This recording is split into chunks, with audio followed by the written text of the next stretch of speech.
Good morning, everyone. Welcome to the first budget workshop for 2027, fiscal year 2027. Thank you all for coming this morning on this lovely March morning. Let's start our meeting this morning with the Pledge of Allegiance. Thank you. So, Pledge of Allegiance to the flag of the United States of America and to the republic for which it stands, one nation, under God, indivisible, with liberty and justice for all. Thank you. We're going to begin today with 10 minutes of public input. And we will ask you to please confine your remarks to 2 minutes each so that we get a number of people up to give us their thoughts, share their thoughts with us. It'll be a 10-minute period again. And I invite you all to step up if you would like to make a public comments. Good. On our board, Madam Chairwoman, my name is Sophie Larson and I'm from North Berwick. Thank you for taking the time to hear my input and for everything you do for our kids. I'll keep it super short. I understand that you feel pressure to balance the interests of the taxpayers that elected you with the needs for the schools you represent. Planning a budget is as difficult here as it is in every household that I know of. Believe me, I get it. Every year I've worked in this district, I have seen principals from each building ask you respectfully for what they think they need to run a well-functioning program. And every year, that's not what they get in the end. That's a terrible place for them to be in.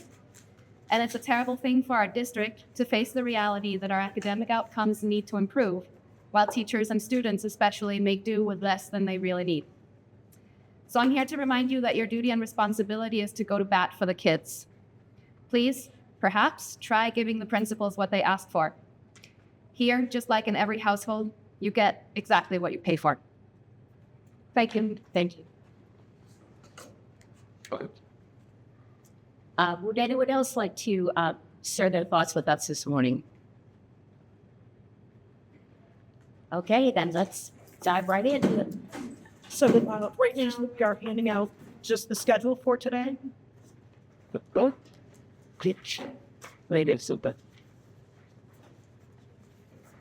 We are recording the workshop and then they post that and it uploads. So we'll get to that.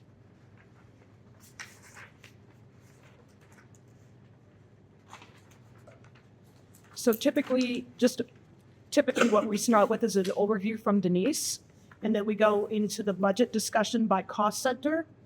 So we have Leanne Cammett, who's going to be on first. She's on the big screen, and she's already there waiting.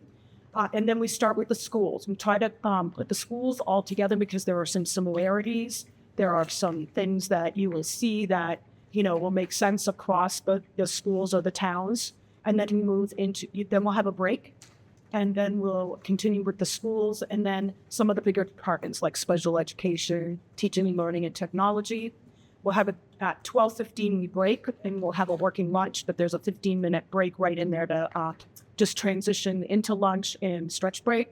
And then we hit some of the smaller cost centers in the afternoon, such as nursing, library, career and technical education, just a couple of those to highlight that. And then we have a write-up. So one of the things that we try to do as you're going through this process is that we take notes. We have a budget workshop next week. So if there's anything that you feel you need further information on or want discussions on next week, we will take notes so that we'll be able to have that for conversation pieces next week. I think, Eustachio, you said that's the phone right here is for audio. Audio. Okay. Yes. Thank you. So we don't have microphones in here, but there's an audio for the recording. So, good. All right. Okay. So the document titled FY27 Budget Notes Applicable to Multiple Cost Centers, that's where we're going to start. And what I wanted to do is just give you some information that will apply so we don't have to ask every principal the same question about benefits and things like that. Largely, this is benefits and salary related. In the salary and wage lines, you will see increases and decreases. That may be a result of contractual increases, raises, addition of positions, reduction of positions, and in a lot of cases, a combination. You will see, so that's why there are some numbers when you see an increase of 54,000, but we have one fewer teacher, say. It's still an increase because all the other teachers' positions that remain got contractual increases, and that was reduced by the one position. So you will see some of those things. Medical insurance. We are currently in the budget that you have at a 5% increase to premiums. Anthem Blue Cross uses our loss ratio to guide our premium increases each year. And a loss ratio under 100% means Anthem is paid less in claims than they collected in premiums. A loss ratio over 100% means that they paid more in claims for our members than they collected in premiums. So the goal is to be under 100%. In calendar year 24, the MEA Benefits Trust negotiates with Anthem to set premiums, and they have tiers of increases. I think there are usually 4, but depending on the year, they may be more or less. In calendar year 24, our loss ratio is 100.13, and we haven't been that high in over a decade. I have a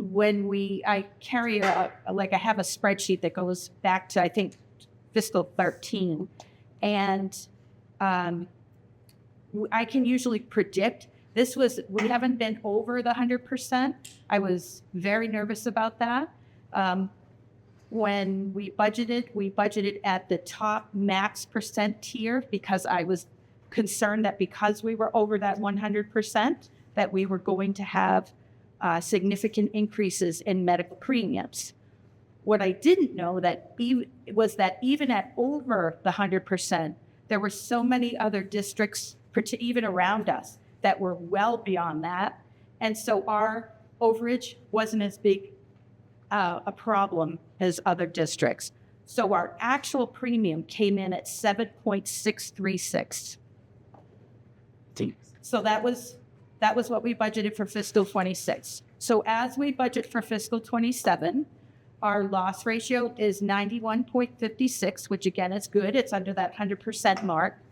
And due to the high budget in fiscal 26, when we applied the 5% to the medical premiums, it's just about even. We're saving a little money on medical premiums in the fiscal 27 budget because we budgeted 14, came in at 7, and our 5% increase is keeping us kind of level over the course of those 2 years. So what you will see in some cost centers when the schools present, you will see medical insurance is going down.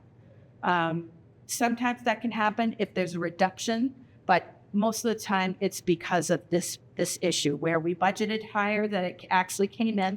And now when we budget for this year's increase, we're coming out, again, a little to the good, but you will see that. Yeah. Do you have, can you give us an estimate of dollar value, 14% versus 7%? How much money we had allocated from medical, right? And then how much money it actually was? Yes, I can get that for you. Can you make a note of that, Audra? I think I can look that up during a break. Thank you. I think. Sure. All right. So the process is this, though. Unfortunately, this conversation between the MEA Benefits Trust and Anthem, they have their board meeting on March 26th this year to determine the tiers, and they will tell us, or they have it on the 25th, and on the 26th, they'll tell us what the highest tier is. They have already said it's better than last year. Things are better than last year, but they haven't given us anything. So we don't know. March 26th, I believe, is a Thursday, and it is the last Thursday before we have to approve a budget. And we don't know to the next point until April sometime. Is there a reason why they wait till the end of March? I mean, every school district is doing this right now. Yes, I don't know the real answer. I know that I have been chirping in people's ears for a while. Pretty much every year they send it, and it's really great earlier. Why don't we get this in early? Part of it, I think, is Anthem trying to get that loss ratio. That usually comes to us in like February, late February, I think, early March. It depends. So I think what it is they're trying to get all the claims in to really get an accurate number. And then they start their process, and it's a board, and they, meet on certain nights. And so I know that the business manager of the state business manager group has long had conversations with them saying, even moving it up a month will change so much. So they have to figure out how they could possibly do that. So out of our Thank you for hands, advocating for that. yeah, Every year. because it's not helpful to any of us, right? Dental insurance, we estimate approximately 5%. Some years it comes in at 4, some years it comes in at 6, but 5 is generally a good number. And the total premiums across the district are not as high as the medical premium. So that is usually not a strong push in the budget in any regard. Under retirement, and again, some of this you may know all of this. Some of you're new. Some of it may be a good refresher. Retirement costs are a percentage of salary and wages, depending on the position and whether that position is part of the teacher administrator plan or part of the participating local district plan. The teacher plan is more like a retirement system plan. People contribute and they do not pay into Social Security. The PLD is a main PERS option for those who cannot participate in the teacher plan or the administrator plan. And they contribute both to this PLD plan, a certain percentage, and they also pay into Social Security. So it's a way for them to save for retirement through the state plan, but they have to do both. This and the retirement category also would include any matching funds for the 403Bs. Paid family medical leave. This is a new law. We talked about it in the last budget. It became effective in January of 25, and it provides up to 12 weeks of paid job-protected leave for eligible employees. Ours is a state-run program, and we pay into it similar to unemployment. So every month and then quarter, we calculate how much we had in wages. They calculate how much that means we owe to this program. And once a quarter, we pay those funds to the state. It requires us to collect 1% of wages, and we split that. So the district pays 0.5% and the employee pays 0.5%. The district's expense across all cost centers and grants right now is approximately $192,000. And I think it's about $170 in the local budget, but that will take, those leaves will start to happen in May of this year. And it's complicated. There are lots of rules, and it will be an interesting process. Tuition reimbursement. So we are participating in the Harold Alfond Compact. It's a fund administered through YCCC, and it reimburses the district for professional development for staff.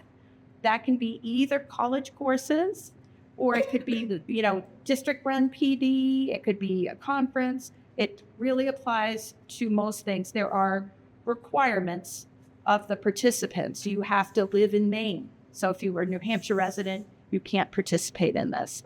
And there, you are allowed up to $1,200, but it reimburses at 50% of the cost. So if you had a $1,200 class, it would reimburse up to 600%. But you could take another $1,200 class and it would reimburse the other $600. we received reimbursements in fiscal 25 of approximately $57,000. And Peg was the one that introduced us to this. So we have now a process. So we can actually track. It's a lot of paperwork. But again, it's $57,000. Think about what that turns into at this time of year. Worth kind of that extra effort on the staff's part. I think it's managed through SMCC. It used to be YCCC. It has changed now. Yeah. Okay. Let's see. So those other benefits. So when you see other benefits, this is going to be the costs of unemployment, workers' compensation, and FICA. They're not extremely exciting. They don't, they're kind of there because we have to have them there. What I'm going to do is I will update our budget documents because in some cases, I think it says other and it tells what it is. In other cases, I think I didn't update it to make it that clear. So in your next version, I will make sure to go through and do that, just so that it's clear. Let's see. So we're 9:20. I have till 9:30 for Leanne, right? All right. So we're going to go to page 2, and there are just a couple things. I think what I'll do is I'm going to address the heating and the propane, and then we'll see what we have time. We may pull Leanne to make her presentation for the transportation department, and then I'll go back and do revenue, just so that she can tend to her, her appointment. So heating oil, propane, diesel, and gasoline. Oh boy. Yeah, do that. So what we have done, we have providers locally. Diesel and gasoline, we do not have enough usage to lock in rates. Like we can't go to these providers and say, for next year, what can we lock in at for diesel per gallon? We would have to use, I think, 100,000 gallons of each in order to do that with the people that we usually deal with. So we just try to look around. We try to get the best service and the best prices. I think off the top of my head, I think the budget has somewhere like $3.80 for diesel and $3.30 for gasoline. And that's it's kind of an average of what we've been paying over the last year or two. Heating oil and propane, we have historically worked closely with Pete Gagnon, and Mark Gagnon was very good at helping us jump into the market. So we would say, we paid $2.59 last year. Where is it now? So as we start the budget, where are we now? And let's see how this budget process goes.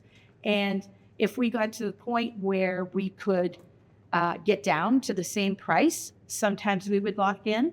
If we could get lower than that, I'd say, Mark, you know what? If you could save me another $50,000, that'd be great. So we kind of try to time our jump in. He couldn't tell us when to jump in. He didn't know. And it's not something he wanted to be responsible for, understandably. So we are still working with them, but they do their big pricing group. So they take all of their customers and kind of put them in a group and try to buy in bulk. Usually doesn't happen till May, later in the spring. So right now we have placeholders. When you see fuels, we have placeholders right now. The other thing that I'm doing this year with the help of Kevin Moore and Kathy Vanpour in my office, we are working with Power Options, Inc. Now, for electricity, we signed a contract with Maine Power Options. They decided that they couldn't keep up with the scope of things. And so what they did is Maine Power Options joined Power Options, Inc. Power Options, Inc. is a New England-based similar. It just helps other states as well as now Maine. So we are with this group. And again, the point is bulk purchasing. And they collected information for all of the fuels we use, both for vehicles and for buildings. We gave them the usage, we gave them the tank size, we gave them all kinds of information. And they put it out to bid, which is due next week. And so they've already reached out to us and said, given the current state of affairs in the world and the way prices are just through the roof right now, they're still going to do the bid for the 14th. They're still going to collect information, understanding that it's probably not going to be very good prices, but they're going to keep an eye on it as the spring rolls around. And hopefully in the next month or so, they'll get another opportunity to bid it out. We can, at some point, we should probably talk about, I'll go back and take a deeper dive into what we might be paying currently for things and maybe adjust those placeholders, but hopefully things prevail. And even if we lock in later down the line, which we've had to do some years, hopefully it stays to the right side of our budget. But again, it's one of those things we can't control, and all we can do is our best to try to keep it as low as possible. So I think that's where I'm going to end it. I'm going to let Leanne come in and do her transportation presentation.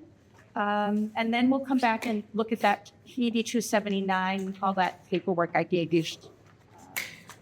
Yes, that's a pen. Oh, quick question. So you don't have the mod rate then yet, since they're still working on we need for workers' comp. Yeah. I haven't been notified of it yet. I think it comes in early to mid-March, I think usually, but I haven't seen it yet. Okay. Okay. So we are going to start with transportation. That is tab 26. And for those of you who are new to this process, typically what we ask our cost centers to go through are just some of the major changes and highlights. And then if you have any, first glance questions, they answer those questions. And if there's longer conversation, like if we need additional backup paperwork or information, we will write that on the list. There are that just shop on Thursday. Hi, Leanne. Hello. Okay, Okay. All right. So we are ready. Who you are? okay.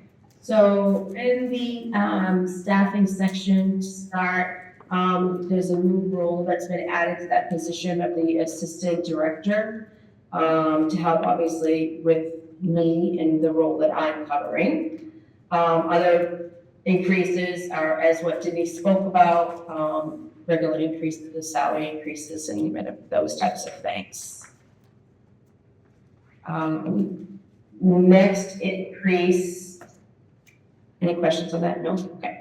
I'm getting a little bit of feedback, so. Leanne, are you on tab? If you- Are you on page 2 or page 1 of your budget? Just, I wanted to make sure everybody is on the same page. Yes, thank you. Page 2 of her budget.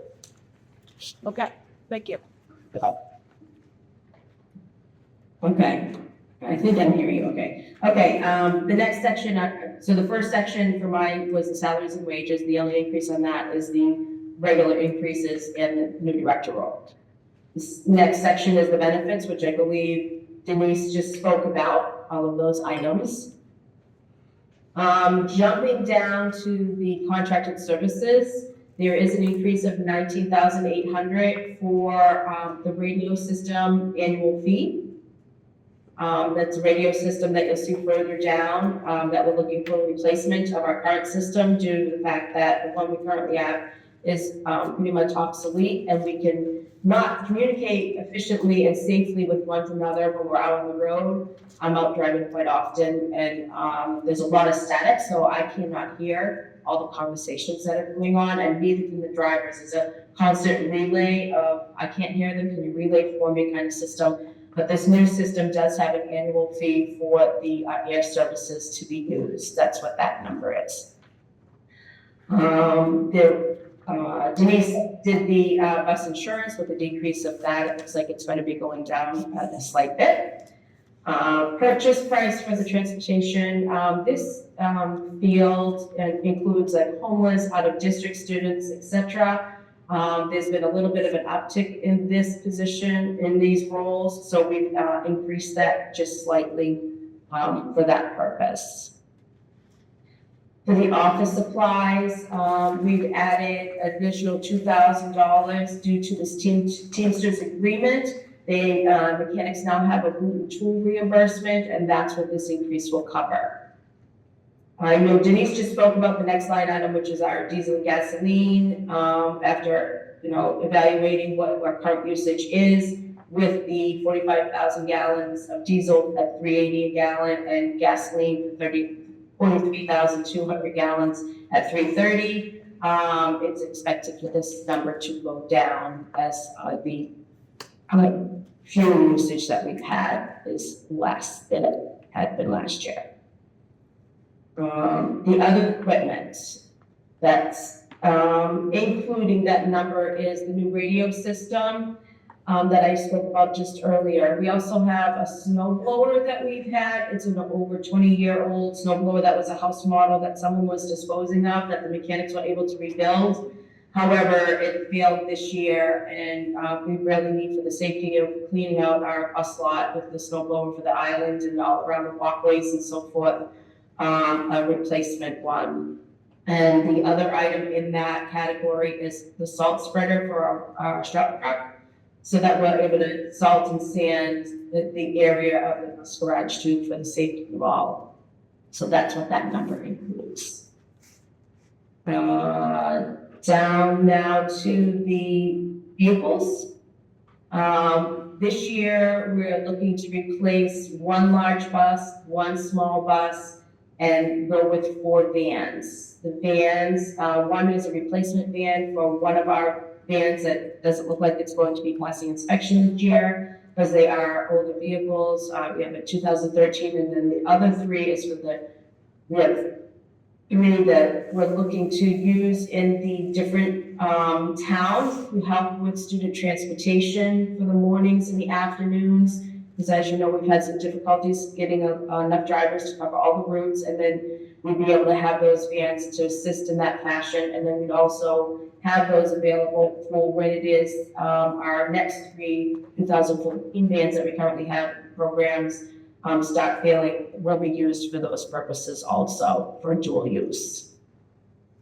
And those are all of the increases that I've had and decreases over the budget. Does anyone have any questions? I just want to make one comment before you go. There's an error on the spreadsheet in the change column under leases.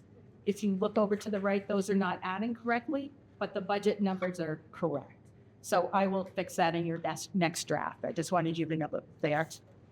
Okay, thank you. I have a question about that. So you said the radio system, the 19,800, that's a yearly expense for using that system, so that will stay yearly. Okay, I think I heard you say, asking about the radio system for the yearly fee of the radio system. Yes, there's a cost fee that we have to purchase this year for the hardware, which is in the lower section of equipment. And then there is going to be a contracted yearly fee that we will have to pay for the airtime of the communication of those radios. Okay, I thought I heard it in 2 places, so I just wanted to be sure about that. And then I know people have asked about the introduction of seatbelts into our buses. I don't know if that's like totally cost prohibitive or if that's something other districts even do. But have you looked into the cost of adding seatbelts for buses? I have not, because that's the first thing that's been brought to my attention, and the state of Maine does not require seatbelting for students other than on the minibuses. If there are seatbelts in the buses, they are required to be used. Okay. Is there any way we could get an estimate on it? For what specifically? For seatbelts in every bus, every row, every seat, or for like a certain age group? I mean, I think pre-K was really like the concern, pre-K kindergarten, because they're so small. But again, I mean, we can look more into it if it's not something that people need. I just want to keep the section. Yeah. The other cost that will go along with that is if you do have seat buckling, there will need to be a monitor on all those buses because the driver is unable to leave their seat to do those bucklings and unbucklings. So that there would have to be a cost analysis of everything that would go into the additions of CPUP link for these students. We can get that for you. Okay. Hey, Leanne, can you give us the actual number of the new radio system? I mean, all three, the salt spreader, the snow blower, and the new radio system are all in one number. Do you have the specifics? Yes, of course, yep. Yep, the radio system would be 31,320. The snow blower is 26,361. And the salt spreader is $7,923.92. So the snow blower is, I'm assuming it's like a tractor and attachment, or is it an attachment for a current tractor that we have? We had just a regular home version that we can't use anymore. So the new one would be the tractor with the attachments, with the whole system like they have over in the maintenance departments that they use to clean up. That's what it is we're looking to get for our yard also. And our current maintenance crew is not able to do both areas. Is that why we're making this purchase?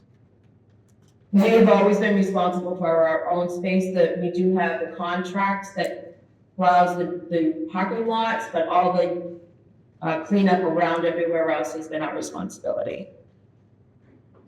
And it's hard during a storm. I think, because I talked to Kevin about this a little bit, it's hard during a storm to clean the schools and have this bib available for the drivers and the buses. They're all needed at the same time. So we figured that for safety reasons, this is probably the first place to start. Yeah. Is this the same kind of tractor system that we have in the maintenance? Like, are we getting different brands, different part? You know what I mean? Like, is there consistency across our? I don't know the answer to that. Yeah, we can find that out. It is the goal to always have ones that are actually within all of the throughout the district to have the right. Because they don't service a lot of our own stuff, right? Exactly. So Same thing as our buses. Like our goal is to have the same kind of buses, so you don't have to have a bunch of different inventory. But I would say that as we're working towards that as we replace the thing, right? So we do use John Deere quite a bit, but we also have support. okay. And the other, like, do you have any idea how often we will have to purchase new radios for this system? Is it it's good for 5 years or 10 years or something along those lines? Like, do you have any idea about that? These radio systems I know I used in previous districts, and we had them for 10, 15 years, and they all were still working. They're Motorola's, and I did do a test with Jeremiah, who's maintenance supervisor, on the handhelds. And he was 2.5 hours away, and I was still able to hear him very clearly. Where right now, currently what we have, I can't even hear someone in Lebanon. So, I haven't had any replacement hardware issues that I've been aware of in a good period of time. Fantastic. Thank you, Leanne. Sure. The question with the assistant transportation director, when it was first presented to us a few months back, it was like a half-time position and half bus driver, half assistant. Is this a full-time position, or is it still the half and half? Or Ideally, and Leanne, you can jump in, but ideally, we would hire somebody who can drive, like Leanne can drive. So we would like to hire somebody who is able to do that for all the, filling in that needs to happen. So it's just recorded this way. If we find someone who can't drive, can we make it part of the hiring process that they will have to go through the certification process to become available to drive? Okay, just make that part of the criteria, the hiring criteria. Thank you. and then the increase of the bus driver, does that include any additional bus drivers we're hiring, or is that just normal increases? We're not increasing the drivers, correct, Leanne? There are no increases in that, as Jeremiah, the maintenance supervisor, myself, and the assistant mechanic have all been covering these routes for now, until we can get the full staffing that's needed. But this number represents being at full staff, right? Even though we're not at full staff now, this number represents being fully staffed, correct? Correct. Correct. But there's no increase in numbers. It's just an increase of their, you know, wages and whatever is included in that number that Denise had discussed. It's about 3.43, that $44,000, that percentage. Crazy. It's that number, that line where it says that. As a one of the And that's part of their negotiated contract.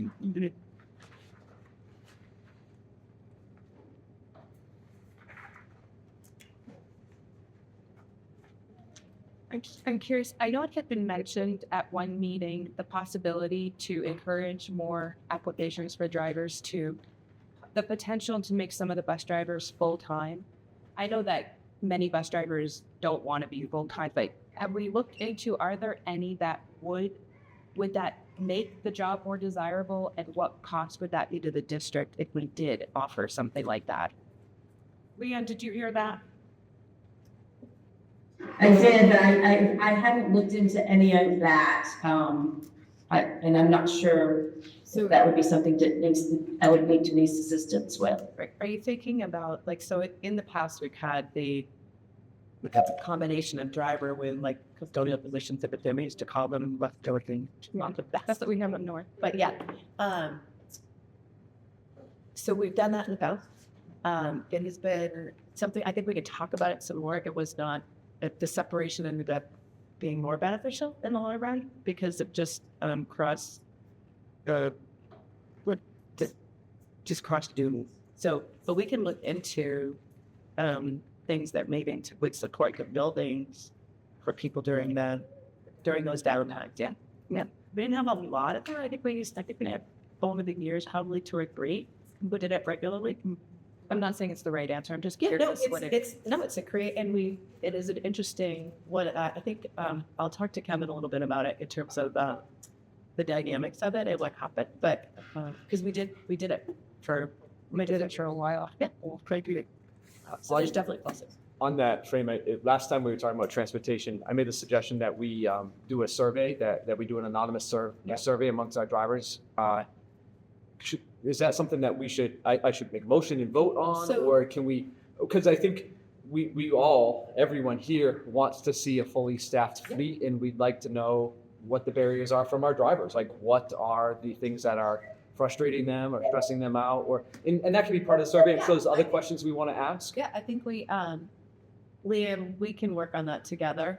I'm actually meeting with the stewards next week, so we can, because we meet with them regularly. But yeah, and I guess I would ask you to just send me some questions specifically that you want answers to, besides, what are the barriers and things like that. Yeah. Are there specific questions? Because I don't want to put a survey out that doesn't actually I'll write meet that the needs of what you're looking for. I will. Does that make sense? Yep, I will. So if you have any specific questions that you think you'd like of the drivers, let me know, and Leanne and I can work on that. Okay. So Thank what, I'm sorry, when we talked about it last time, you had said that all the drivers are working pretty much full-time hours that are able to. So is this just about when we market the position, being able to market it as full-time? So I have to lean on Leanne on this one. Do you have drivers that, we do have drivers who, of course, would like to do 40 hours a week solid all the time. Not always available. So Leanne, do you have a lot of drivers that are working less than, say, 35 or 37? The average driver, at minimum, has 6.5 hours a day, but that's only a couple. The more average is between 7 and 7.5, but there are several that do have 8-hour days. So in I can get numbers of all exacts if you need it. and the way that we qualify full-time is not 40 hours. It's actually, is it 37.5 or is it 35 these days? I can't even remember. So they just given that flex into account so that they have full-time, they have their full benefits and things like that. So we work that. Oh, yeah, it's one of the things I looked up when we talked about, like, drawing more people and definitely marketing, and that's full-time. Yeah. Getting more interest, so I think they should get. I think one of the detriments is the split day. Yeah.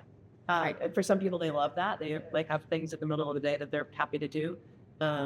So, and the hours of the day are like you're starting at 5:30 in the morning and you're working until 5:30 at night. You're split into between. So there is that piece of like I'm not sure how to market that better. But there is the pot, like if there were people that are getting only 3 and 3, then that we could give them a couple hours in the daytime.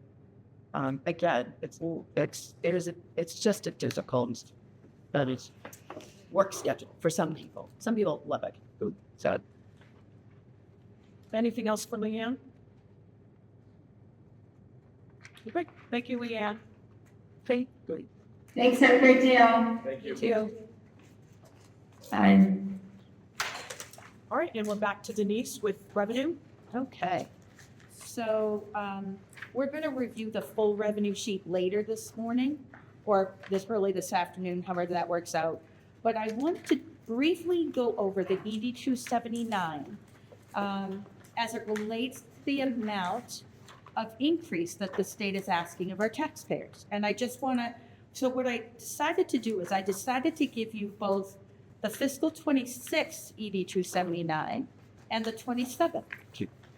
So you'll have one of each, and I've highlighted some just high-level places we'll go with this, and it's not going to be a deep dive into the funding formula, though if anybody has any interest, I'm happy to. It is pretty fascinating. It is, like, the detail. How it all I actually had a great time Yes, at we the like Denise Wicker comment. We were into it. Okay. And so what I wanted to do is first, so up in the top right, you will see the fiscal year. So it's always good to make sure you're looking at the right fiscal year. The 25-26 version is the one that was included in our budget. Throughout the course of the year, it gets updated and adjusted in certain ways, but this is the one we use to budget, and you can see the 27 there as well. The first thing I highlighted has to do with attending student counts. And you will see that in our fiscal 26 student counts, they take the average of the October 1st counts for the last 2 years. So they try to do that so that if you have a big drop, you don't suffer as much in 1 year. They kind of mitigate that pain. And you can see that in fiscal 26, we had 2,819.5 average students. You can look at 27 and see that we're down to 2,784 students. That's a lot. That's 36, somewhere in that ballpark. The next thing I wanted, at the rest of the sheet, sections B, C, D, E, try to say, okay, well, if you have this many students and we allow you 15-to-1 ratio for teachers, how many teachers do you need? So this goes through all the minutia of how to calculate what it will cost to educate the students. And at the very bottom, you'll see calculated EPS rates per pupil. So what they do is they try to come up with a per student cost of what EPS is, Essential Programs and Services, is what the state calls them. And you can see that from fiscal 26 to 27, those numbers increased. A couple $100 per student. And that's a good thing, right? That means the state is saying it takes more.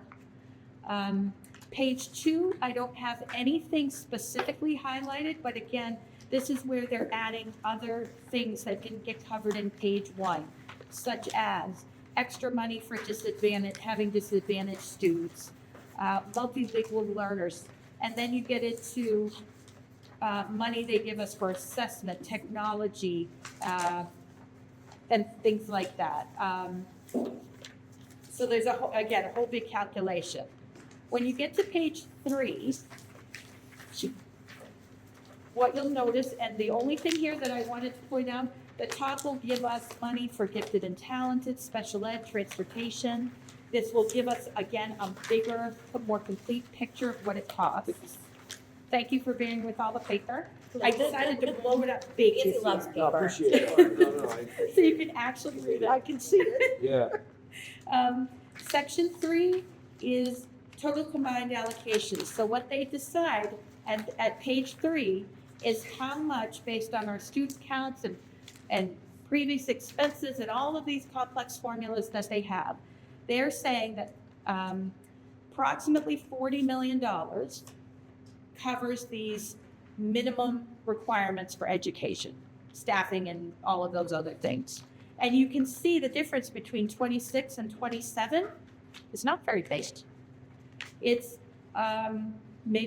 it's less than $100,000 difference. Right. So we had a loss of students, but because what they gave us was, they gave us more, the ratios changed, whatever it was they did to the formula between years, we pretty much stayed the same based on our student counts and our previous expenses. So, yay, right? We're gonna get similar money. And then let's go to page 4, which is the deal breaker. Okay. So page 4, section B, what it does is it takes the state valuation of each of our towns. This is not in our control, it's nothing that we do, these are numbers given to us. And what we can see from year to year is we're going from a valuation of all of our towns, 2,786,000, or 2 million, billion. Sorry, I missed the commas. Going up to 3,131.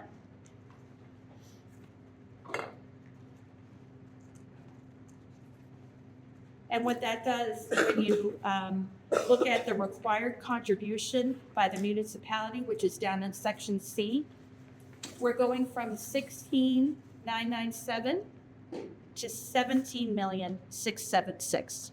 So they are looking for us to pay an extra $670,000, the taxpayers, because our valuation has increased so significantly. This is a real problem for districts. This is a real problem for districts that don't have industry, right? And it is very much a topic. When Sue and Audra went to the presentation about the changes they want to put through for this calculation, it is a topic. Rural communities who do not have those benefits are being asked to pay a lot, and it's a huge jump in 1 year. That's a lot of money. So what you see is that, again, in the bottom, if you remember that it costs $40 million, they're expecting us to pay 17 or 17.7, depending on the year. And you'll notice the state contribution went down by approximately $600,000. And so that was a huge hurdle this year. As we try to create a fair budget, how do we overcome that? The only way to do it is to increase taxes, to slash programs, to cut needed expenses. Like, it's a real thing. So we're going to have some good conversation, I think, about how we can tackle that.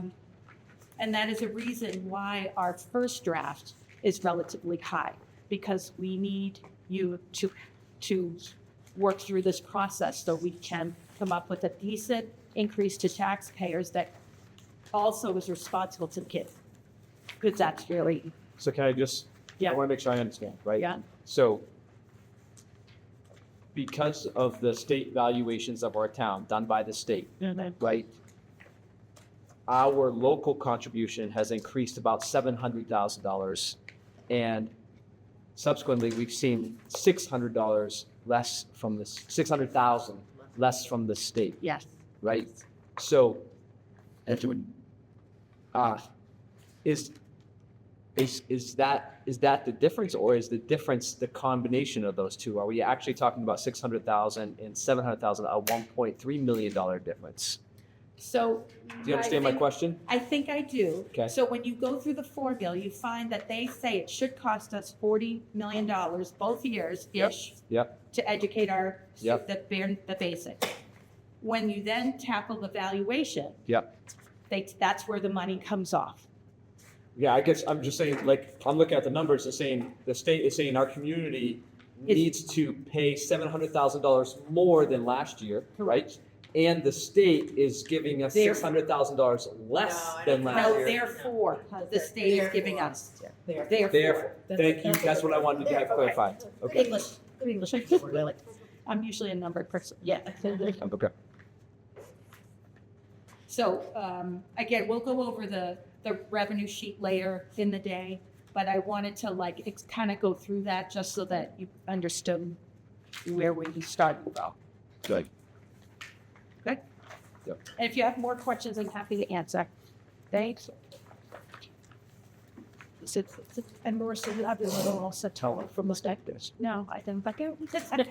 You're working on it. But we can't, if we as a board want to testify against the new bill that's going to Tulsa maybe, or, you know, we could definitely as a board, I guess, put that in.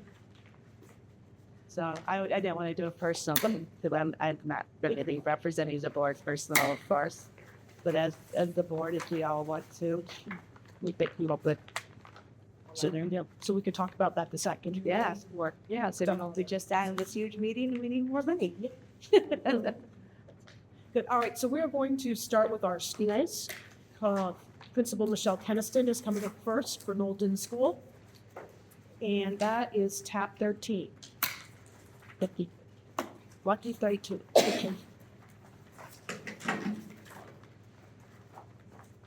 Oh, I also wanted to say, most of the people presenting will not present on that summary page at the beginning. That's more just information for you as a board and how it factors into all the big budget detail. They'll really start with that expense detail, which is usually page 2. Exactly. So I think Knowlton School is probably first because it's the simplest of all budgets. Happy to report that we are going to continue with 4th grade next year, not changing that. One notable piece for the Knowlton budget is that we knew that this year's 4th grade was a large bubble. So this year we had 240, kind of fluctuated, 244, 247 students. Next year, we're looking at somewhere right around 192, so that does have a big impact. So as we go through the budget, that is a major factor. First, I'm on that second page, like Denise said. First piece is the principals, assistant principals. You'll see that line decreasing by a reduction of 1.6 assistant principal.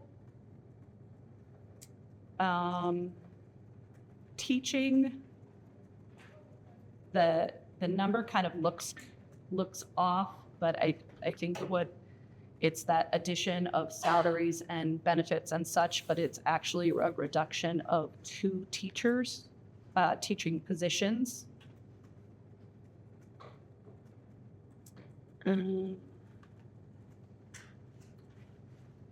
Beyond that, we've reduced all of the supply lines, much of which is due to a reduction. I don't need as many math books. We had the equipment line. That's much of our furniture has a shelf life. Right now, we have a lot of wiggle seats, not because they only want them to be wiggle seats. We would like to put those in a bit at a time. So that is kind of 1 classroom worth of furniture.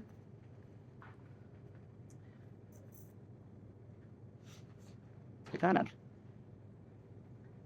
is what it is.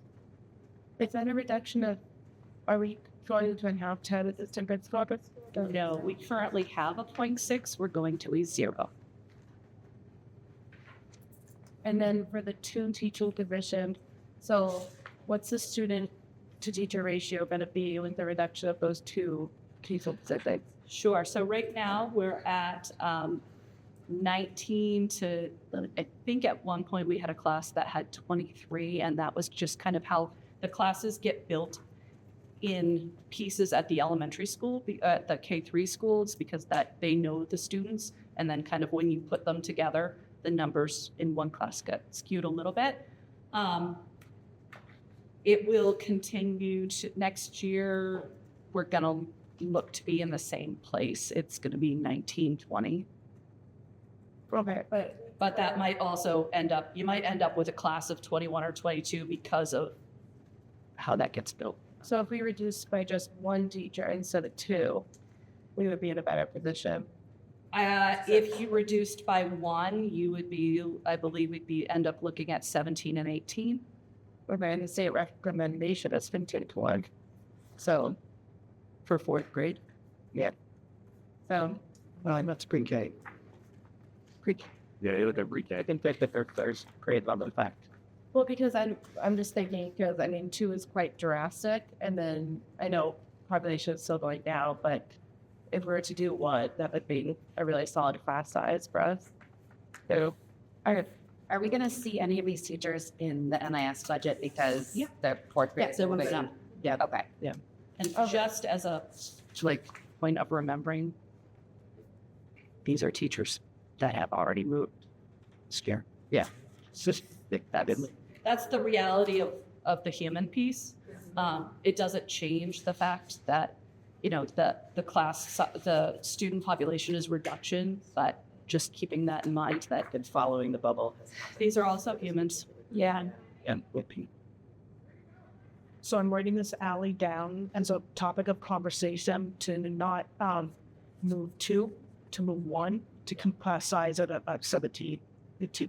Yeah, because am I reading this right? The one, what she gave us, the 1 to 5 is grades 1 to 5. Correct. So it is a 17 to 1. Right, yeah, there's tons of state. But that doesn't mean it has to. It doesn't mean I know we it's don't up have to a you. policy. Right. They don't have a policy that That's says. it's a recommendation. Right. And I would also guess that they're making changes to the EDC survey and their recommendations that I don't know if that's one of the things that they're looking at or not. So I just, if we're losing an assistant principal too, like we need as many adults in the groups as possible and as small as class size as possible. So, yeah, I honestly think if we're losing an assistant principal, I would hope you both we can get a chance about that. I did not much. Yeah. Sorry. Yeah, on that exact subject, I feel like, and I asked very last minute, but I think that is one of my concerns with losing even the halftime meeting is the total combined number of 504s of IEPs in a school. And if the principal is not there and the guidance counselor is already dealing with a situation, who is then there to handle a significant situation, especially because Milton and North Berwick share their specialists who are also fully vetted in the IEPs of 504s. So there's even less people trained to handle those situations. So I just want to make sure that we're putting our staff and our kids in the best possible situation. Can you talk a little bit about Missy Royce and say behavior intervention? yeah, I have a behavior interventionist in the building, who for our students who need the most support is a support for those students. I also definitely lean on her and I would say that there is a team of people that I lean on for those really important big moments that happen. Like there are emergencies that happen. There are medical emergencies. There are safety emergencies. And it is true that I will not be physically present every single minute that there are students in that building.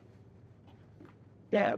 Like, frankly, I'm really not even comfortable with the reduction of this to principal. Just to your point, because I got your numbers. Laura had asked me about. Very last yeah, I was like, it was so last. So I did make copies, but I can share it out with the eventually. But currently, ELTS does have the highest percentage of 504s is IEPs, like in terms of like per student ratio. So it's a bubble year. I didn't look to last year, and I haven't looked forward yet to see what it looks for the coming in. I have to do that because then it speaks to the needs that Michelle has in that building. But this has been a busy year in your world. But It has. yeah, It has, and it's been a great year. And I think the transition to all one fourth grade, 3 towns has been far more positive than I even had anticipated when I got my parent survey back in November.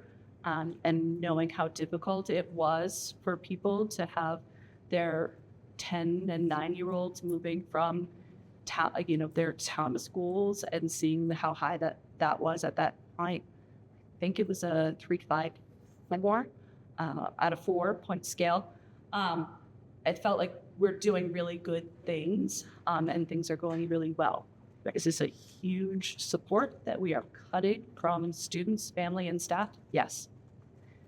I think we're getting a steal for all the work she does for $64,000. Like, I don't see the benefit of cutting the position at all. So do we have the numbers of classroom teachers and special ed teachers separated out? Well, we have the list of teachers. Nope, but I'm sure I can do that for you for. I'm just because we, with the classroom, we're losing to instructional and classroom teachers. Yeah, just at Knowlton. Well, right now. You can speak. I mean, people can speak. Yeah, I have 2 special education. Oh, I'm thinking programming, right? So we have resource, we have life skills, are both full time in my building, and currently I have 1 full-time speech therapist, and then I have part-time additional OT/PT. I was thinking about the special ed teachers that are there full-time. When you're because they're another resource for managing the children at behavioral. And I just figured how many we had in that particular building. This year I have 2 2 full-time special ed. case managers. That's what I'm talking about. Yeah. And 4 have different interventions. As 1 behavior interventionist that is paid out of the regular education line in my building. How do you feel about the instructional supplies? Is that something where it's like you don't need I know textbook is separate, where you just don't need as many math. So in my instructional supplies line, you will see the math books are included because those are consumable. So that line, Yes, which number of classes? going all the way down to the nitty gritty of that piece, I have a different. Let me take a look. Can I back up 1 second? Yep. So for teachers, you have 2 positions that you're talking about, claiming that's only a $54,000 decrease still. No. How does that? Because So that of the goes back to increase. the fact that all of the other teachers are getting their contracted raises, and the deduction of 2 positions offsets what that would be, right? That's taking $54,000. It's 2 positions out. It's 2 positions out. I agree with Ally. I think we're getting a great deal. I don't see the value of cutting Evans of Bauer.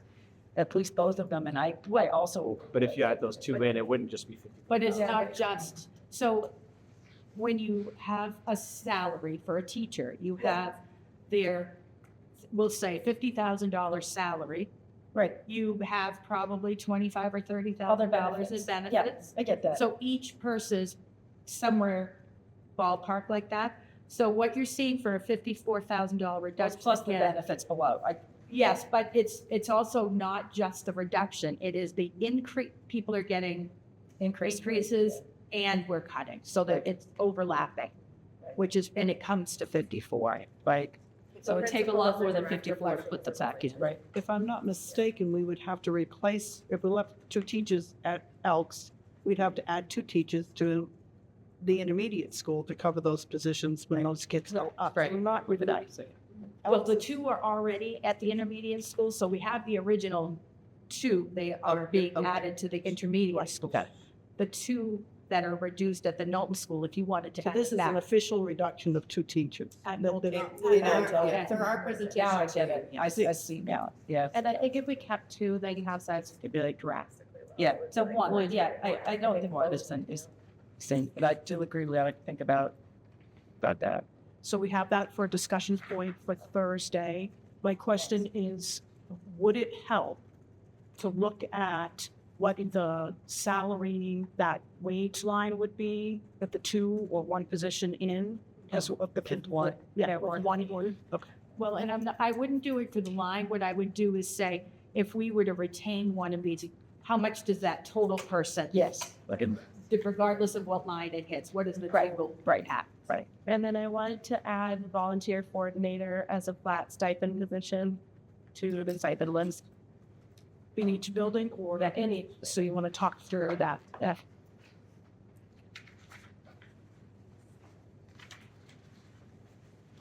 Just so I clarified, this budget that we are looking at, like the numbers we are currently looking at, is a $2.5 million increase. That's what we heard on Thursday night, correct? Right, which is a 5% increase in the school budget, which is approximately a 9% increase to our community, right? And this takes into consideration the difference in the state versus local valuation, right? So as we're having conversations about adding things, then we have to be really honest. Like, where are you going to suggest taking things out? Or are you suggesting going above 5% in the school budget and going above 9% to our communities? I think we just got to be really honest about that. I do think that our administration has put forward what they feel is the best. The classroom numbers aren't changing, right? Our class sizes aren't changing in the current proposal. I just think we just be honest. If we're honest about it and we're saying, hey, look, we're comfortable with sending 20% to our community, okay? Then state that, right? And keep adding in this stuff. I don't doubt. Yeah, great for kids, great for kids, great for kids.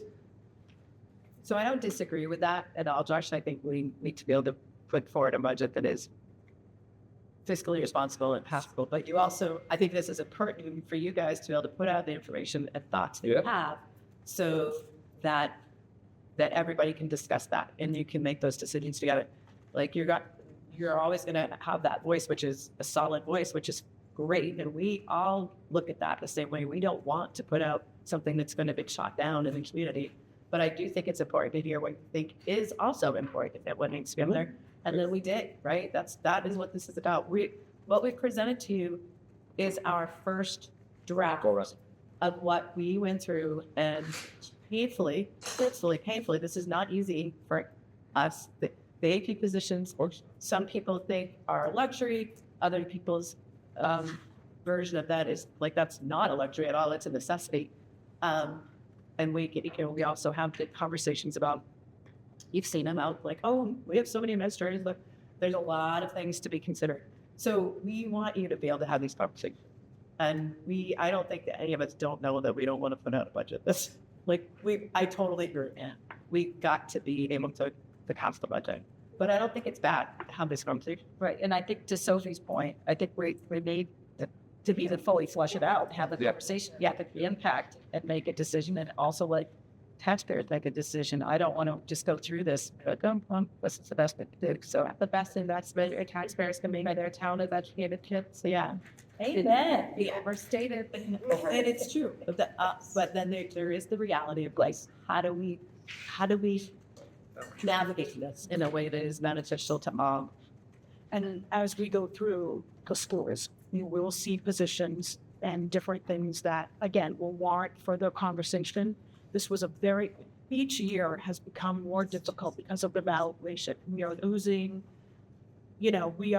as we said, we're building a zero-based budget every single year. So we're looking at, the class size coming up every single year. And that's why there's fluctuations for conversation, of course. But these are really, when we have these meetings and leave these discussions, it is exhausting because we don't have fluff. When we don't, there's perception out there, and that's perception. But the reality is when you go through this today, you're going to see that these are not fluff things. And I think that it's a part of this that's about town planning too.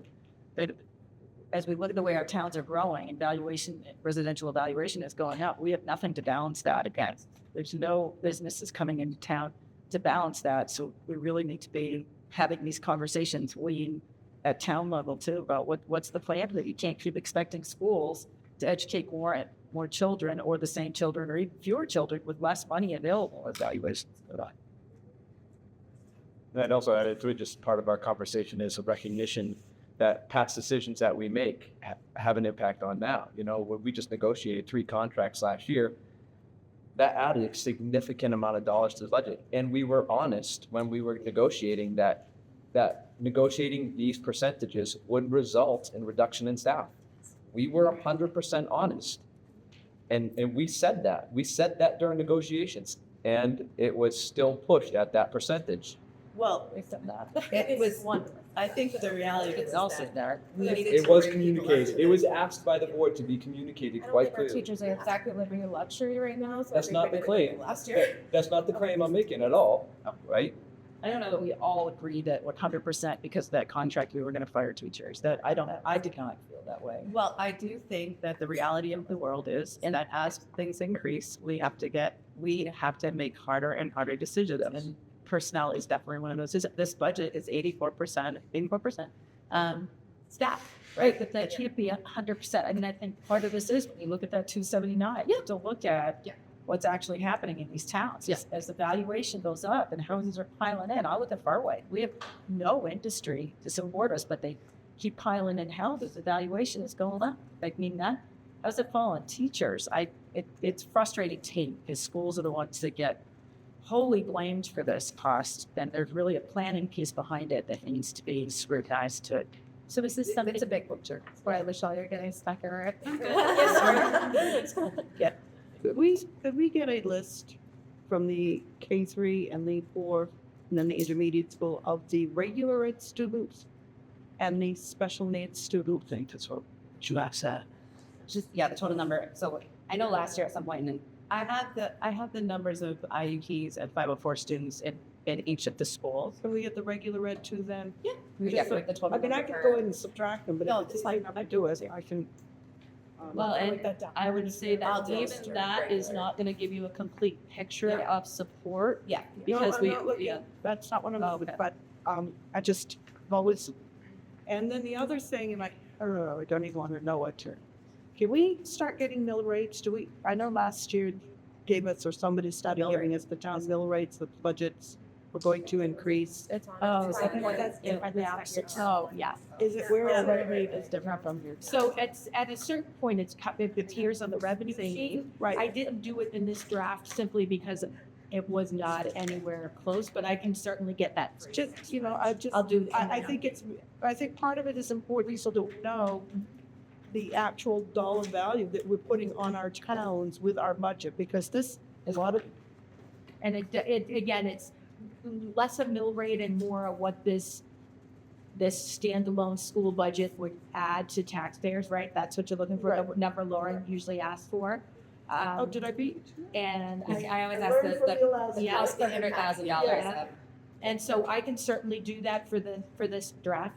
I'll make it. Well, you were so good about, you like the numbers and you give us the new number. I Yeah. remember that, or at least I Yeah. remember hearing it, but all right, so it's put, I want to write it down and put it up there. Yeah, it's the mill rate. Yeah, for I have 2 questions, and one is actually for you. The first one is the personnel. Is it possible to get a percentage? Like we know 81% personnel. How much of those personnel are forward? They work directly with students. I would like to know the percentage of how many of our staff are actual staff that work directly with students Can you define that? What you mean by that? 'Cause that's a, in with students. because I would, Custodians, bus drivers, even though they all. but are you including, so like, here's quite, like, if you're talking about occupational therapists, is that the same definition in there that you have? Like, No, because those are required services. but they work with students, full facing with students all day long. So can I have classroom teachers and ed techs, I guess, is what I am most curious about. Per building. Yes, or just the percentage in our district. In your budget, clerical staff has a reduction of $9,000. Can you explain why? Are you able to explain why? Because if it's what I think it is, I have a follow-up. But I think you're allowed to say why. We don't have the. We expect we might have some change, Okay. but we don't have a final piece there. I just have a creative question. If we want to keep an assistant principal, but we do have to reduce the budget, that is a reality. And is it possible to merge those two positions? And could we just look at that and see if there's a way that we can still provide you a little bit of support, but also fulfill that role? So I will say that I'm a lone ranger 2 days a week, and there are days that I'm a lone ranger and I don't have a administrative assistant in the building. That doesn't go well because that phone rings all day. So the door, rings all day. Yes. So I really need a human there 5 days a week. And I don't know how anyone would be able to do that job and another job. Okay. I mean, I've done it. To Melissa's point, like we're looking to get rid of. Isn't that what you're saying? That we're going to get rid of the assistant principal? Just, is there a way to hire somebody that can fulfill that facility, but also have the ability and give you a little, we have to get creative. And so it's just an idea that I had. We have so many staff that wear multiple hats in the district. So I thought maybe that's one area that we could also apply that, because I don't want to see classroom sizes at 19. That makes me very uncomfortable. But a 9% increase is also making me very uncomfortable for sure. So I am wanting to keep our staff that directly interacts with students, because that's what they need. But I don't know how to do that and reduce the budget. So just know my heart is, it's with the kids, but so it's something to think about. It's just an idea. Every human that we cut from any building, and you're going to hear this all day long, that is a support for students, staff, and families. And that's what we're cutting. Yep, I know.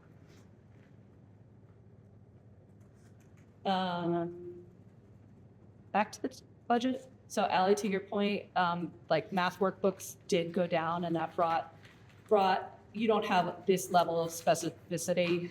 That brought that number down $1,500 just by student. We factor for art, music, PE by student number, so that brought that number down. We also, as a K thing said, we are going to bring the supply line down. So we cut it from students, and then we cut it a little heavier. Do you make up the textbooks by using more technology?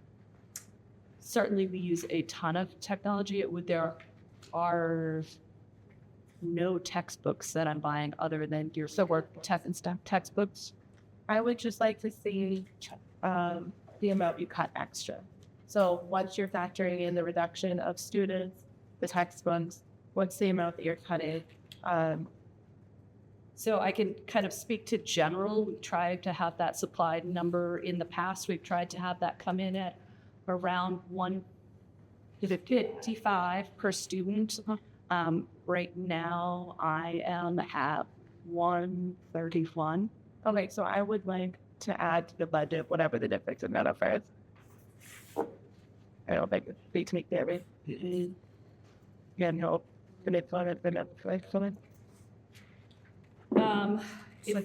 Sorry, Phil, so you're wanting to discuss the 155 versus the one for. I think we kind of shot for 130. We got as close as we could. Different buildings have different needs. Yeah. I think I'm at like 132. Yeah, I'm comfortable with like an apples to apples reduction because of the amount of kids leaving, but I'm not comfortable with each kid now having less this year than last year. I don't think we should be having that happen. That's cool.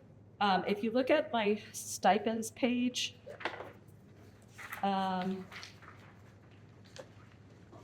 the only real difference there that you'll see is that K4 district PBIS coordinator.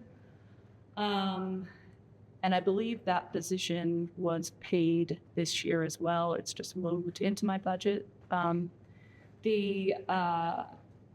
that is a bargain. So that person is training all of our coaches district-wide, but also working with the principals in, I think when people think PBIS, they think what we're doing around behavior, but it's really what we're doing around MTSS and bringing those systems in line across the district. So it's a person right now thinking about people, not positions, so try to work on that.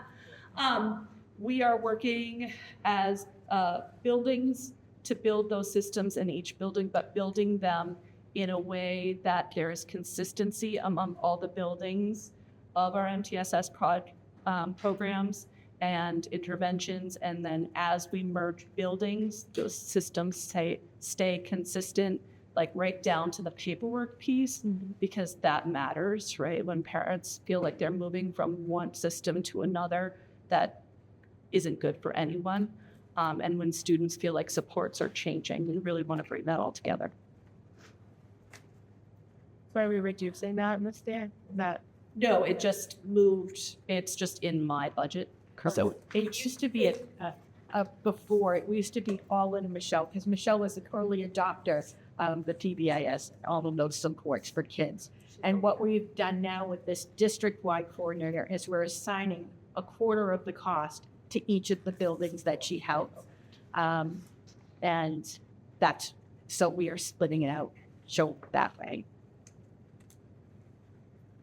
Getting back to my, one of the schools, I noticed the stipend has a team leader or some kind of we used to have those before we had assistant principals where there was an assigned teacher that could step up to the administrative role. Is that something we could look into for the schools that are cutting their assistant principals, or we only have one that's cutting? Because I know there are logistical problems with that, but it would at least give a designated person who, I mean, the other one was to bring in the superintendent, count them stay, but that didn't work well for us. So Nancy, I think I held that position back when fifth grade was at the Herd School in whatever. Yeah, I don't know. District was that. And then in this budget specifically, those are the people who are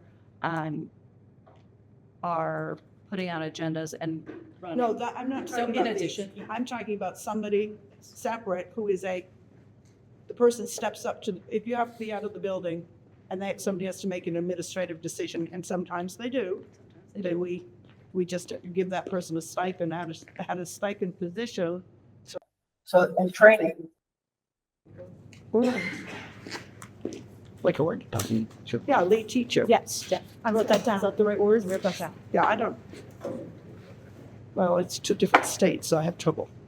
Talking about supplies, so is it 155 per student? Is it through certain grade levels, or do you use that for 155 for K4 and a different number for 5 different number? Like, how does that work? Historically, it has been 5, I believe, was 155 and 105 for the 612. And that's where we start Yeah. generally. And then if we hit a point here, then we look and say, is there a space to, cut back in any area? I get all difficult positions, Yeah. but Thank you for answering that. So when I just ran the numbers, right, at 2,800 students, which is around what we have, right? When you do that out, you end up at 434,000, which is 0.8% of our budget. I don't think supplies is the place to cut to make up ground. I would rather see us increase supplies. I would rather see us increase the number of workbooks and textbooks and classrooms and reduce technology. I mean, it's been shown quite clearly, at least even recently, that kids need to handwrite more in classes if we want better academic results. Kids need to read on paper more than on computers. So, I mean, at 0.8% of our budget, supplies is not the place to cut, in my opinion. That's my overarching theme. So every school right now. I mean, 0.8%, I mean, Yeah. we're talking about a very small impact on our budget overall, 434,000, I mean, and that's on the high end. I did 1.55 times 2,800 kids, so to find that we're at 1.05, we're even lower than that, guys.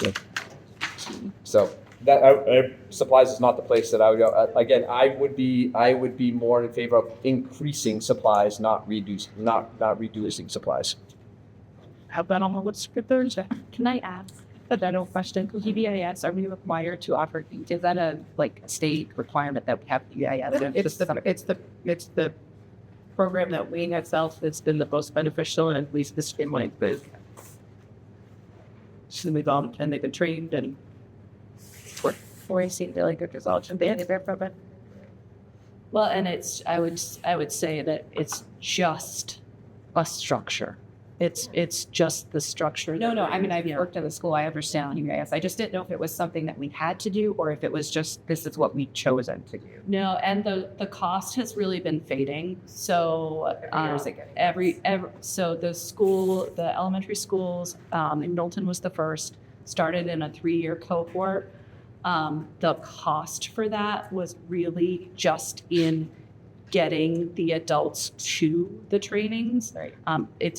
There's some very minimal costs in going to the yearly conference, and then having the schools build it on their own. So my school then went into the advanced tiers program, which was, again, just a couple of times a year. We meet in a central location for the training.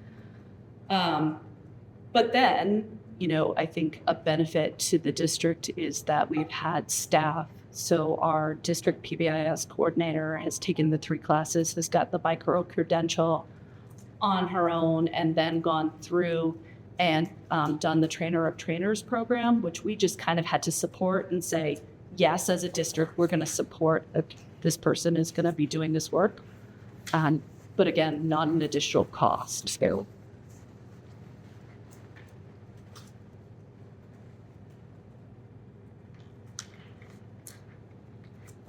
Any other questions? Trial by fire, my friend. Thank you. Thank you so much. Okay, we have Tina Harding from Hussey School. That is 10. Checks. Sure. We're ready to put stuff. Tab what? 12. Thank you.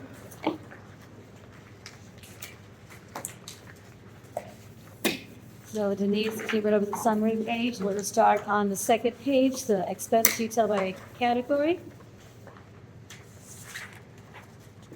I'm gonna skip the wages and wood down benefits because that's from Denise. We have some, the professional development line went down some for next year planning.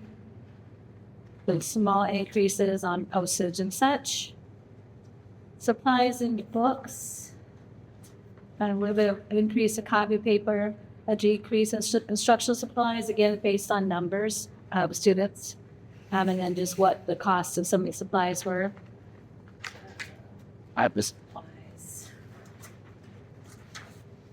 Other on equipment with some furniture, just in preparation for a specialized pre-K. When the next year or two, then we have to start buying some furniture for that, so there's an increase in that. Those are pretty much the things by the expense category. Anything on that page? For attention, you see like Oh, a thank you. significant increase. What is that? The ed techs, before our pre-K ed techs were in a grant and they're added to our budget now. So our pre-K ed techs are in there. T. The two. Yes. And So you will see that at North Berwick and back here at the school as well.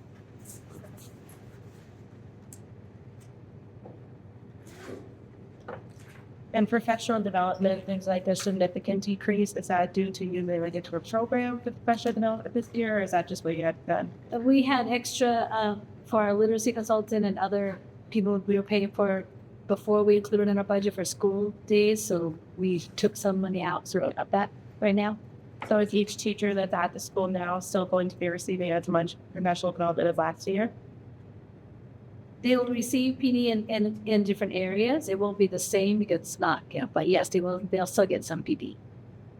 Okay, I'm just trying to kind of like understand. So No, that was for CSS consultant.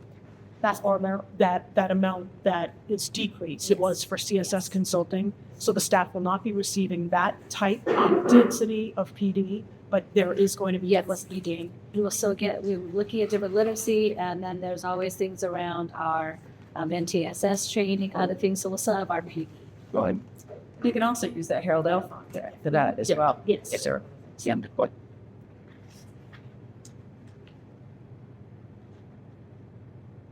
One thing that isn't reflected, if you look at salary of wages, it's different than Knowlton, but due to enrollments in grade 3, taking a teacher out of third grade, similar to what was talked about at Knowlton School, because the second grade class going to third grade has less students. And same with our K going up to first. Our K this year only has 4 teachers, and in first grade we have 5. So we do lose that spot to go somewhere else, but that's probably the only have these. So we did. So that We had you're gonna move 5. 2 teachers? Is that No. what I understand now? One teacher grade, 1 third grade teacher. There's 5. We have right now. We have 4 in K, 5 in first, 4 in second, 5 in third. So one of our third grade teachers is bumping down to fill the spot for second grade to make that a 5-person team. There's nowhere for the 5th person in our first grade team to go because there's only 4 for our kindergarten right now. So that person will just take a spot in the district with wherever there may be openings. so there's specifically not enough room for another classroom? No, or it's just that the numbers. enrollment's allowed. Yeah. So one Our person is numbers are low. moving as a result. Yeah, one person's. Not losing a job, Just losing to a different teach different depending on the needs. But again, if we kept that position at your school, we would just have smaller class sizes. significantly. Yes. Possible. Our class sizes range anywhere from 16, 17 to 20, which is what we usually run. So, yeah. So it'd be really small. Like, I mean, the only thing we always is always a gamble is how many kindergarten students we get. This is the first time we've ever only had 4. Yeah. So if we miraculously got a lot more students enrolled, then we need that 5th person to help with kindergarten. But we're going with our number right now. This year's kindergarten is probably the Smallest we ever had. Like as long as I that's a poor Harbinger. But And what we do for kindergarten across the district is if they have huge enrollment, we put a position. We don't say, oh, it wasn't budgeted. We address it. and then we'll And then it's a great save for us figure. for else.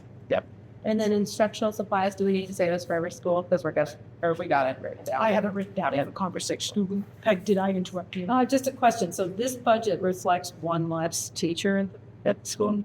Yes. Yeah. So what is the number of students that you currently have? We have about 376, I think, and we'll be set for next year. Projected about 300 and I gotta look at that enrollment for next year. That was pretty. It'll be down to 20, so. So you had 356, which Unless anything's added, yes, roughly. so we're having the same amount of students in the school, but 1 less teacher. Right now we'll have about 20 less in the school. Unless we get more kindergarten, unless we adopt any different programming, we'll have 20 less. We'll have a class size less. That's about it. Can you explain that $30,000 increase under guidance counseling?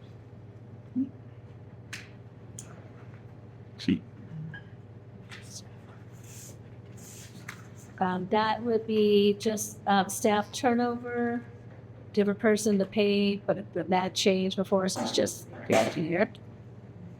That Yeah, it's just the same person that did that add. went over there was more expected than the last person, so it's reflected in the budget. Okay. It's the same amount, somewhat. there now, so Yeah. it's all split up in one. In the past, didn't Pezzy and Elk share in the subscriptions? Yes, they did. I remember that. Does that work? I know you don't, but it did work.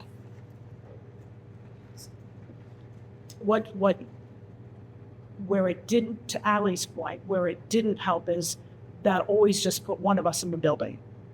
So even though I was at Huzzing 2.5 days, at Caldwell was 2.5 days, we never saw each other. It wasn't an added.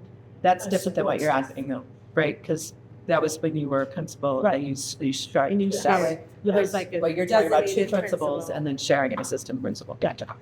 Fine. Or to become some really, yes. Yeah. And does that just go have more staff like to help the office? Then in school it sounds like. We have we have a lot of different programs. We do have a behavior interventionist. We have 3 life skills programs and a special resource teacher and our behavior interventionist. So there are people that we rely on when we need to. So you have one clerical. We have a secretary, 1 full-time secretary. Name it. I just love Mr. Roberts. I think we should share everything. Yeah, so one of the questions that would come up is that we have a full-time assistant principal, and he also has multiple programs that others don't, right? Especially for the program. So there is that. That was there's that idea, and there's that possibility that she could share with Roberts with Golden. Is that? That's what's being brought up. But I think it is worth noting that Hussey has some programs that represent the right district. Yeah, if we have, this is not our forward recommendation, it's based on the programming needs at Hussey, but it is certainly something you guys could. Are there any more questions on the expense detail category page? We'll look at the stipend page. Wait, can I ask about field trips? What was that? That can't cover the cost of field trips. No, we have an amazing PTO that pays for our field trips. We just pay for transportation as people. Do we have any idea what the cost of field trips for your building is in a year? Oh, I could get that. We've just had some people. Actually, I'd be very interested in that across the district. What is the cost of field trips across all of our buildings? If field trips are curricular, I think the board should be funding that. And I think that's a lot to ask of volunteer moms and dads. I suspect that number is a lot to ask of volunteer moms and dads. And it's based on the amount that we receive from our fundraisers. So obviously we wouldn't, if we didn't, they have it for us. They'll tell us we can afford, this much or this many, activities for your grade level. So the grade levels they choose what they want. Some of the grade levels are frugal in what they choose. They get like 3 different activities, or someone comes to school. Other ones they plan for like, oh, we really want this lot home farm events, or we're really gonna do the one really big field trip. So it's very generous of our PTO and their families who, support the fundraising, but no one takes advantage, like we know what we have coming, so they're very good at figuring out what they can, do for fundraising. So the conversations I just like to have as a board. We budgeted 15. I just went up this year, 15 to 20 at work. Is that right, Chelsea? Yes. Yeah, it was 10. It was, I say 15 to 20 for a kid. But again, to that point, not every teacher or every grade utilizes it. There's an extra one this year that they're more up with school, so more. I might know the answers. I don't know. But yeah, I know like North Berwick, for example, budgets a certain amount. The school knows they have that. Berwick, I think, is a little bit different where you just come to them with a request, they do or not. I think the Berwick PTO this year that said 20 normal. Right. Okay. And Lebanon just allocates a certain amount per grade, and that they can use that money, but it's in the thousands per grade. Like, All right, I'll take a look at stipends. There's not a lot of changes there. The district PBAS coordinators, we added a little bit there to share that among the 4 schools. We still have leadership. We keep funds in there for intramurals. We don't really have much at our K3 school. We do have Girls on the Run this coming up, so that's exciting. But other than that, we don't have a lot in the kiddos right now. The other ones are still same.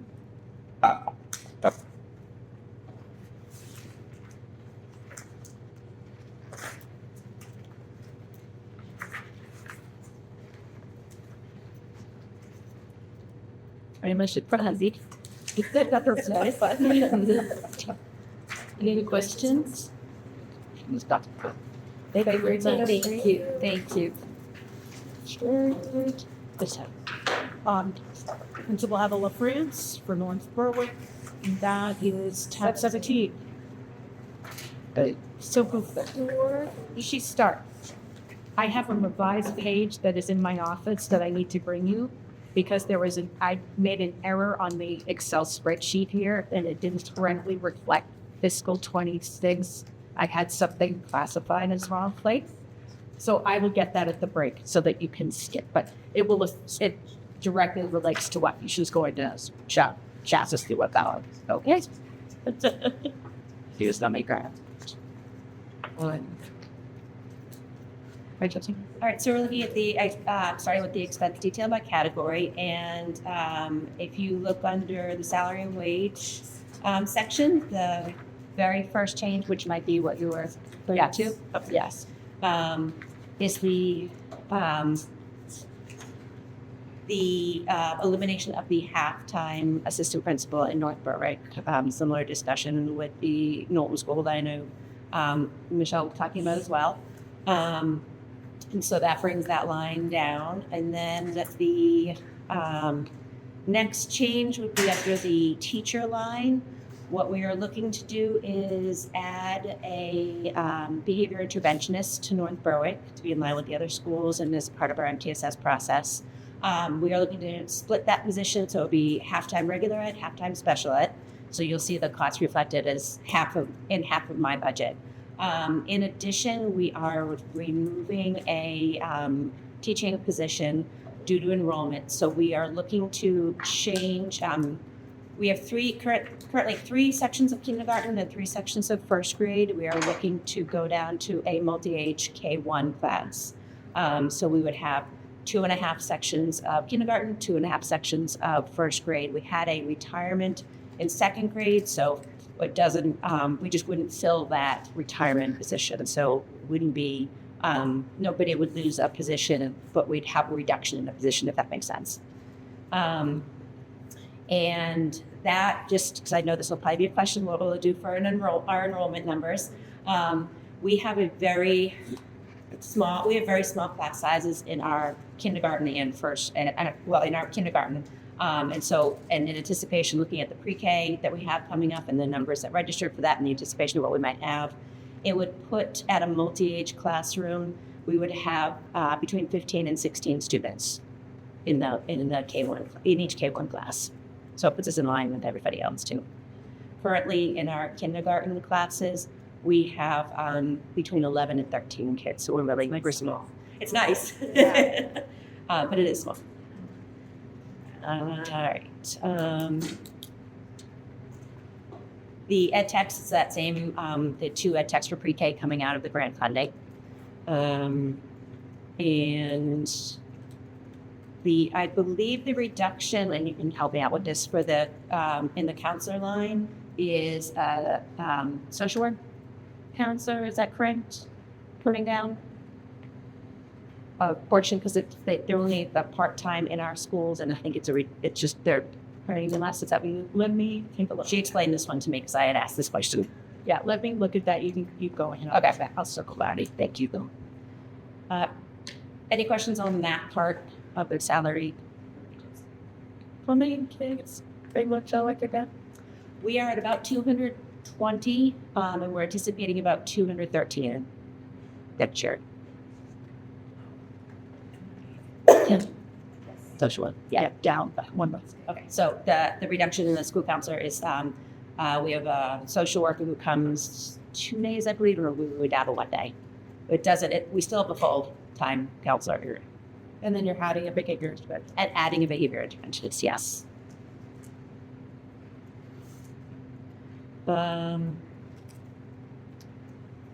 Looking for any significant changes. The professional development, it's very similar to the PESI school. We took a little bit of money out that was budgeted for CCS consultants. We do a lot of full district-wide professional development.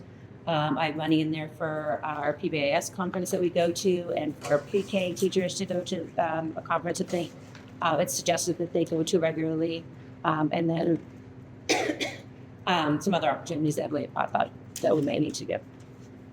Some reductions for travel, a little bit less because we are coming out of our full PBIS training, so we're not going to be traveling up to Augusta. Teachers won't be flying up to Augusta as much. So. What's the contracted service? Yes, Norfolk. That one up. That is the Cromwell Center. Cromwell Center comes in and does presentations on disability awareness. And I believe they do that at all the elementary schools. I don't think it was ever in our budget. That's under supplies and books. The textbook line went down because there was some money in the budget for geodes, which are literacy sets, but we're taking that out. We're doing this whole literacy curriculum review. I don't want to purchase anything that might not work with the new curriculum. And then the instructional supplies are, you'll see my line item is going up. There's some increase in supplies for pre-K. Pre-K goes through a lot of their general supplies as well. And I put in money for handwriting journals.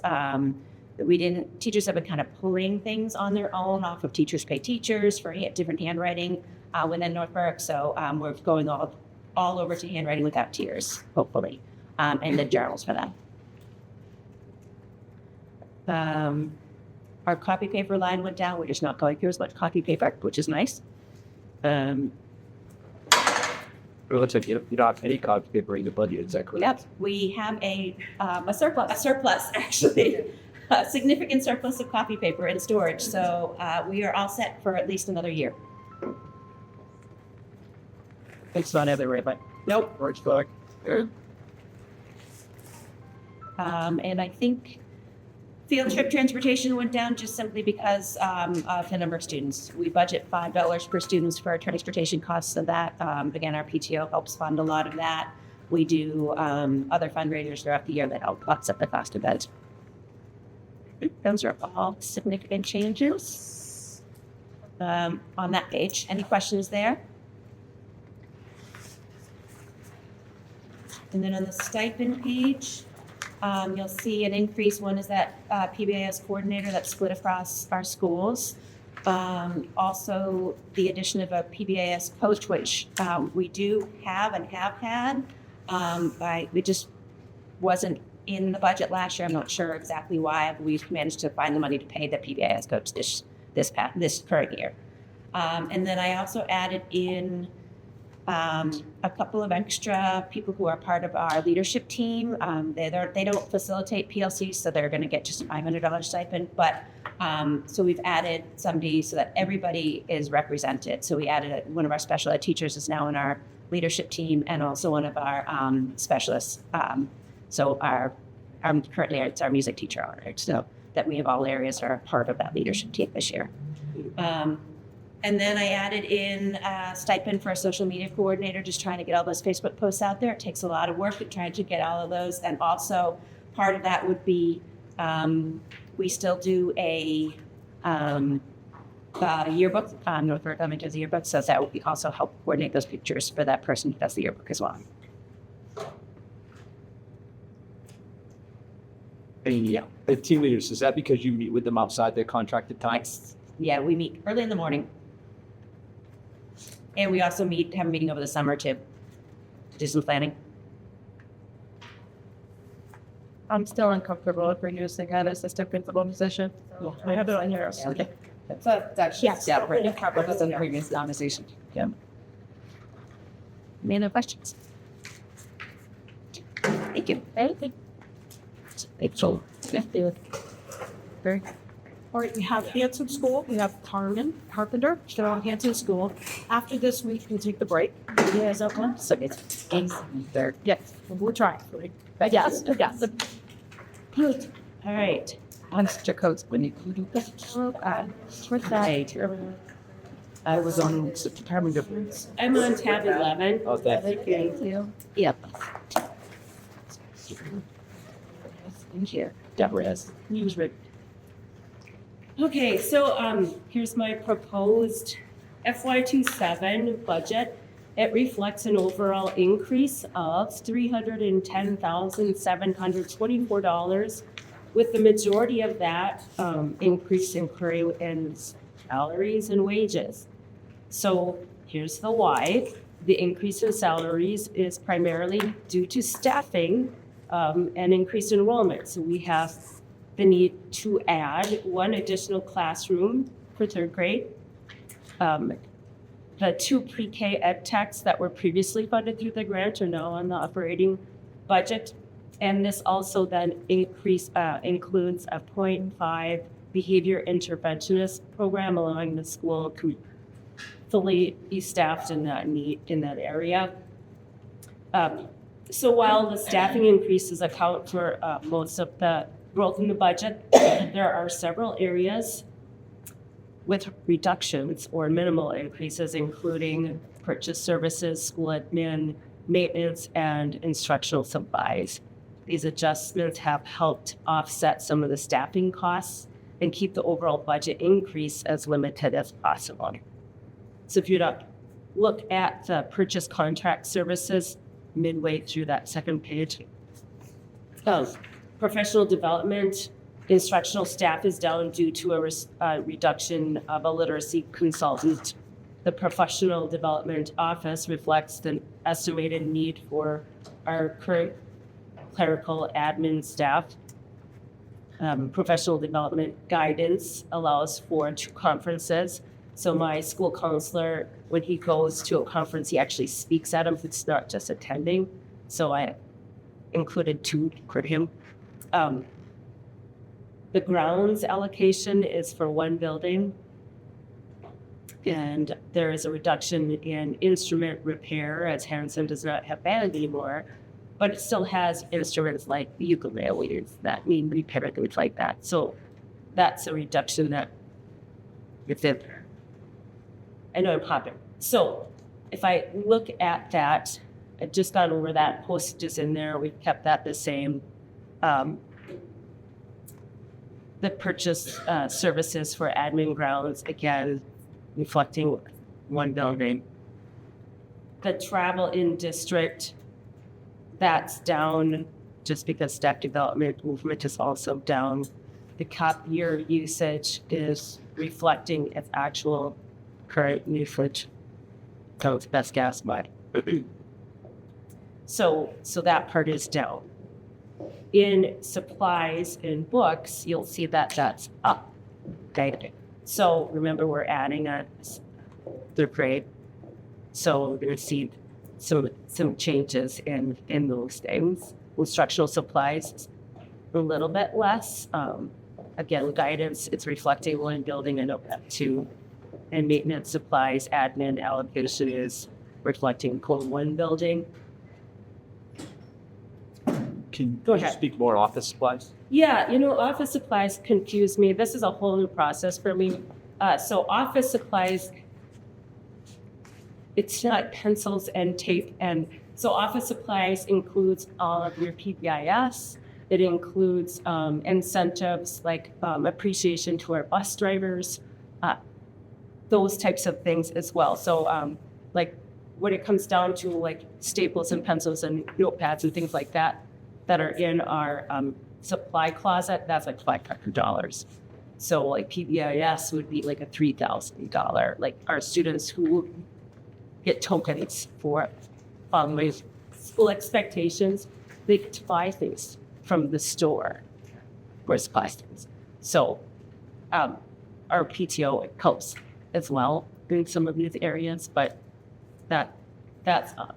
So that is up from the last one. I know I watched video last night of how this went last year, so I could be a little better prepared because it's so new. And I know like last year, there wasn't as much of a need for textbooks. Well, so it's changed this year. So, and then we always have a replacement cost too. So you have to add that in, otherwise textbooks are expensive, but I just think it's just so different from our other buildings. So it is. I But think Lebanon they is growing. We're not in the cut mode. If you compare the numbers, I'm just looking at the numbers of like 2,000, 3,000 other buildings, and then, 18.5. It's like, it's a big difference. And, like, Yeah. it's the disparity across our district is what I'm wondering. Are the same things kind of being purchased and they're just being reflected differently in the budget? That's my question. It's just so different that it's just a red flag when I look across our buildings. Just comparing it to the other schools. Yeah. So we're trying to figure out what's in there. Is there something else in there? The other thing to keep in mind is, and I'm not saying it answers this specific line, but supplies overall, we'll take a deeper dive this coming Thank you. week. Because we had students shifting and the grades happened last year, there wasn't enough time to go back and make sure, okay, you have 250 students, you have 222, you have, so I think some of it, if we look at it holistically, will balance out, but we'll dive into it. Yeah, and the example, the paper at North Berwick versus paper and others, like, I understand that, right? Yes. I'm just curious. This is different. Yeah. So, yeah, I so get it. just thank you for Yeah, I looking get into that a little bit further. Sure. And Josh, were you thinking all supplies, or are you thinking also instructional supplies? That whole Oh, category, that- right? When we okay. think about supplies and books, Okay. I'm just looking So for let me kind throw of some other consistency things that are across everything. actually in Sure. under that category. So when you're looking at that big jump to 18.5, it also includes parent-family education night. There's $1,000. The Day of the Arts, we have budgeted $1,000 for that. Student recognition types of things, $2,000. And then you have your office supplies, your PBIS. So that's how it gets there. And I think, when we see how it really went this year to really get a good baseline, that's a change. Yeah. So that's what I'm proposing. Okay. Just trying to look at it sort of with parity to the other schools, because the other schools are all around 5.9 or less. So we're just trying to figure out what's in there that isn't was somewhere else, and we'll look at that too. Then I buy textbooks, so that actually it's to my book supplies. The equipment, hardware, software, that $900 again. There's another third grade section. We're going to need a rug. Have some of the supplies that I can pull from LES that are still there. But so $900 should cover our needs there. Dues and fees, membership. So Maine Principal Association or EPA. So that covers part of our dues for that. Transportation, we kept the same. For a lot of the field trip. So this question, let me know. Measuring number of students. Did we say that? Last year. What's that? Say that again. Number of students. Last year to this year. The last census I looked, it was like 289, and I budgeted for 202. Okay, but that was, And we won today. this building is happy. Yeah, that's like one of the weeks. That would be his best. Is this full-time assistant for me? No, I have a half-time assistant principal. Remember, there's a few inequities with Lebanon. We don't have an SRO. We don't have law enforcement. So Kelly having an AP is really important. I just don't have those of time this year. Thank you. Can you explain the teacher line? I don't know if I know you're adding one additional, but the increase is 172,000 So what line are you? under salaries and wages at the top, Okay. and then teachers. You mentioned adding one additional, but the increase is 172. Is that all reflective of step increases? There's one additional teacher for third grade and a half and then for teacher. In our current status, we have half-time resources for special education and half-time behavior intervention. And now we try to, in special education, let you know that they're going to need a full-time resource person. So now I need to add a half to make that whole. So You currently have half-time, but you're gonna. it's shared, yeah. But I have the need for. So I was just looking at how things were there to the increase, even though they're increasing. in the first, and yeah, and it's still an increase of 75,000. So yeah, they salary. So that was salary. Thanks, Andy. Question. No, I get it. Any thoughts, questions, wonderments? How do you feel about not having an SRO? That's hard. So if I haven't had to do a 911 call, I would hope that there would be a longer response time. And I have kids in 2 buildings right now, some for FIAD and some for STEAM. When medical things happen, it takes, that response time to get staff over there. Okay, that's one thing. Another concern that I have, just with the lens of always having safety first and response time, I want you to think of my day with like 3rd grade students. As kids get older, sometimes their behaviors get bigger, but usually they go the other way. And so if I have someone that's in the other building that no longer has an AP yet, there's no owlness there or behavior response, it's hard enough sometimes to get a 3rd grader to get down to the owl flex that will take it combat and third time. I would not want to open up safety as an issue for trying to get from one building to the next. There's too many opportunities to elope, things like that. For me, when I centralize our services in one building, that's what I want. That's the safest approach to do things. So I'm not a fan of having it in 2 spaces. So the With our Questions about that. So It's a school resource officer. Yeah. Is what I miss that I wish they had. I wish we had. It's a safety thing. They can teach things too. So, do you want to just go over your stipend list? oh yes, thank you for that. I forgot about the stipend. I've added to the stipend list, thank you, because our pre-K has asked several times, can we be part of it? Yes. Just this year, I could say you could be part, but I can't pay you. It wasn't on there. So next year, I've added pre-K to leadership. Lebanon loves intramurals.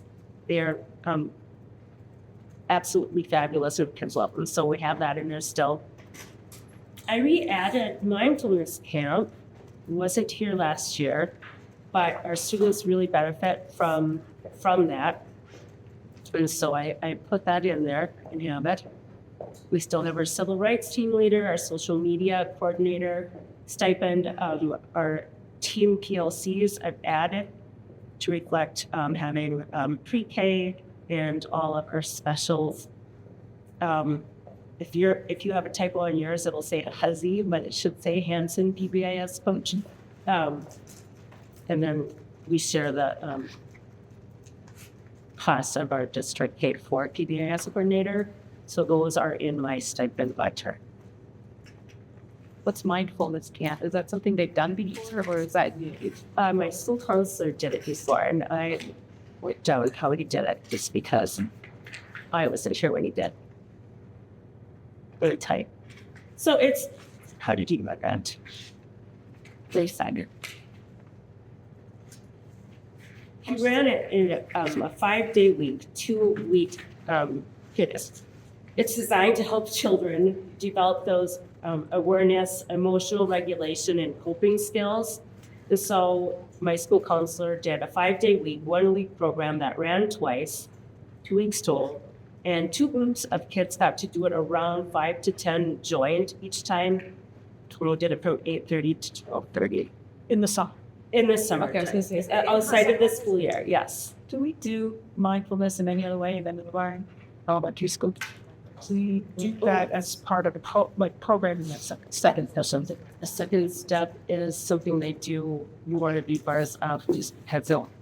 Mental health is really important. It is, and at districts that do it full school at elementary level, see significant improvements. Your environment. Big proponent for mindfulness For kids. Yes, they're working on building ours a little more robust as well. We're going.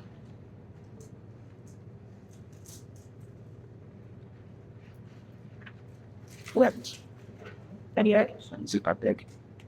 If you Thank you. we are working on the heat. Yes, so thank you.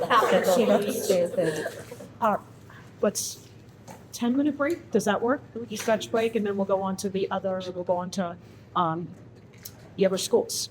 I think that's good. All right. We have Mike on the computer on our Google TV, our big TV. For the Noble Intermediate School, that's tab 27. Hi, Mike. Morning, everybody. What? Jeez. Oh, boy. All right, so we're ready to go. I think so. Oh, I see. I'm just short. What's that? Okay, so take a look at the expense, basically page 2. Basically, doing both. Directed SPAT. Hold on, turn it back up. Hold on a second, Mike. Yeah, administrative assistants. Everybody hear me? Now we can. Now it gets the desk. Start again. So currently we have 2 administrative assistants. This is going to eliminate one of those positions. So we will have 1 administrative assistant for next year. The other, so permanent subs, stipend, those numbers are fairly small, and we can touch base on those in a second. Notice that the teacher line is down $142,500. That represents a cut. So we're going to cut a 6th grade teaching position. Currently we're at 19 students per classroom, and this will make 21 students per classroom. So it's an enrollment math. That's where this comes from.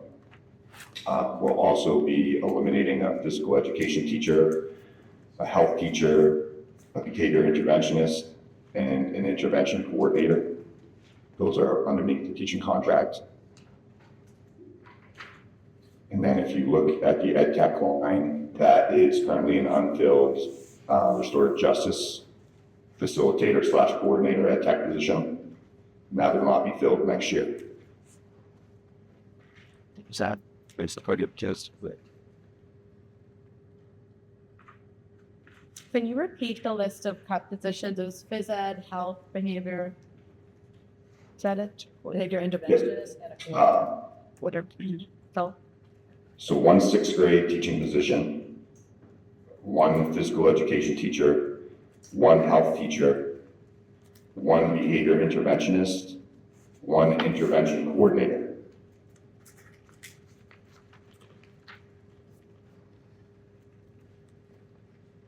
and those are being removed just because of a decline in enrollment. What are your enrollment numbers this year versus then?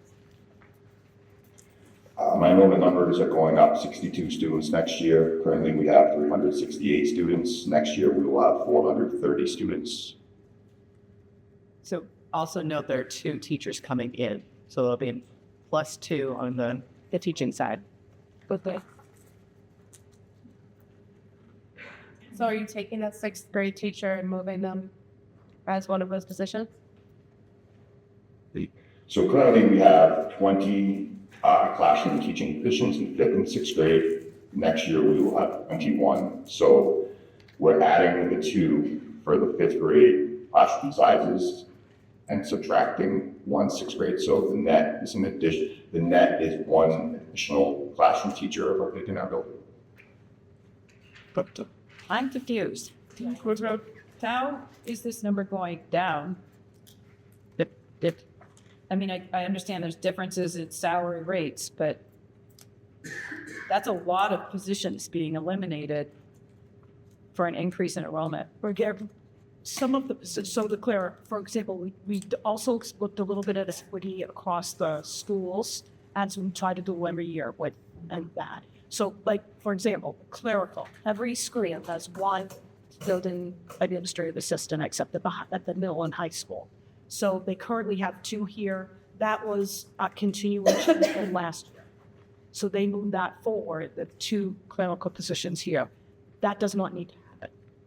I mean, that's the recommendation, that it doesn't need to happen to align more closely to the other elementary schools should be enrolled in, that they are it's going to here. So a couple of years ago, when middle school, when things were presented for some cuts at teen levels, the board asked Mike to come up with some plans to address some other things. So in that process, he added 2 social workers. We're keeping 1 here, so that would be 2 counselors and a social worker, which would work with behavior intervention. Then we would move one of those social work positions up to the middle of high school. So that's that. So it's decrease here, but we're not losing a position per se. It moved carried ahead. The same thing with health. The health position here would move to the ice cream. No, to the middle high school. I'm fine with the phys ed and med health if you think you can get by with it, but I want to revisit the behavior, the restorative justice position, and the intervention coordinator. How many health workers do we currently have? We have 1 health teacher. So it was teaching health. And 2 people with 2. Right. But so Yeah. we're saying where the health secretary is. Must be not. But isn't the nurse like at the other? Yes, it would be more of the elementary one. And so, to be honest, Kella, and sorry, there's all of this. I know it's a conversation. So Kella is our current health teacher here. She's been working with the middle and high school folks all year long about, and so if there's a need at the high school and or the middle school, AJ will talk about that with you. So, and so it's just about when you start your direct health curriculum. And so our recommendation is that we start it in 7th grade instead of 6th grade. Is that standard? It is. Yeah, I mean, elementary typically doesn't have a standalone teacher across them and the generals. But that, again, these are things for us that we're looking at. If you let us know and you feel that you want to do something different. And then phys ed, we had 2. We have 2 here. Yeah. Is programming for next year going to look? I mean, like, Is programming next year going to look similar to how it looks currently? No. Okay, so gym life won't be twice the size of a regular class, and they will or they won't. like right now, how big's the biggest gym class? It will not. Okay, so what will gym class? Right now, gym classes right now are currently typically between 40, 50. Because there's 2 teachers there, it will now be like any of the other globals. They could be 20, 24 students in a gym class going forward. I just in my head, like I have no idea what programming is going to look like next, so like it's hard for me to like picture what's happening versus how this is going to actually. Mike, is it fair to say that you're looking at 5th and 6th grade more similarly for next year in terms of the way, but we don't have, like the details aren't there yet. So currently it's team at the 6th grade level and individual at the 5th grade level. And so I think that they're looking at and allowing staff to sort of work through what would the reconfiguration-ish, I would use that word, what would it look like for 6th grade to be more typical to an elementary model. And that's how we're able to get rid of her. Yeah, that's where they'll So be. a 6th grade because they will be TOTJ, they'll be more elementary. Yeah. Or they'll not be singularly content specific, because there may be some folks that want to do like math science and someone wants to do the LA social studies and they work together as a team. They're letting their staff work through that. And existing staff is okay with this, or they don't have a choice? So we're working through it. Basically. Go ahead, Blake. I'm sorry. I was just going to say, so like one of our, like process-wise, the school board gets the budget first, and so we will meet with staff and talk about options like this week. So this is sort of, I'm sure that some of my teammates are in the audience and are hearing this for the first time, and we'll work together and we'll problem solve and come up with the best solutions. And that's what I would tell you. So we have work to do, and we can open the building in the fall with this situation. Like this will work with our certifications. And it will work. It will just look different than it looks right now. But The restorative justice coordinator, I know that's like really important at your school. I know it's something that you've seen like huge success with your behaviors, but this has been an unfilled position. Have you ever had this filled? Yeah, so this year we haven't, so that position initially, so years ago, 3 years ago, it was the planning room person, which is kind of like an in-school suspension person, and that person would then be trained in doing something very specific restorative justice work. That work, our MTSFOs, our those work positions, those people have been doing that work right now, along with like administration, classroom teachers, so it's really a school movement that we're doing. So I like that specific position is the least impactful of this whole list based on what we're doing as a whole school-wide cultural piece. Okay, thank you.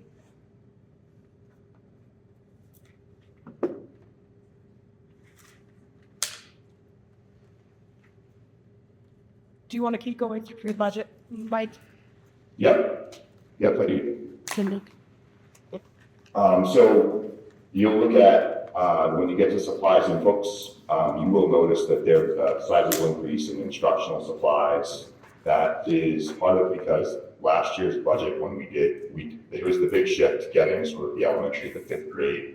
And so it just reflects that in this budget where we added some things. It's definitely more expensive in an elementary classroom with some of the consumables. And also looking at, we had writing this year, so we need some writing curricular pieces, some workbooks, those types of things. And so that would be, I would say, the majority of the instructional supply increase is for that. And we also, Mike, this is Denise, we also had that, as an elementary, your supply line would have a higher cost per student to our previous conversation. Correct. The 155 versus the 105. That's correct. I know your life skills tax needed improvements. Have we seen any progress in that area? You had a life skill tax. Can you ask that question one more time? So when we took a tour of your school a while ago, you had a life skills class, I believe, that needed significant improvements to be really beneficial. Has that been addressed? Have you got anything for that? And Melissa can also address that as special ed later, Okay. because they're teamed up with ours. So I would say that, and Melissa can jump in too, but I would tell you that there's always going to be a need to add some more things there. We are, working with Kevin Moore, with Melissa Adams, and obviously our teaching team.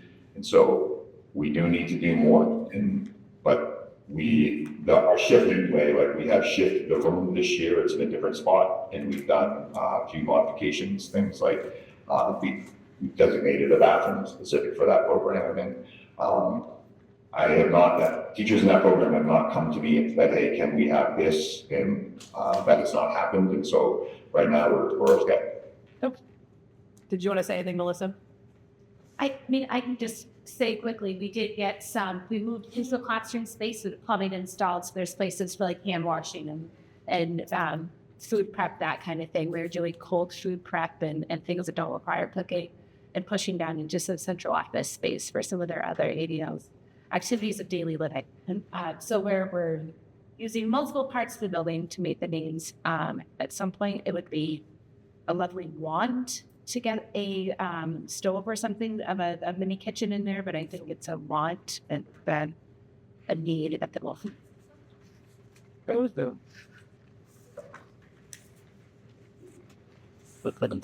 All right, so the next tab is going to be the stipends.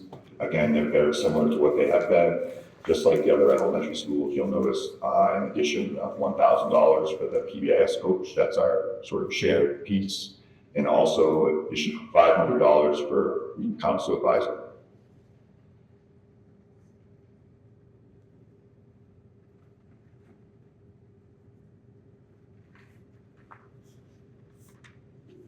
Hey, Mike, can you speak to the dues and memberships, please? Yep.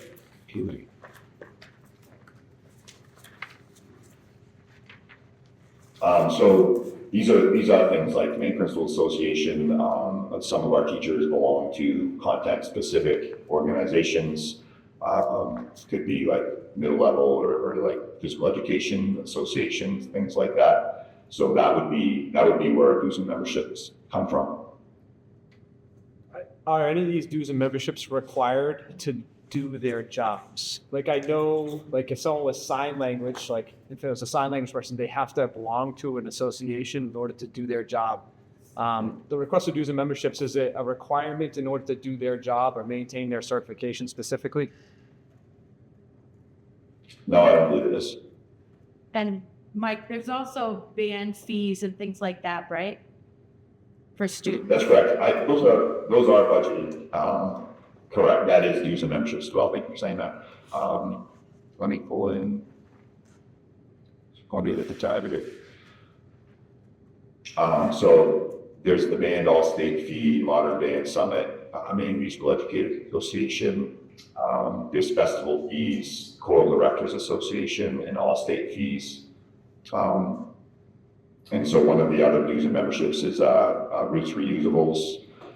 And that is basically like a huge cost savings when we can get supplies that way, because it's basically everything's free when you go there with the other dues and memberships. So we've gotten things like whiteboards that instantly you get 2 whiteboards, it pays for itself. So with whiteboards, corkboards, teacher chairs, teachers visit pretty regularly. I have a good group of people who are accessing that regularly.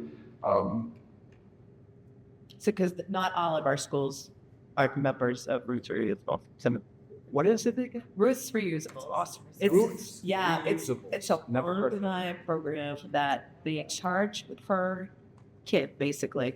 And teachers can go up and just and stuff shop. But it's not, doesn't cost anybody anything that way. The district pays a certain fee.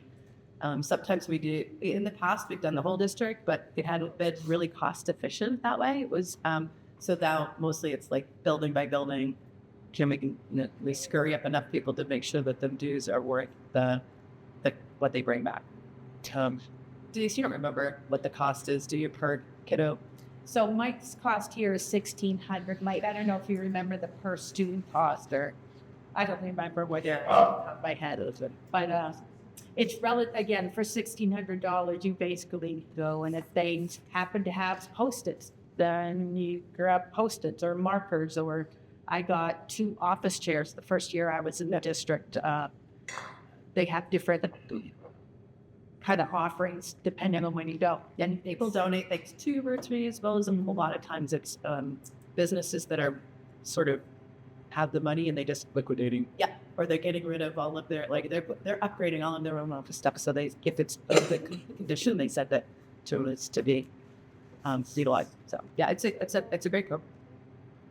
So in what I think it's about $5 a kid. That's what schools have to pay. Say it one more time. $35, $5 a kid. No, I think it's $3.75. there you go. So it's not great. Great deal.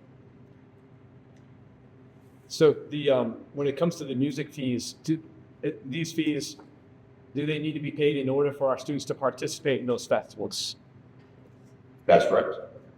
As long as that's the case, like when I think of like national councils that teaches the mathematics as a math teacher, like that would be my fee. Like that as a teacher, I would choose to belong to that. None of those fees are in there, right? It's necessary for our students to participate in festivals, for our students to benefit from these materials. It's not a personal benefit to staff, correct?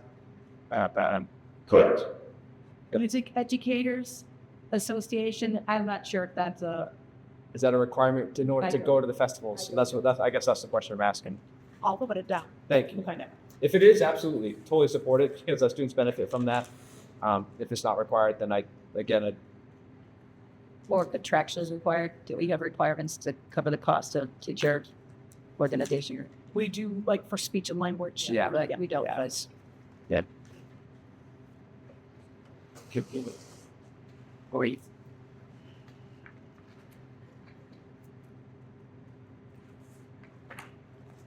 Nine.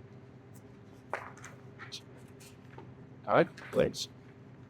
Okay, any other questions for Mike? Okay, thank you. Thanks, Mike. Thank you. Okay, we have Noble Middle and High School, which is tab 16.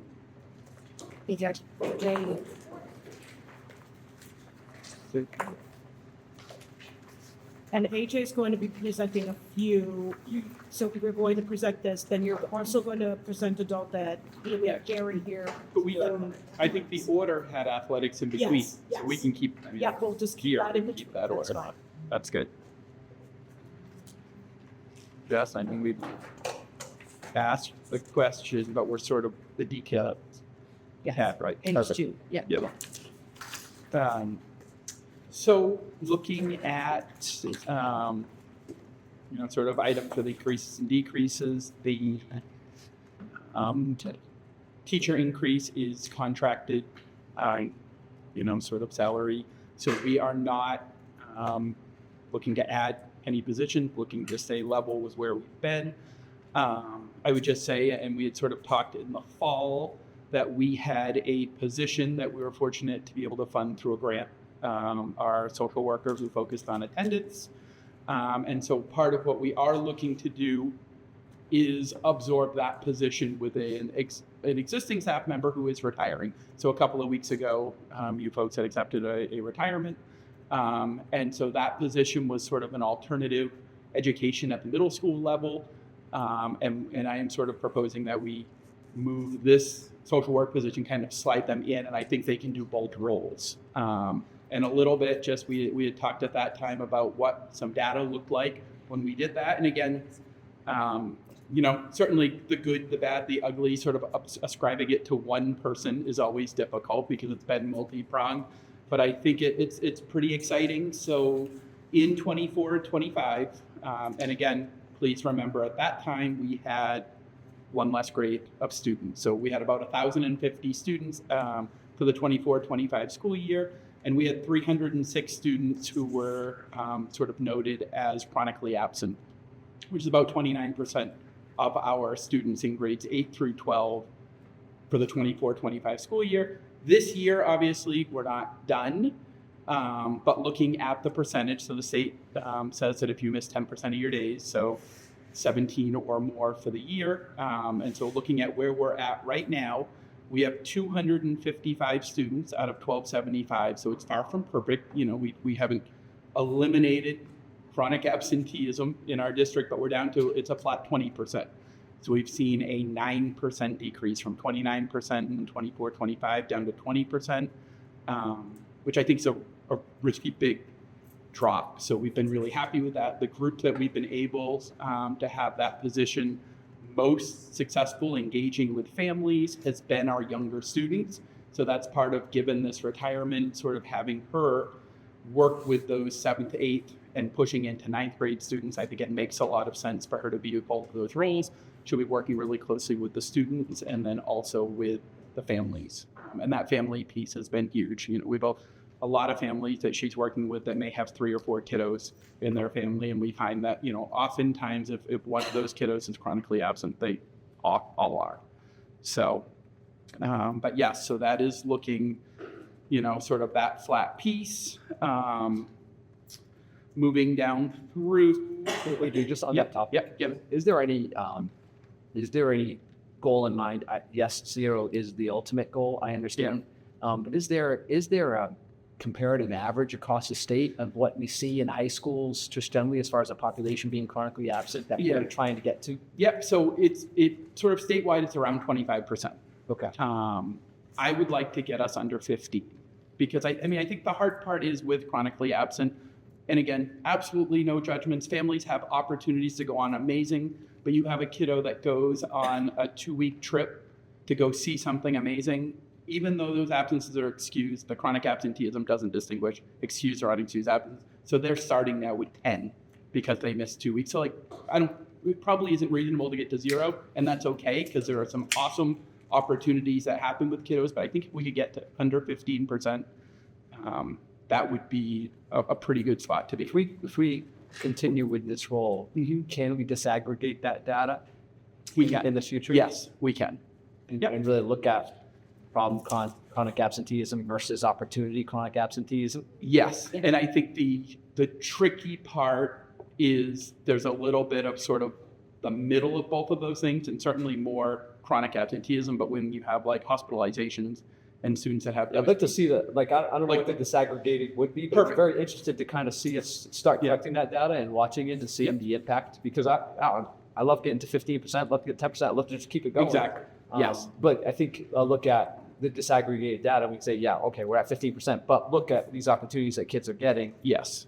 Or is it medical, which is no one Yes, has any control, extenuating that's just the way it goes, right? Yeah. So that would be great to. Yeah, that, let me so. think about the categories. I can't think about exactly what categories we want right now, but that's top of my mind. So I think that would be good. Right. And one other quick question. So over the years, the state law for truancy has shifted support for those issues. So for those really challenging situations where kids aren't coming, do you have much support from state laws, police departments? Is that No, there's not a lot. The state of Maine does not have a lot of teeth in truancy. And really, the truancy piece only applies to unexcused absences. Right. So there's sort of two phases that we try and work with families. One is communicate with the school.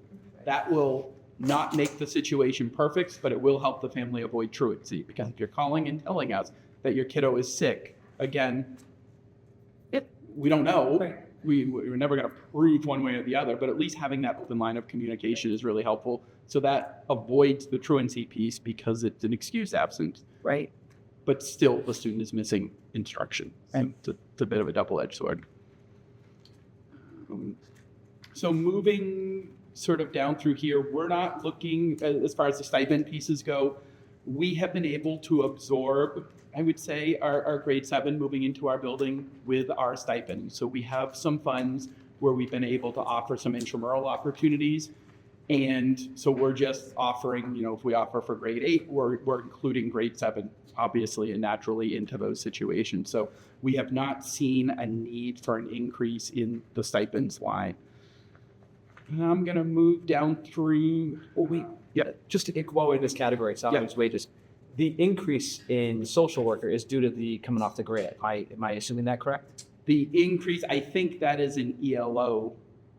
One of our ELO folks is coming off the grant partially. So we have a grant that's going to fund them through the first half of FY27.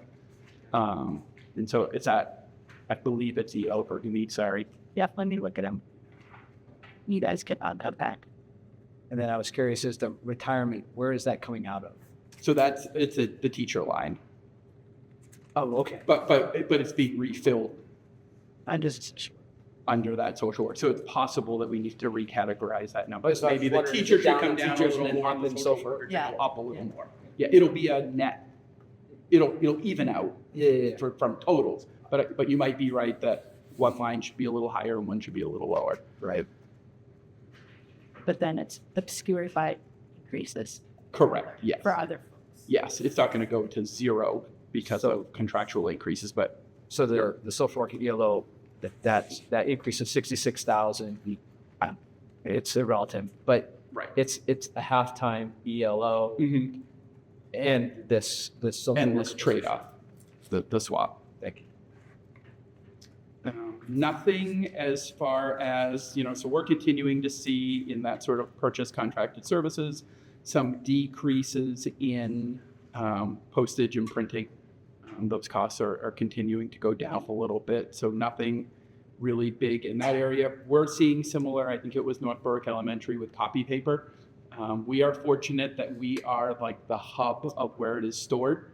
So sometimes as years and years go by, we do our best to farm it out, but I think we are probably the recipient of a few extra boxes of paper every year when folks don't need it. So that is a cost that can certainly come way down. We are seeing an increase that you'll see is those instructional supplies. And for me, that is the bringing on, this is sort of our first full budget cycle of bringing on and bringing through that grade 7 piece. So there you'll see an increase. You'll also see that there is an increase under the office and graduation supplies and books. Graduation costs, truly and honestly, are continuing. It's very, very expensive. And I think sometimes as like the school principal and coming up as a teacher, like I am probably guilty of sort of minimizing how big of an event that actually is. But when you think about it, with 220 graduates and we're giving everyone 7 tickets, And then we're inviting everyone else they know. I mean, we're comfortably getting to 2,500, 3,000 plus people. So it is a huge event. So we're looking at things like needing to have police at that event and helping with parking and all those pieces and making sure we have EMS. We have a lot of folks on site that day. So it is a big event, and it is an expensive event. And under the equipment and the instructional supply, you do see an increase there of $12,800. That is a request from our music folks. We have a number of instruments that are aging, and they are really looking to replace.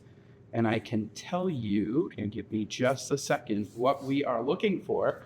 I hope there is not a quiz on the instruments later, but we are in need of a tuba, a euphonium, and a bass clarinet. So those are the three instruments that they're hoping to recycle through. And I think we're seeing that the usage rate now with grade 7 coming into our building, like these items are being used a lot. Like that is a very, very busy space within our building.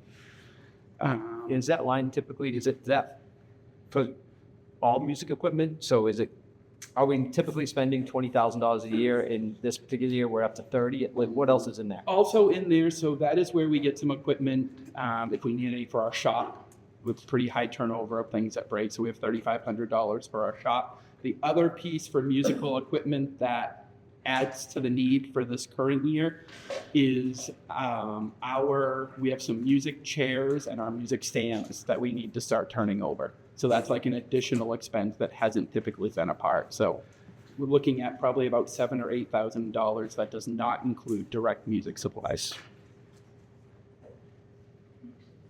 Right.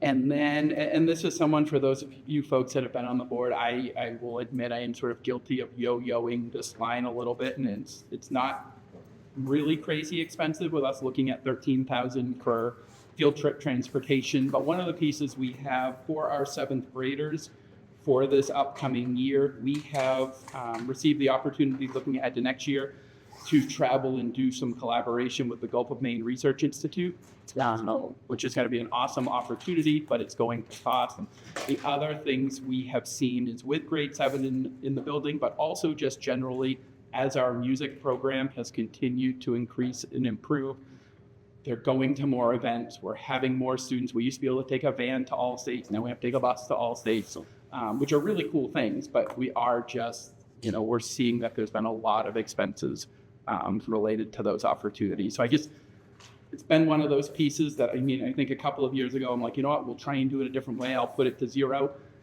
And then I just spent the whole year borrowing and grabbing and being like, okay, we won't do this. I'll take this money and do it for transportation. So trying to get to a point where we can be as sort of transparent and honest with, this is really what it's going to be.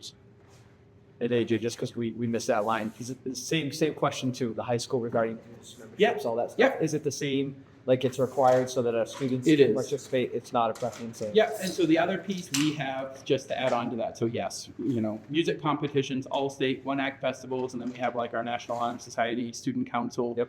Our World Language Honor Societies. We have dues for like to be a part of like MAP teams. We pay to like a collaborative to do that. The other piece we have on top of that, and this year and fiscal year 28, you'll see probably a little bit of a bump, is NEASC as well. And we the Association of Schools and Colleges, you'll see that as well. So yes, those are kind of the pieces that make that up. Yeah. Anything else, please? Don't visit. Right. Just for 1 year at your administration is 2 chancellors or 2 mics. With 1 principal and 3 assistant principals. And sort of how we break it up is 1 assistant principal for grade 7 and 8, 1 for 9 and 10, and 1 for 11 and 12.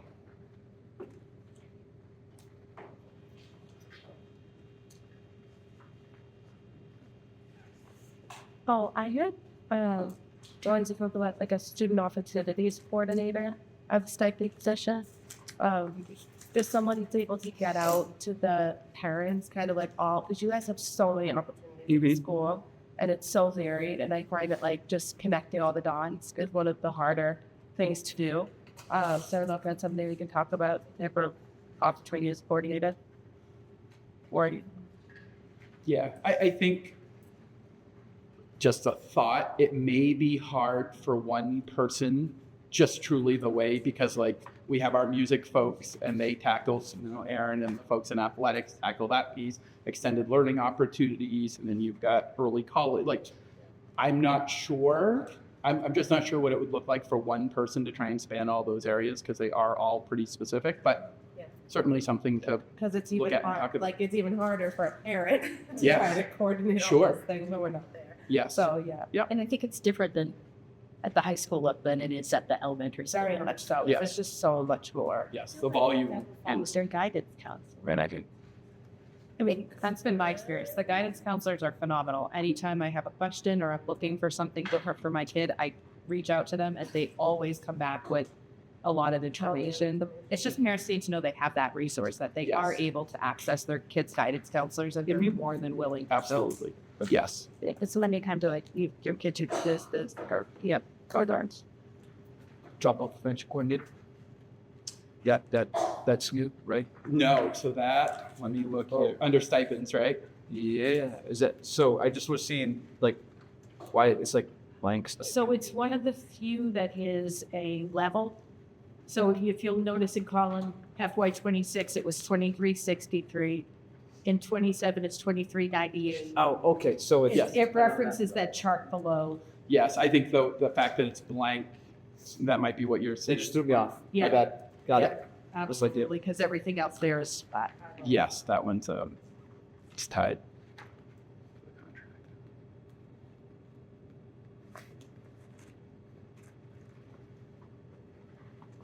Maybe. I mean, there's a lot. I mean, certainly, don't rush, because it is a lot. We have many parts and pieces to our building.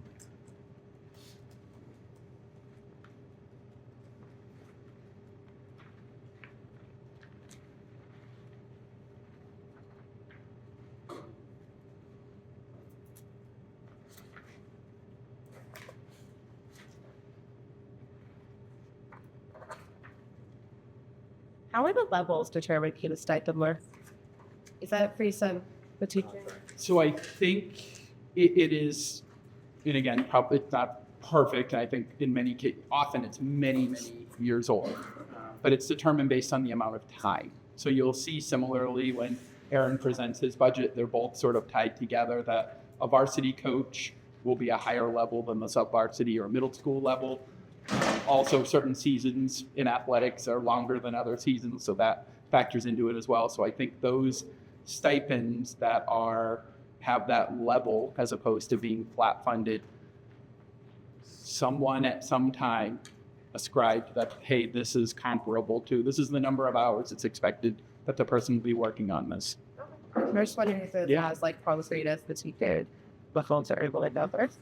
Right, no, so it's not, our stipends are not tied to like experience. So it's not something where someone gets a step annually. It's more just the number of hours that it takes or is expected to take, if that makes sense. Of course. Basic. Yeah.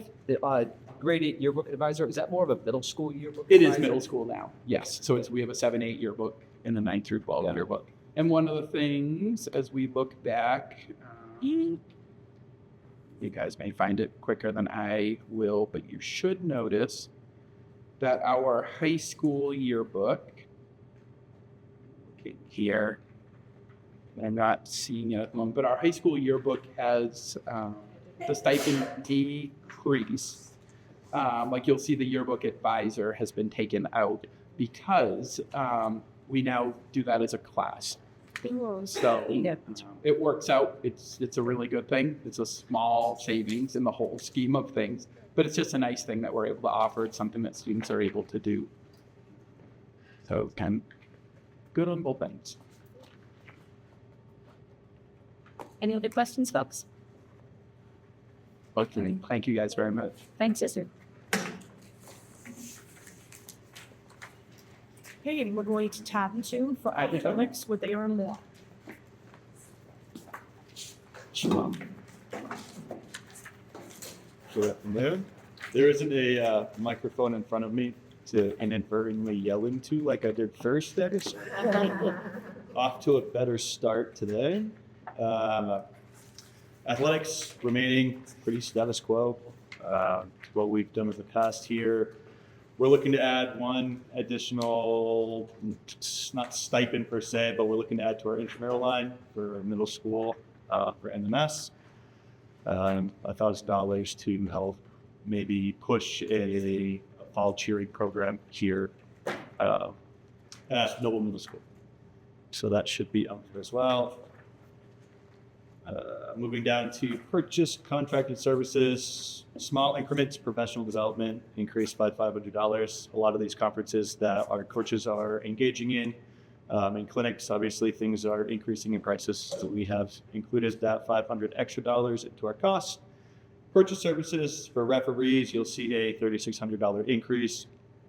The MPA has a contract with all officials advisory boards in the state. That officials receive an increase in pay based on the consumer price index every single year. We are estimating that CPI to be about 2.5%. So on top of all the base pay officials, we've calculated about a $3,600 increase for all officials for all sports for the duration of the year. Contracted services, small increment, $500. We use the North Berwick Police Department for football games, for some high-level events that we also host as well. They just renegotiated their contract for their detail rate, which was 68. It's moving up to 75. So we've allocated that cost in there as well. And travel, professional development, again, $500, just an increase in prices here. Supplies, uniforms, we are going to be creative this year with how we order some uniforms. Due up right now, we also have boys and girls lacrosse, which a couple years ago, the Friends of Noble Knights lacrosse organization made a good donation back to the school as that organization dissolved. So we're going to use those funds to help fund the lacrosse purchase this year. So you'll see that there is a $5,400 decrease in that line because we actually allocate that money out as well. Interpretation. Yes. I know for football, the standard uniform does not include a guardian enrollment, and that would be, I believe, the cost of a parent to input supply. Is that true or? Yeah, so you mean a guardian cap? Yes. Yeah, so a guardian cap, we priced it out. They'd be about $4,000 to outfit our program. However, Rydell, the company, the helmets that we currently have, the brand, Guardian Cap is not a product of Rydell, and Rydell has stated that the warranty on the football helmets will be voided if we put a piece on a helmet that isn't that brand, which is why we haven't gone with Guardian Caps. And we've seen like the addition, they sell it like Dick's and stuff like that. Is there a way that if it's more? We would love to have it. All right, yeah. So how would we, is there a way to get around that? Would we have to replace our entire line? So currently, what we have built into our equipment line is we have a football shoulder pad and helmet turnover. So every year we allocate a certain amount of money towards helmets and shoulder pads because helmets expire after 10 years. And if we don't start turning them over, we're going to be replacing 60 helmets at $400 a piece. So if we can break that down and replacing 5 helmets over 10 years, we can get 50 helmets pretty much as we get turned over. As we start doing that, we're going to start looking at the brands that accept the Guardian Caps, and we talk to our football boosters about possibly helping out with that cost. Because that's a piece that we would love to have, but we can't avoid the warranty of the football helmet that we currently use, unfortunately. And I love that we have a full fleet of Rydell helmets that I would like to discuss that maybe just real quick to remember early. I don't think it's better spread. Yeah. Yep, absolutely. Equipment, there is an $8,300 increase into that line. We had cheerleading mats into our budget last year, but we had to take them out. So we're looking to put those back in, and we're looking at some smaller items as well, lacrosse helmets, lacrosse sticks, and we're looking at ordering a weather monitoring device. It's called the Perry Weather Station that could be mounted on top of our stadium press box on the stadium field. And what it is, it's a weathering station that monitors wet bulb, which is it's the what's hearing. What's Humidity, the humidity in the air. It's the wet bulb globe thermometer that measures the humidity in the air. It looks at incoming lightning storms, thunderstorms. Right now, our EAP has that if we have a storm that comes in within 8 miles of our building, so pretty much a storm, if it's storming in Sanford, our EAP says that there's lightning and thunder in that area, we have to evacuate all of our facilities. If anyone's ever looked on their weather app, whether it's a weather bug, whether it's the weather app on your iPhone, and you see it's not supposed to be raining, but all of a sudden it's raining out, we deal with that times 10 when we have 3,000 people in attendance at a football game. The Perry Weather Station is used by high schools in our area, Kennebunk High School, Scarborough High School. It's used by the PGA Tour. It's used by college programs as well. And what it is, it's a weather monitoring device that has a very sophisticated weather system that you can download on your phone. The weather station on top of the press box has an alarm, it has a siren, it has a light. Therefore, if you're not in the direct vicinity of the stadium field, we can set parameters in the system that if it detects a storm within 8 miles of where the weather station is, the sound will go off, the light will go off. So if you're down on the field hockey field that what seems like a half mile away from the stadium field, you'll see it, you'll hear it, and you'll know that you have to evacuate kill. We've had 4 instances where we had to evacuate 2 football games and 2 boys lacrosse games because we had weather coming that was not shown on our weather devices. And my athletic training uses 3 different weather apps currently. They'll all pretty miss what we had. And we had to evacuate 2,500 people on 2 football games, which was a nightmare. So if we can have a better sophisticated system to be able to do that, obviously safety and security is the most utmost importance for what we do. Is there an annual cost with that, or is it a single? $5,000 initially for installation, $4,000 for the Eagle subscription. Athletic dues and fees and memberships, we're looking at a $3,000 increase. This $3,000 is based on Sanford Country Club. Our golf team uses their course as their home means and their practice facility. Sanford is transitioning to be a PGA level club. So they're adding an additional cost. We've always been able to golf there for free. They're adding a added cost this year of $3,000 for dues, which Noble High School and Sanford High School both use that course. So both schools are gonna have to absorb that cost. It's the same as us paying in ice time to rent ice at Dover Ice Arena for our hockey team. We've just had the fortune of not having to pay a rental fee ever in the past. We've looked at using the links at the Outlook in South Berwick, but they can accommodate us because they have Marshwood and Berwick Academy over there. So Sanford High School and Noble High School both use Sanford. They're looking to just add a $3,000 dues every single year. And the last piece for athletics is the athletic transportation line, which is really nice because in recent years we've increased this line. We're at a point now where transportation feels as though they can have drivers to support the athletic trips that we have, or we don't need to use a third-party company to help get our kids to where they need to be. So we're looking at a $25,000 increase or decrease rather in that line. Questions? I get the best. Yeah. The dues that families pay for kids to play sports. Yep. How much revenue does that bring in, and what is it used for? So it is on the revenue sheet, so you'll see it when we do the revenue sheet later, but it's sports fees, and we have approximately 60,000, I believe, is that comes in. And then what does it go towards? It's part of the revenue, so it supports the budget, the whole budget. It is the whole budget period. well, because it's just on another revenue stream. Yeah. We don't, Meet in our brains, but you're marketing for sports, athletics, that is, where's that? Okay, can anything go towards instead to general fund? Most of you. I just had a couple, just for information. Sure. Do you support all the grades, or is this just supporting the 7th through? So this is technically 6 through 12. We have, I say technically 6 through 12 only because some middle school programs offer 6th grade participation. And that's based on if the sport is it's a physical contact sport, 6th graders cannot participate in, say, soccer. They can't participate in other sports that would pair them up with 8th graders. But sports like indoor track and field, outdoor track and field, where they're not physically physically competing against other kids, that's what they participated. But this is a 6 and 12 budget. Do you know approximately how many students this?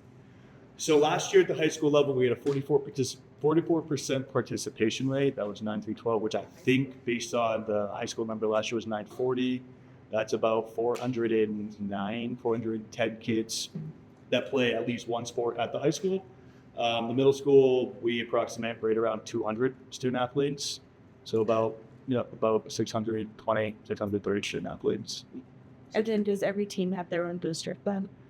So every team has their own booster club, which we're one of the schools that do that. And a lot of schools have one booster club that people request money for. We are fortunate where we have the volunteers where we can support each individual group using their own booster club. And Denise and I have been working pretty closely for the past couple of years to get boosters to move into a nonprofit status, become 501c3, so that they can support that team fully and essentially get those activity accounts out of the school as well. So yeah, we have a lot of volunteers that help hold their programs. Miss Year being one of them. I should have been a question. Thank you so much. Thank you. And you're good. We're going to have adult education tab 1, and Agent Dufort's going to present for yes, Buster.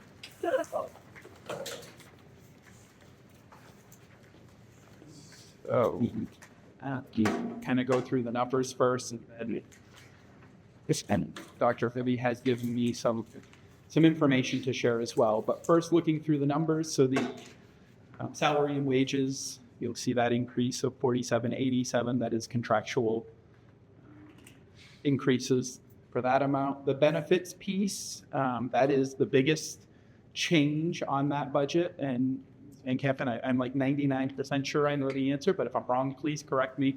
That is a situation where folks that previously in those positions were not accessing benefits, and now they are. So it's just an increase of individuals. So it's just the people in those positions are now accessing benefits. And so the other increase that you will see is equipment. And that $7,000 equipment line is for technology, for computers and other devices that it is adult education's turn in the cycle for an upgrade. And Bridget can maybe speak a little bit, but every 5 years. So this would be, would appear on there every 5 years. And then I think the other pieces down below, as you look, it is proposed that 25,000 more than last year come from the local share of the budget due to, I think that's an area where fund balance has been used and enrichment revenue has covered to keep those costs low. But the more those numbers are accessed, the supplies dwindle in something like a fund balance. So I think to minimize that a little bit, it's proposed that 58,558 come from the fund balance for FY27, and that's down from almost 77,000 last year. So as folks are kind of looking at those numbers, and if there's certainly any questions, I will do my best. But some information. So between July 1, 24 and June 30th of 2025, there were 33 high school credential learners that were served through our adult education program. That included both diploma and HiSET students coming through the program. There were 11 graduates of the program. There were transition learners that are served, and these are folks that have their high school credentials, but they're either unemployed or underemployed, and there were 22 students who fit that category. 4 students serviced through our adult education access dual enrollment in college programs concurrently.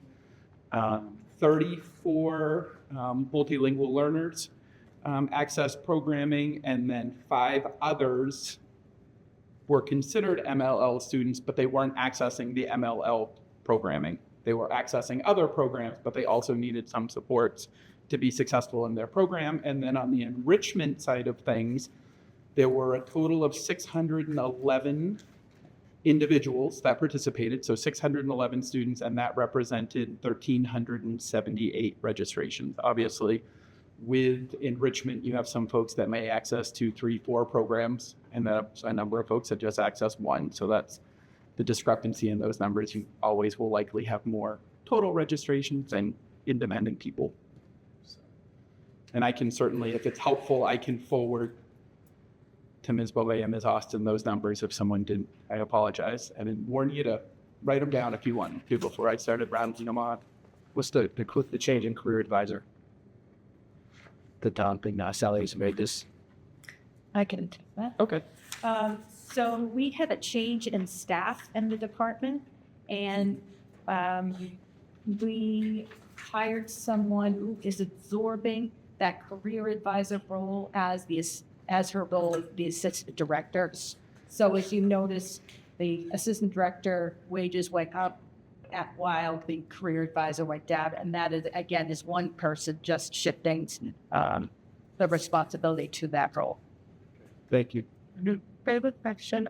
So just as far as like the impact to tax, I know this brings in almost as much as it uses, but it looks like it's about 85,000 between the $25,000 increase to the local share and then the use of the flight balance that we're taking, right, which also comes through local share.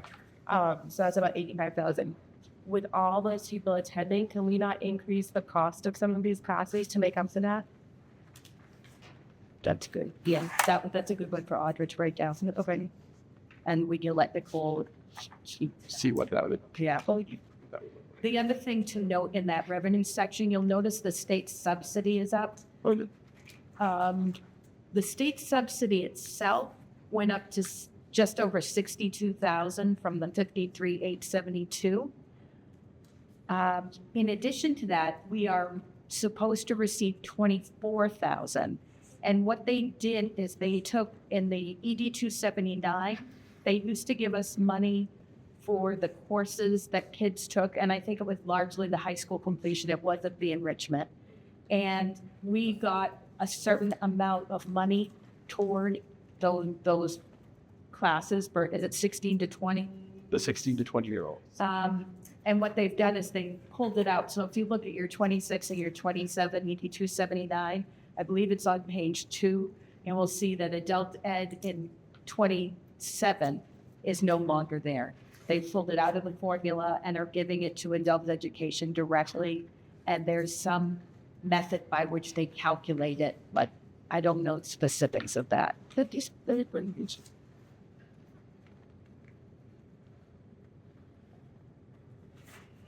You will also, we have a section for fund balance. In that section, we have not only the general fund balance, we also have school nutrition and adult education.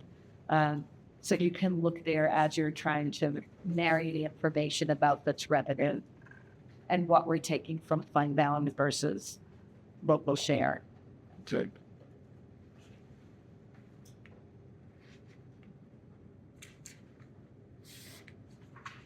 Any other questions, folks?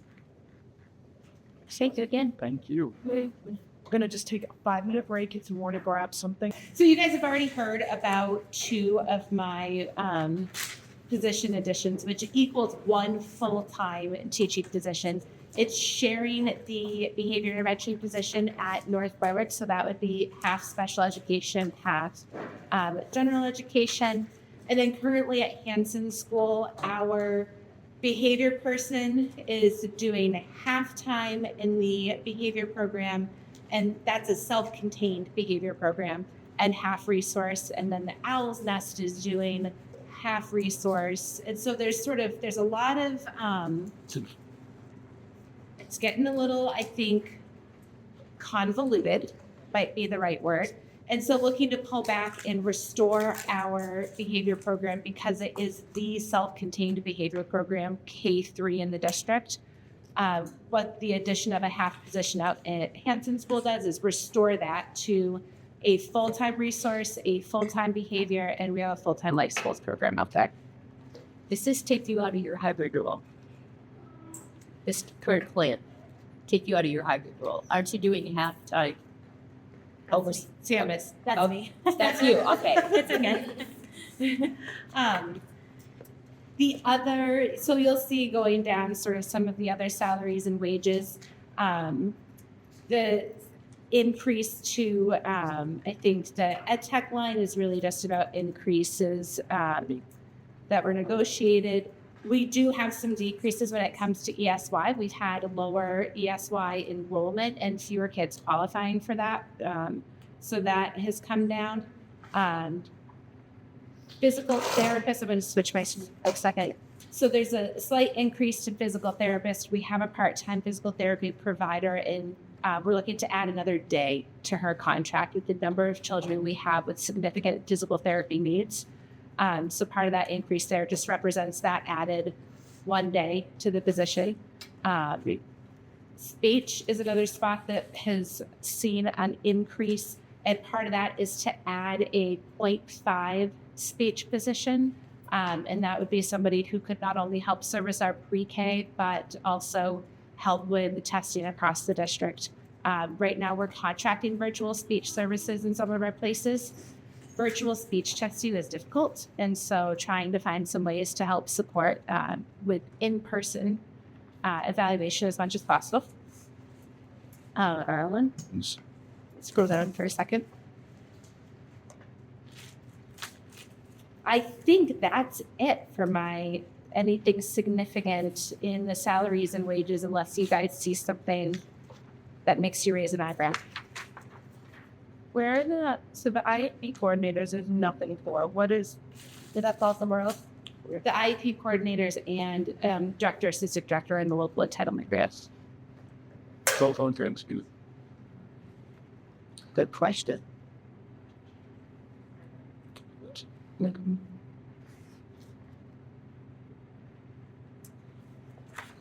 then as far as the benefits go, those are just all the math. We have seen a slight decrease in our postage expenses because we continue to really encourage electronic delivery of all the special education paperwork. The other significant increase you see in this sort of purchase and contracted services is an increase to out-of-district placements. We're anticipating 7 out-of-district placements next year. And so that's the increase in that line item. I'm sorry, I have one more. Yeah. So for the IEP coordinators, how many do we have for how many service children? You know, we have 2 IEP coordinators, and our current child cap is 451 special education students. So that is the maximum that's covered by the grant? Or like if we were to have another one, would that also could we apply for more grant money? Nope, that's just sort of how if we wanted to add another one, we would be adding it to the local budget, not the grant contract. Well, okay, so we've maxed out the grant. We have capped our grant. We are, but 2 for 450 would stretch you like very good, right? We're busy. And it's really less than that. Because you're doing it half. I'm only doing it. So very soon. So you're really what then? Rate this. This year we're 1.5, which is certainly stretching us thinner than we want to, which is the intention of making it 2 full for next year. And I think while we're able to meet our bare bone IEP needs, it's the things like getting into classrooms or being able to support if there's a field trip, a teacher out, if there's a student exhibiting pretty extreme behavior. Typically it's the IEP coordinators, myself, or the assistant director, Nicole Bothwell, will go spend time in buildings just trying to help manage those situations. It's tight this year. Okay. We knew it would be. Yeah, I would love to look at adding actually 2 IEP coordinators in addition to cutting it. I will say I think 2 would be a lot. I think if we can get ourselves fully operational for next year, I feel comfortable with the director, assistant director, 2 IEP coordinators. I think I'm grateful that Sam has taken the MHA director role this year, but that's what's making us stretched thinner a bit, because Sam is really doing the role of 2 people without any complaining, which in itself is remarkable. That's good too. Not to make that for you.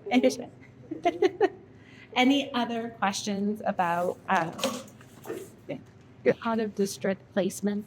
Yeah, 7 kiddos. That's really something that we really can't take. Is it like the parents' choice to be out of placement? Or is it something that you really can't service, or you can't bring someone else the service? So they are IEP-driven decisions, and I will tell you, typically I am the one looking at teams going, we're not safe. We're not safe, and we need to start having those conversations. It's hard for parents and it's hard for the teachers to know that we are looking at an out-of-district placement. I think in every case, the first question we're asking is, are we able to safely program for this child? And it's for the student's safety, for the kids around them, and for the staff. And when we get to the point that the team is saying, hey, we've hit, sort of all of the ideas we have and all of the modifications we can make within this particular environment, is typically when we're getting to that point of looking at it out of district. Then we're out of district for other people. Yep. So then we have people coming. So, and so I will say we have very few kids, sort of compared to our number of students, having less than 2% of our kids out of district still leaves us in a pretty good spot. And I think we still have some pretty remarkable special education programs and things to offer. It just is when it gets to that point of like the behavior that we cannot seem to get a good handle on daily safety concerns. Is this reimbursed a little bit with like need share or anything like that where? We get high cost out of district reimbursement. I think that'll come up maybe in another part of Denise's presentation. The revenue side, we'll see that a little bit. So after a certain amount of money, we get reimbursed. So I know we talked about this before. I don't know if this is the appropriate section to bring it up, but talking about main care, I was interested in adding a main care billing clinician to the team. Would that be something that would go through this department, or would that be? So when you say clinician, I think like social work, OT, PT. Do you mean? So when I went to the conference in Augusta, there was a licensed mental health clinician. Her whole job is just main care billing to the school district. She brings in like $1 million a year. Costs a fraction of that to employ her. But it takes the pressure off of a director or off of a superintendent to do that. It's such a huge undertaking, main care billing. But it's profitable for the district. So I want to add that into our discussion. I don't know if it's here or no, have it happen.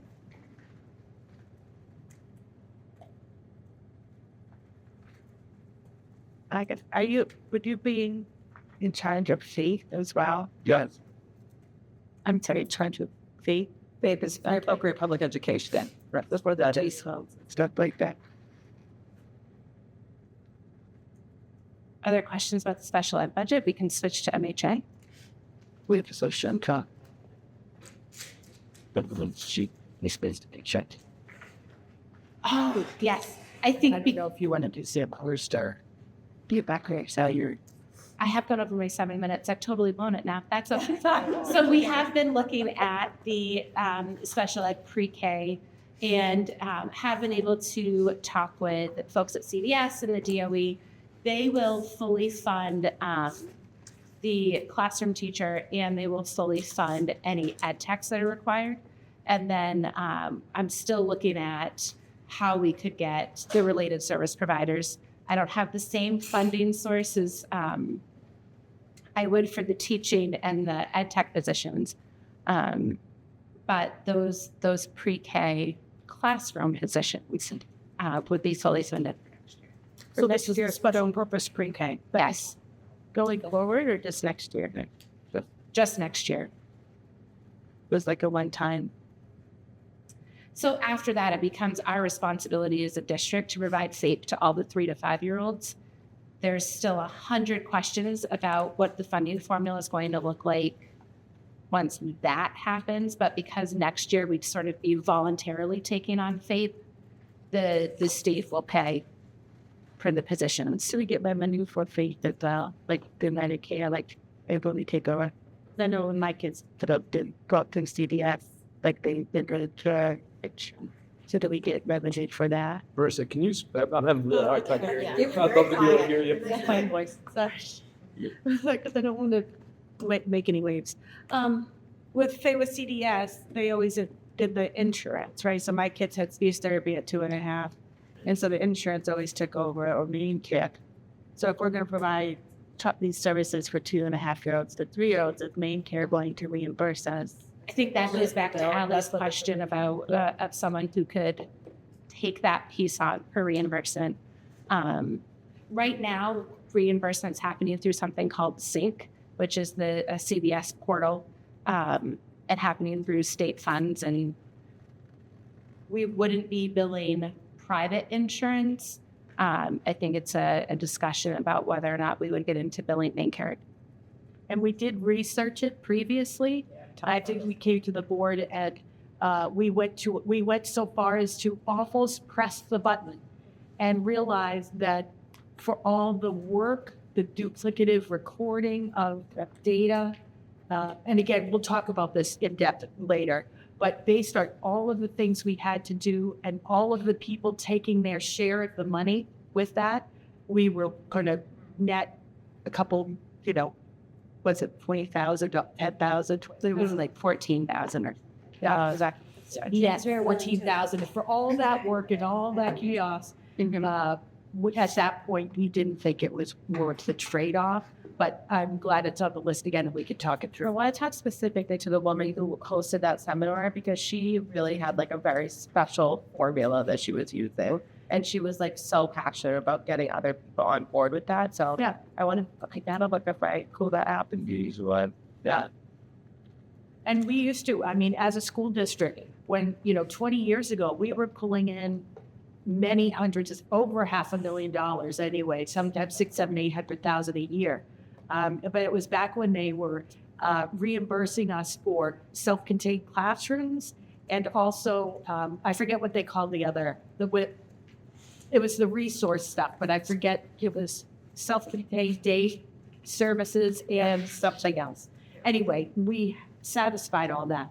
The rules and the scrutiny and all of the requirements of the providers, I think, has amped up in that time. So again, it's a good thing to revisit every now and then. So maybe we should take a look at that and just see if things have changed, right? And if you can get us that name, we can certainly tag it. I wanted to come in. She was so A few weeks ago, we had a conversation about kids in our pre-K programs who required services of CDS, called workers receiving those services. A little bit of a shock. Do we have any solution going forward for kids who are now in our pre-K and not receiving CDS services? Is there a way that kids who need a service can get it? That's why I've added so adding a day for the physical therapist Yep. means she would have some ability to go in and service those pre-K kids as Good. well. We have kids that have been waiting for physical therapy for 2 years prior to entering school and have nothing, right? So it's a huge issue. Yeah. And the same with OT, the same with speech. So we feel with the additions you're suggesting, we're going to be able We're to provide going those to services service that our CDS doesn't. Yes, our pre-K students that are in-house is what we're looking at. So Yep. not only our special purpose, Right. we're looking at sort of globally our pre-K students in-house. Great. Because after that, we get them all. Yeah, thank So- you. That's critical to me. I had one more professional development is 0. Is that also covered under a grant? Or? Yeah. Yeah. And I will, we are also next year we're looking to partner with Department of Labor and University of Southern Maine. They're doing an alternative pathway program for EdTech 3s to get certified as special education teachers. It's a 2-year training program. It's a lot of on-the-job experience and some classroom experience. I'm hoping I can get 5 EdTechs so that we can have a cohort here and start building some special education teachers from within.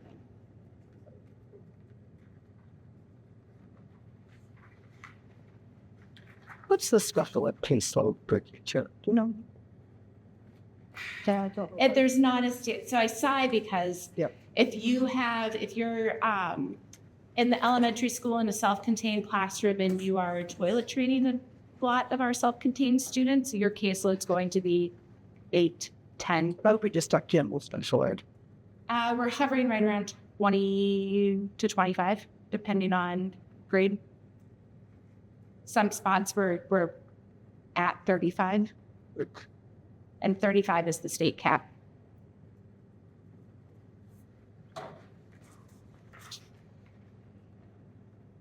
Thank you.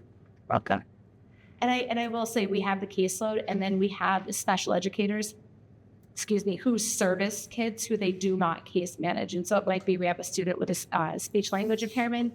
They also get academic intervention. And so our special education case manager / teacher is taking on that speech language student as well. So they might have they'll provide academic services to students not on their caseload. Because their speech language, they're on a different caseload. Is that just saying? Yep. So the speech language pathologists carry a caseload, and then all the special education teachers carry a caseload. And so there's a lot of overlap sometimes with kids getting multiple services from multiple providers. Wait, so duplicity on caseloads? Is that Not when I count who's on your caseload. So I might go, all right, you're responsible, Josh. So for someone's the least, it's on 22, someone's caseload, but and you're maybe- servicing 35. Right. So there's the ones that you're case managing, and then you have a number that you service. Got it. So the servicing number is higher than the case managing number. got it? So I need to clarify, you may have literally just said that, so I apologize.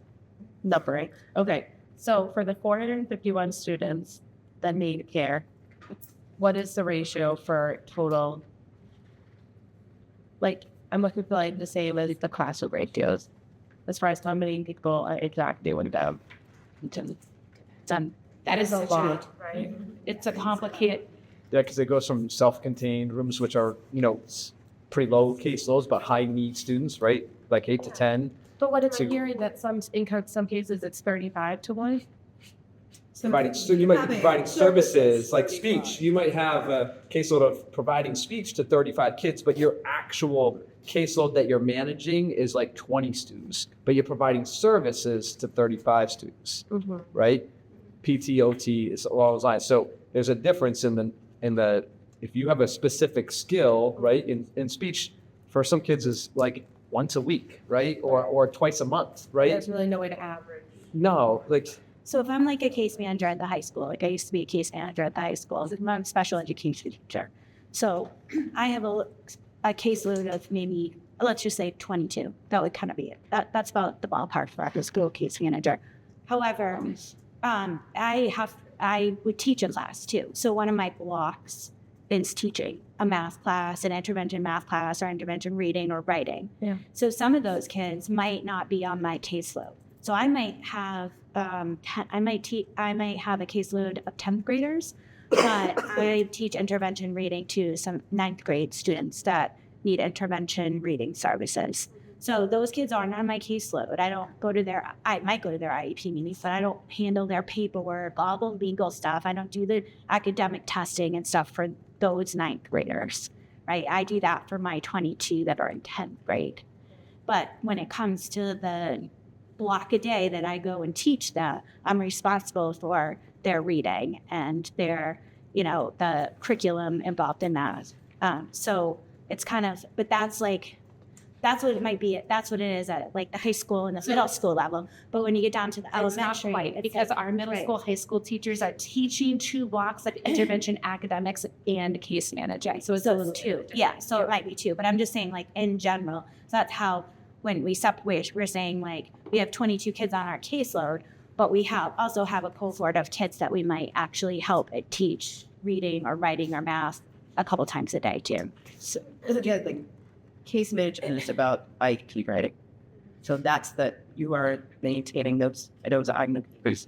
So Sam is saying, I am responsible for 22 IEPs, yet I might be interacting with a bunch of other kids. I just don't have such a significant percentage of direct student ventilation. It falls in this category. And that is when we saw the disaggregated data about the testing and everything like that. I really want to make sure that you had everything you needed. Good luck. Well, if we have to invest in it, we have to invest in it. But that's what one thing about this. I want to be honest with what you wait. Melissa, do you know the average in the state for special education percentages for kiddos? I want to say last time I looked, it was hovering right around 16 and a half. And I think That's where we're we at. fluctuate between 16 and 17. So we're pretty Funny, at what place that was here, and then A while. Again, it does fluctuate. So I just pulled the numbers the other day. as of Tuesday. 16.5% is what we're asking. Yeah. Now, we also have a 9.6% for Final Four. So that's a separate category, not Melissa related, but definitely hers. Again, anyway. Requires 50.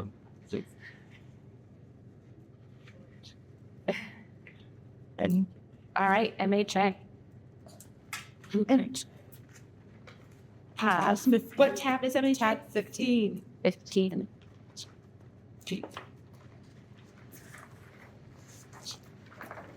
So we are proposing adding a teacher to MHA. Enrollment at MHA is up. We're at 22 students there right now, including 2 out-of-district students placed with us. We've had inquiries about taking 6th and 7th graders due to the nature of needing to keep 7th graders and 12th graders completely separated. It's very difficult. It's impossible to add 6th graders right now. It's very, very difficult to have any 7th graders placed to MHA. So the idea behind adding an MHA teacher would be increase in our ability, not only internally to have kids who are appropriate for that program and potentially avoid some out-of-district placement, but also to be able to bring in out-of-district placement kids at a younger age. How young would you go? No lower than 6. And I think 6th grade would be our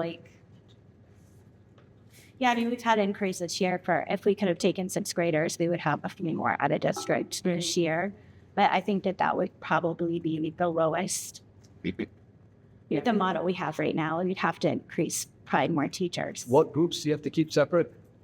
You can't have more than 5 grade spans together at a time. So we can go 8 to 12 or 7 to 11 or 6 to 10. And it's the same for when we're talking about programming at the high school too. We keep our 7th graders and our seniors and postgrads separate. So their programming is different. We just can't have even if you had a K to 6 elementary school, you'd have to cycle that program. And next year we can take the 6th graders a little bit easily because I don't currently have any 11th graders. So pending any 11th. Yeah, I mean, you know what I mean? Like, I'm just saying, people move. And yeah, right, You said it out exactly. loud, so you're screwed now. Right, now, You could have not done something. yeah, I know, but I have 12th graders right now that will be graduating, and I don't have really any 12th graders, so that it can shift a little bit to the younger grades. But even just that, so there's 22 kids, right? So you think, oh, you have plenty of teachers, but just the very nature of the students that I have, and then the fact that they are working towards a Noble High School proficiency-based diploma, most of them, and so they have to take chemistry, they have to take biology, they have to take all these things, so they have to be in certain classes. Like I can't have, and then 7th and 8th graders aren't really earning credits yet, so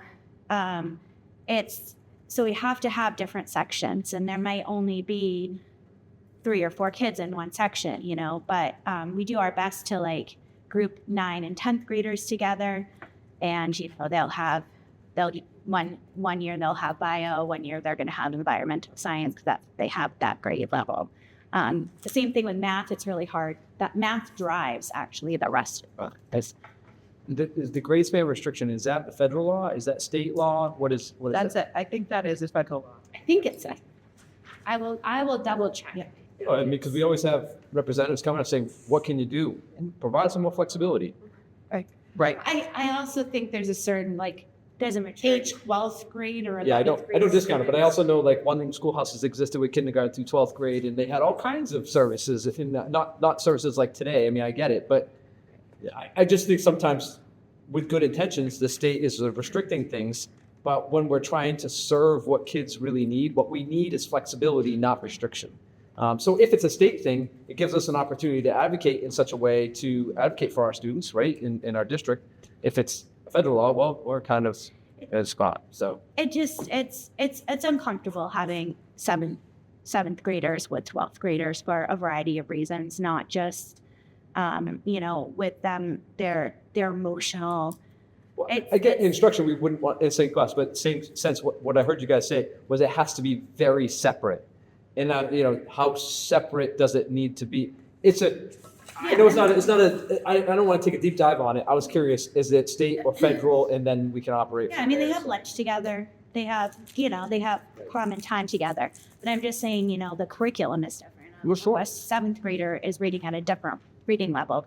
We have 11th graders who are reading far below a 7th grade level too. So it's Exactly. There is just also there is some regard to grade certification too, depending on what you're asking. People to instruct. Yeah. And I think that's again the flexibility that I think as a board member, certainly in a district, and I'm sure as administration, we'd like more flexibility with that stuff. So we can only work within the parameters of what the state and our federal law says at this point. So I think benefits, contracted services are things that are the same. Right. And then we have a decrease in our supplies and books. And that's just from sort of taking a realistic look at what's been happening and sort of what's at MHA and what do we have allocated there.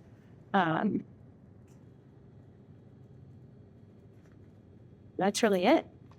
Yeah. And I think too, just being from, the high school and being involved in those intervention classes, like I can bring over the books and materials that we currently use for our intervention math.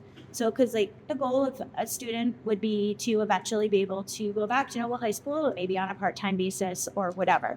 And so I want them to be able to go into an intervention math class that is at the high school and just be able to go in there and understand what's going on. So I was really able to take the curriculum this year for the math and just bring it over. And they're actually, I think, ahead of the intervention class at the high school right now. Because we actually have more seat time as far as it for curriculum as it goes. We do more math that's over there in the high school right now, just because of our schedule, which is so I think that's a good plus, is that I'm really trying to make sure that we're utilizing some of the stuff that we already have in place. We're not getting our own new curriculum. And the same thing for next year. I'm looking at utilizing the biology curriculum that we already have in place at the high school. Obviously, it's going to be a little bit different because some of our students, again, are at different reading levels. They're different, just where they're at.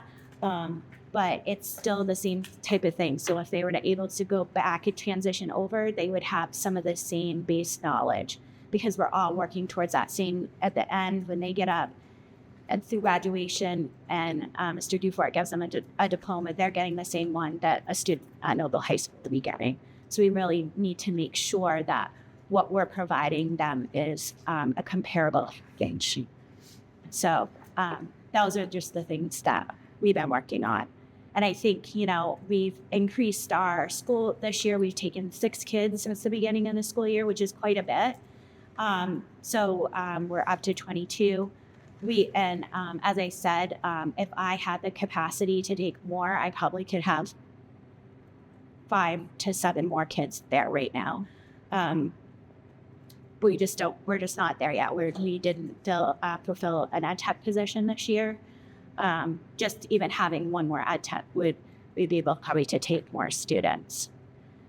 And I think it's just important too to note that this is just a plug for the building itself. We're just a part of that building. I know it says Mary Hart Academy. There's 22 kids there, but we just take up a part of that, right? That building is filled. It is filled. It's not just MHA. So half of it we take up, half of it we let the food pantry rent from us, which is a huge thing because our kids are able to go and help their work, and they get tons of benefit from that. And then our access program, which is housed at the high school, spends every day in our building, and they take up pretty much the whole entire basement. And they package 100, and one of the things they do there is 100 and backpack program. So they run all of that. So they have 158 backpacks that they give to all of the schools every week. So they start on Mondays, they go shopping, they bring it all into our building, they sort it out, and then on Fridays, they deliver it to all the schools. So, and then on top of that, every single night, there's some sort of activity at our school, whether it's soccer, futsal, or whatever. So that building is like a huge kind of community hub. So I just want to put that kind of out there to all you guys that like, it's not just 22 kids in there with 6 staff. There's so many people there all, like it's a constant in and out. We have administrators that come, there's an office for them. It's a pretty big, it's a lot. It gets used for a lot. It gets used for a lot. You guys have questions about MHA budget? I do, just on the rental piece, from looking at the revenue on 21, I don't see anything listed as far as MHA rental space. Are you talking about the food pantry? Yeah, that's something new where it's not in place yet.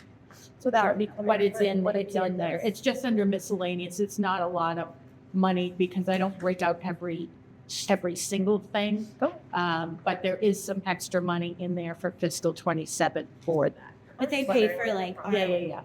like the dumpsters that are there. They actually pay for it. There's some stuff that we share that we are able to use that they actually paid for. So That's like they said, that's a big conversation. Curiosity, has the North Fork Food Cupboard moved? I heard they moved location. They had intended to move. Oh. They had a rental ready to roll in Belfast. So they came back and chatted with us about they're still long-term looking for a site, but it's been difficult. So we talked about if you're wanting to stay, how can we make this a little more supportive of the district? And they were totally good with it. So, I mean, I think long-term, they're looking, but it's not an easy lift for them. And they have to stay within a certain geographical range. They can't move to Sanford. They can't, because there's already places, things in play. So it's kind of limited their scope where they, but they were excited for about a month. And then it, like a rumor, and I was like, wait. Okay. Yeah, it wasn't a rumor. It was unfortunate. Right. All right, I've totally gone over my 7 minutes. Yeah. I was very confident in the beginning with this, right? Any Nice. else? Appreciate that. Yeah. Thank you.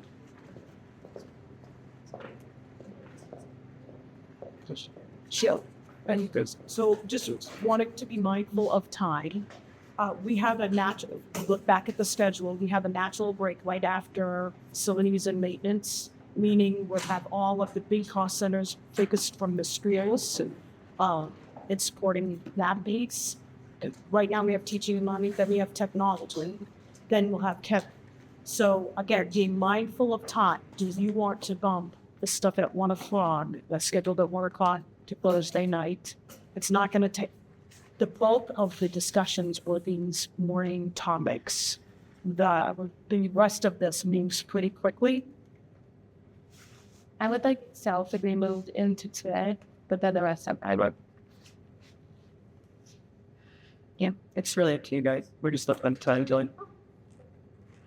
Underestimated chat, which is good. going to Thursday. Yeah, except for Excel, right? I mean, get about things that Excel today and good.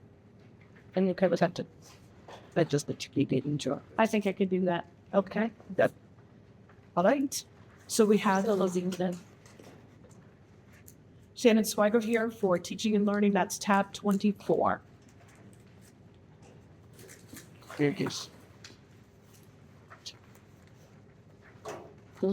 A lot of changes, so I was going to jump to the biggest one, which is on line 33 of their supplies and materials. So we're in the thick of the ELA review right now. Often review cycles and budget cycles don't always line up. And I think you remember from last year when we were doing the NAD line. And a lot of the programs right now come with quite a price tag. So what I have on line 33 is I put in a little over $100,000 And the proposal is for a larger scale pilot for next year. So that's what that is.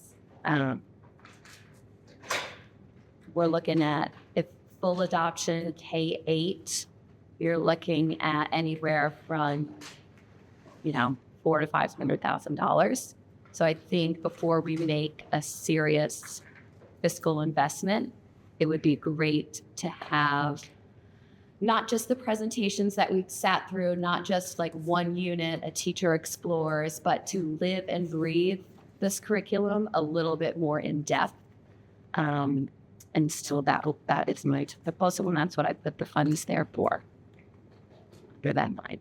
And what would you be piloting? So we're still in the review. We're still figuring out now, but there's 3 that are kind of rising to the top of the interest level of the group. One is magnetic literacy, which our K-3 folks are, a lot of them are very interested in. All of them are knowledge-based curriculums, all about knowledge building, but that magnetic literacy does a great job with those foundational skills as well.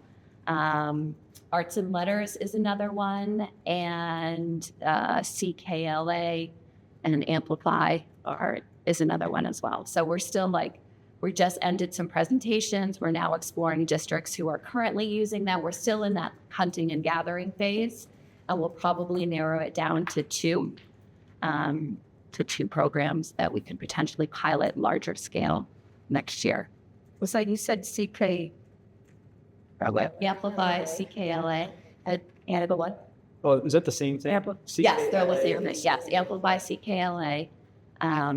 Those are the K-5 ones. 6 and arts and letters was another one. That's Great Minds. Magnetic literacy is curriculum associates. And then our 6th through 8th grade, a little bit of overlap, arts and letters interest. There is a 6th through 8 amplified. It's not called CKLA.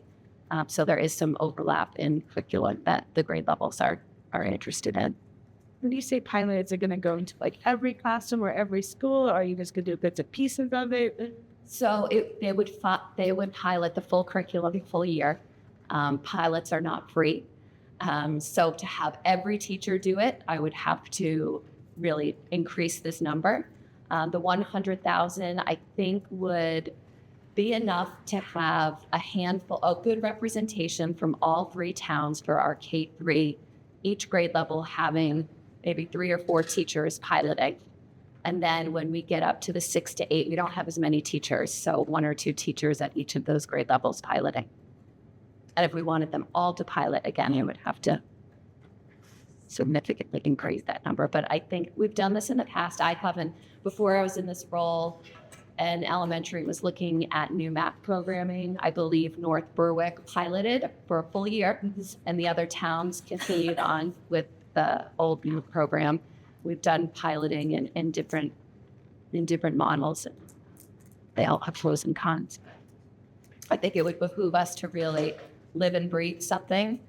These are quite a contrast to what many of our elementary teachers will be used to in terms of literacy instruction. So I think really to get that personal experience with it, very beneficial to our decision-making process.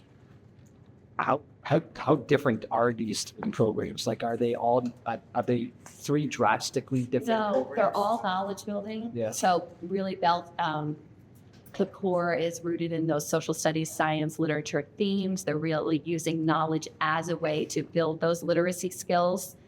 I think where it's different is not that the programs are different. Do you mean the programs in general? Or just curious. The 3 you've mentioned, right? Yeah, like piloting, really I would understand if we were piloting something because it was either we're going to move this direction or this direction. Yeah. That makes sense to me. Yeah. But if all 3 pilots are in this direction, then I don't understand why we just don't. Do you get, like, if they were 3 different programs, I agree, piloting makes complete sense. Yeah.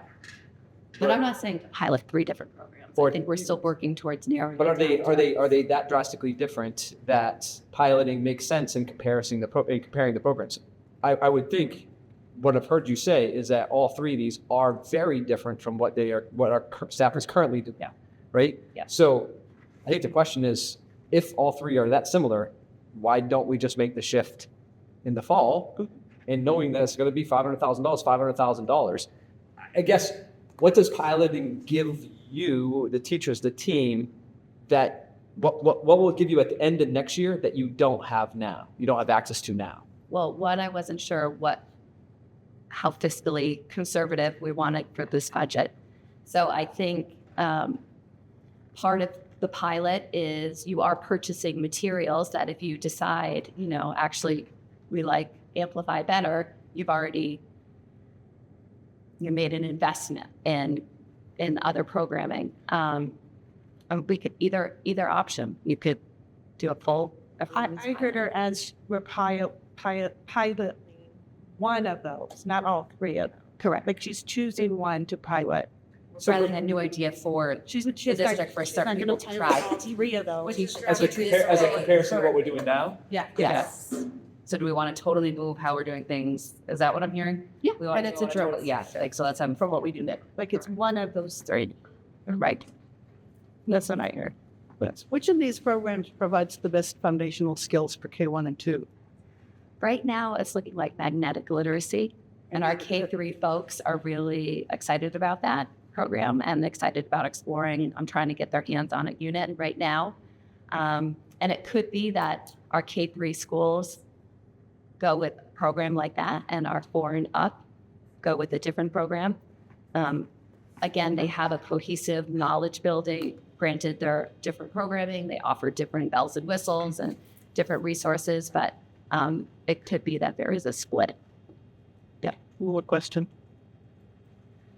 Probably very expensive, but have we considered professional development using something like letters for all of our teachers next year while we're piloting these programs? We have talked briefly about some of that. Really? Could we talk more about it? Does anybody ever looked at the cost of doing letters for the K3? No. It's a Zoom now, so I don't know what it's not cheap. Yeah. But it's well worth the expense. Yeah. So Letter system. I would support that. It's about that. Yeah, whatever cost. I mean, if we were going to move to letters, whatever the cost is, yes. Yeah.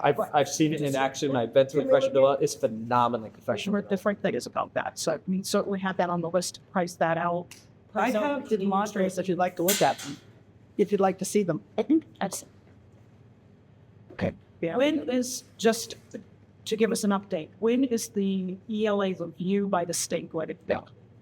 Everything's on pause right now because of their back to basics plan. So they've kind of shifted from standards review and review cycles to working on their math and literacy action plans. So I don't know. Everything's a little bit paused while that work is going on. So that's another consideration, I think, that, we typically try to follow the state in a curriculum cycle, because if they're making recommendations, we do try to incorporate those recommendations. Yeah. Which is why we were paused for a little while. But then when they said they were moving ahead, we tried to go simultaneous to what the state was doing, and now they're pausing. So that doesn't mean we don't want to move ahead. It just means like there could be things that come up from their pilot, their review, that we, if we don't necessarily have that information, may not incorporate in. Correct. And just ask them, is that a correct statement? Yeah, it still works now. They're developing these toolkits that they've been putting out drafts of, and no specific, it's still in development. Has the state ever, when they say back to basics, have they said anything about going back to basals? Are they thinking of not going back to basics that far back? They haven't mentioned anything. They haven't said anything about basal readers. No. Just curious. Yeah. There's some good ones, but yeah. So the 3 programs, are any of them ignored phonetic?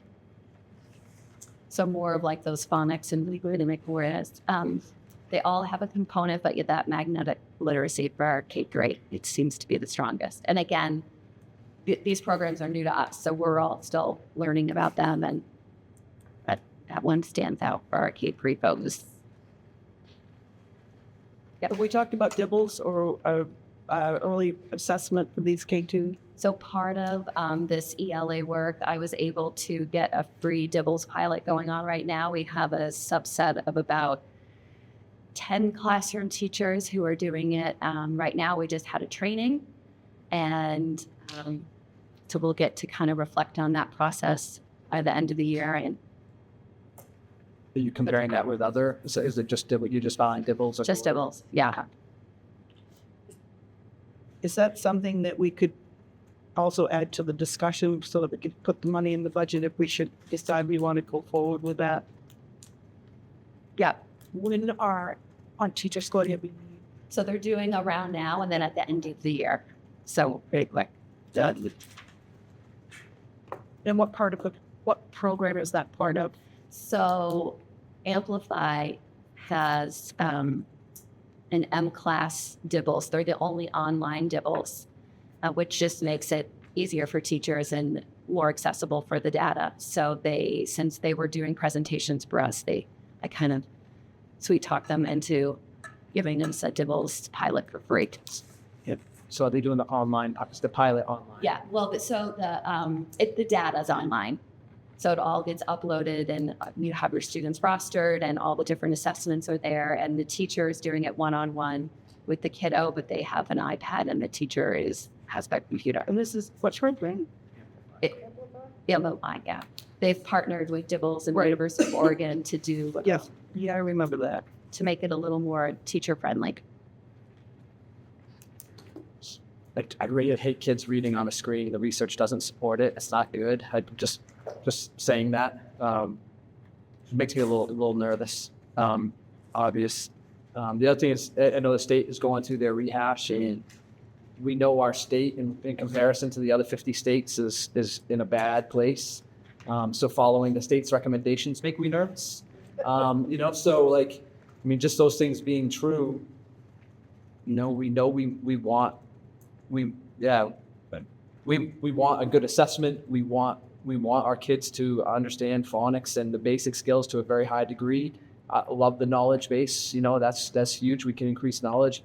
I would like to move sooner than later. That's my preference as a board member. I'd like to move sooner than later. I don't want to wait another year. I think another year is just another year of kids not getting what they desperately need. So I don't know how to. If these three programs are so similar, I would like us to have a decision by the end of this year and move forward with it without the state's input. I think the state has lost its credibility when it comes to their input. As far as I'm concerned as a board member, I don't know what the rest of you say. That's where I am. So I put that on the list to discuss for what the rate should get at the Dibbles on it, as well as training or letters. I hear what you're saying about the state. It's a perspective, and it's a data source that you use. Or there's many data sources. Well, NAEP is national. It's been going on for 50 years, right? So there's a lot of misleading information, so we don't need to go through all of that. So I have all those talk about this. Okay, so you guys will continue those conversations. Anything else in mind that jumps out? There was no other huge decreases or increases, I do not believe. Is there consideration,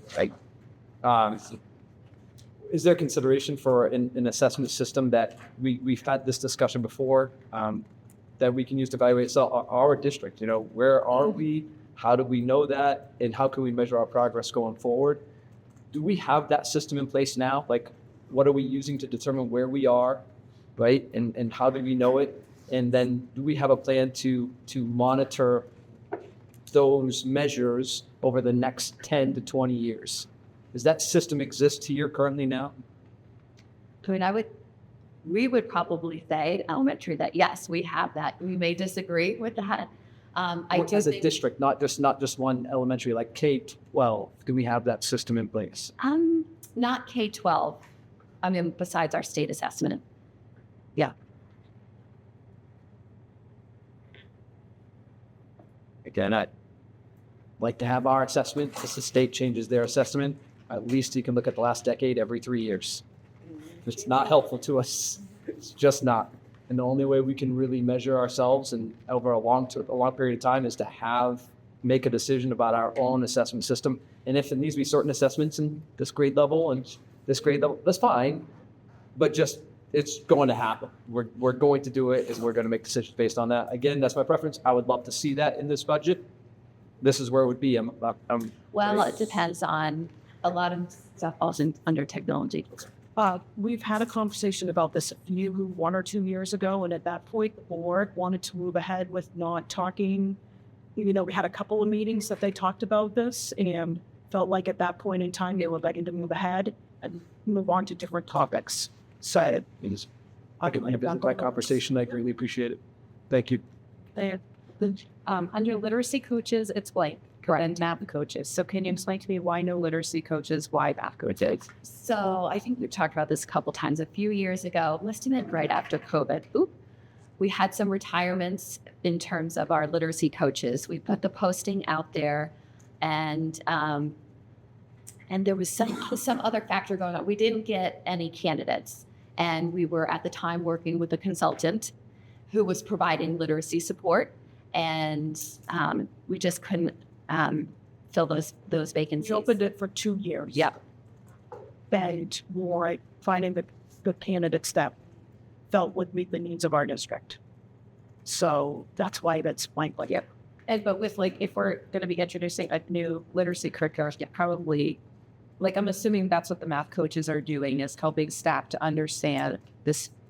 A little bit of both. Before we had new curriculums, they were there more for instructional coaching. But yes, for example, iReady this year, Carrie Wilson has been amazing in supporting our 6th through 8th grade math teachers in tackling the Herculean task of a new curriculum and helping them and unpacking everything. And she has been huge in that. But yes, if we were to get a new literacy curriculum, or when we do, literacy support, the companies provide some professional development, and I would have to take a lead in a lot of that, where maybe in the past the literacy coaches had. I know literacy coaches have been on the wish list, and maybe one budget cycle they'll get back in. Yep. Do you think, just because thinking about the budget, is having 2 math coaches absolutely necessary, or can we, in desperate times, get away with just one? We did have, so we actually, 1 year it morphed into a district literacy coach. It's just hard to have impact with so many. talking math coaches? Yeah, because we have. No, but yes, she's saying if we switch one of them to literacy. Yeah. Oh, not necessarily that. I know literacy is its own thing. Yeah. We'll have to, hopefully a candidate would come available but currently 2 math, or do we have 2 math? We do. Currently. And I'm just curious, if we had to look at making some cuts, is that one area where you would feel? I wouldn't feel comfortable because of math scores. I think they play a huge role. I think when you think about professional development, the research on PD, when you have the one-day workshop, it often doesn't translate to changes in teacher practice. But when you have a coach who's there every day and they're in your classroom and they're providing that job embedded, this is the skill my students are struggling in, or this is the instructional practice I'm having issues with, to have that ongoing support is where you're going to get the change in practice. So I totally hear what you're saying, but I would love to see math scores go up, and I don't want to lose that huge PD that our math teachers have, and especially for our 6th through 8th grade teachers now with year 1 and a new curriculum. And they just don't have the time to do a lot of that analysis and unpacking that our coaches can front load for them. There's just I think what we're trying to get all of our scores up. Yeah, it's very difficult to look at eliminating any teacher CM relationships. Anything not. Just a quick, do we know, I heard a rumor that the main through test was going to be modified this year. Do we know whether that's no longer a rumor? Is it being modified? I don't think I get weekly updates from Krista April, who's the second. She sends it out to all the district assessment coordinators. Nothing about modifications. Yeah, and it's going to be opening soon. It opens in April, the spring window. Yeah, they've been modified by It's like the end of the year is already. Last year, I saw that there was a Maine literacy grant. I think everybody could get $5,000 worth. Did we get a literacy grant? And how did we use it? No, we had a literacy grant like 2 years ago. And we used that for professional development and materials like Okay, so they did have one last year, just that 1 year. I'm not on board. Thanks. Thank you.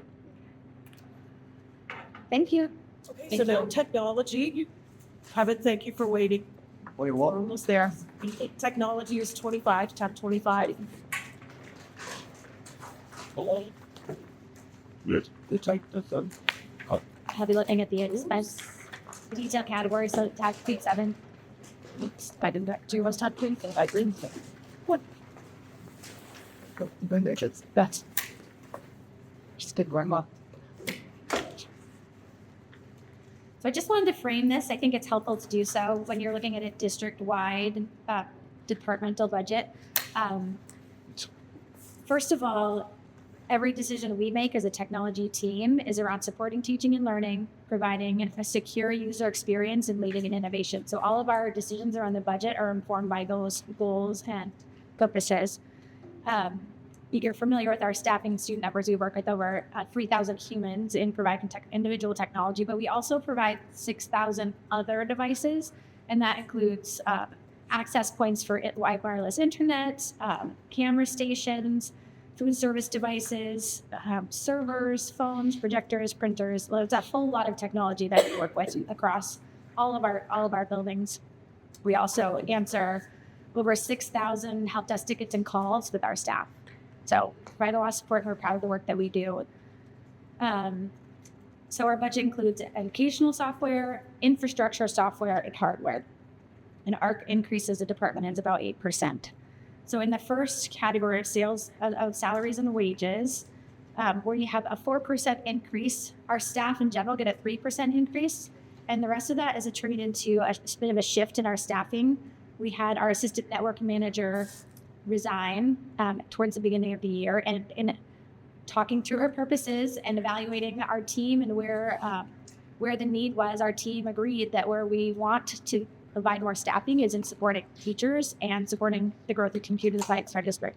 So that shift from the second line to the third line is moving that network position to be a teaching position, an integration position that I would share with the high school to provide computer science education, both in the form of classes and in the form of supporting independent studies, and then using the balance of the time to support teachers and using technology in our classroom. It's with the advent of AI and the addition of other softwares. It's really well maximized, like was described, if you have a coach, someone who can advise that process and make it successful in the classroom.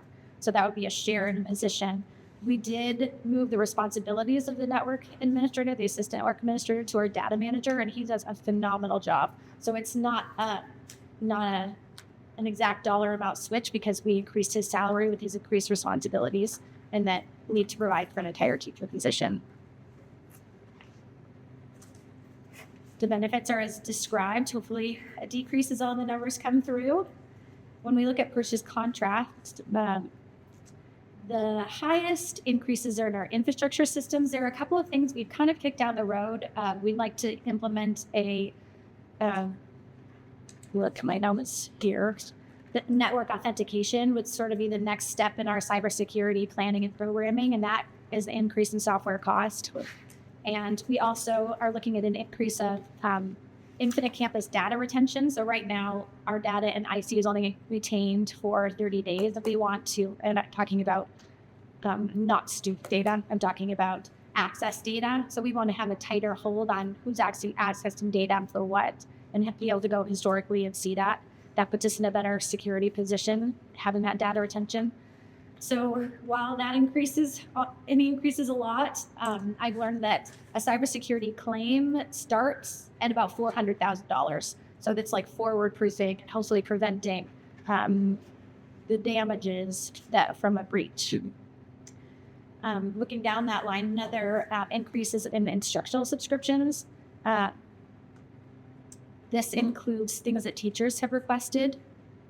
And for the last couple, and also Reach My Teach is a communication piece. So right now we're using Reach My Teach to broadcasting Flex Snow Days, and as with entire schools or entire districts, Reach My Teach also has a capacity to increase parent-student communications. It has a translation piece, which is becoming more pertinent in Southern Maine, and also provides texting for teachers and parents in a secure way. So the teachers aren't texting personally, but they can reach parents in a timely way. I don't know if you've experienced. There's a generational gap in email now. I feel like it's not always the best way to reach parents. So I think it's important that we bring this capability to our teachers. So that's a bit of an increase in cost there. Looking at our equipment costs, we have a long-term plan for our hardware. And right now that plan is reliant on leases. And over the next 3 years, we look to move off of leases, which includes moving some of our hardware this year into our local budget. So that cost at this time is $83,000. And that includes renewal for our CAD lab. We have desktop stations in one of our classrooms at the high school that they use for computer aided design, architecture programming, and also our really successful esports team uses that labs. Our graphic design art teacher uses that lab. So we're renewing those. Our Google Meet hardware that we use at our board meetings and for central office interviews need to be renewed, and also a really expensive projector in the auditorium. We're hoping to resolve the blinking out problem they may have observed in there. So some expensive additions there, and that takes us to about $80,000. And it does continue on to our lease, unfortunately.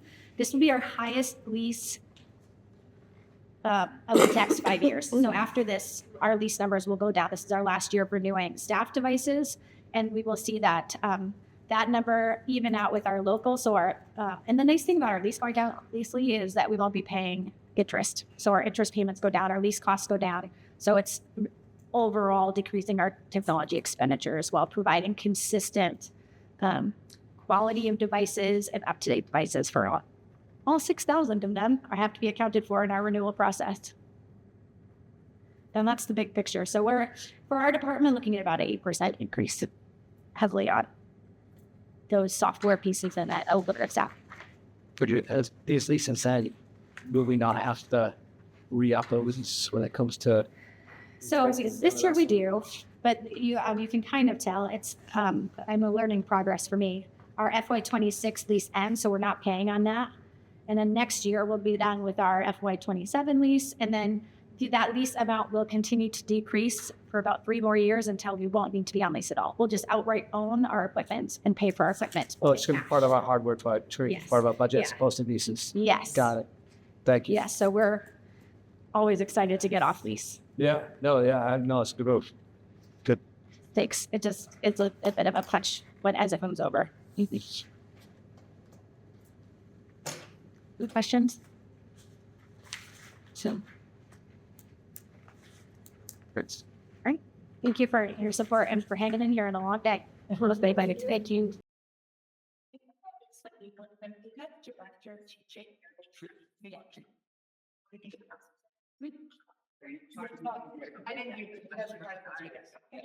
What's the teaching and learning the administrator? The salary line? Yes, so most of what Shannon gets paid is paid funds, which is part of the ESEA grant structure. And what happens, we have information that in theory, we should have pretty much level funding in all of those federal grants. But as salaries increase, and there are slight fluctuations, $10,000, $20,000 sometimes. So part of it is a little bit less money than we got the year before. Part of it is she got a contracted increase, so that's kind of where that is hosted. It's got to be something. Yeah. Or it's so crazy. We only pay her $20,000 a year. Yeah, no big deal. So that's again one of those places where there's a little bit an extra cost. So, Thank you. Yeah, you're welcome. all right, so we're going on to facilities and maintenance and the facilities 5-year plan. that's tab 8 and 9. So Good. There you go. Yeah. Ready? Yeah, ready. Push through 6.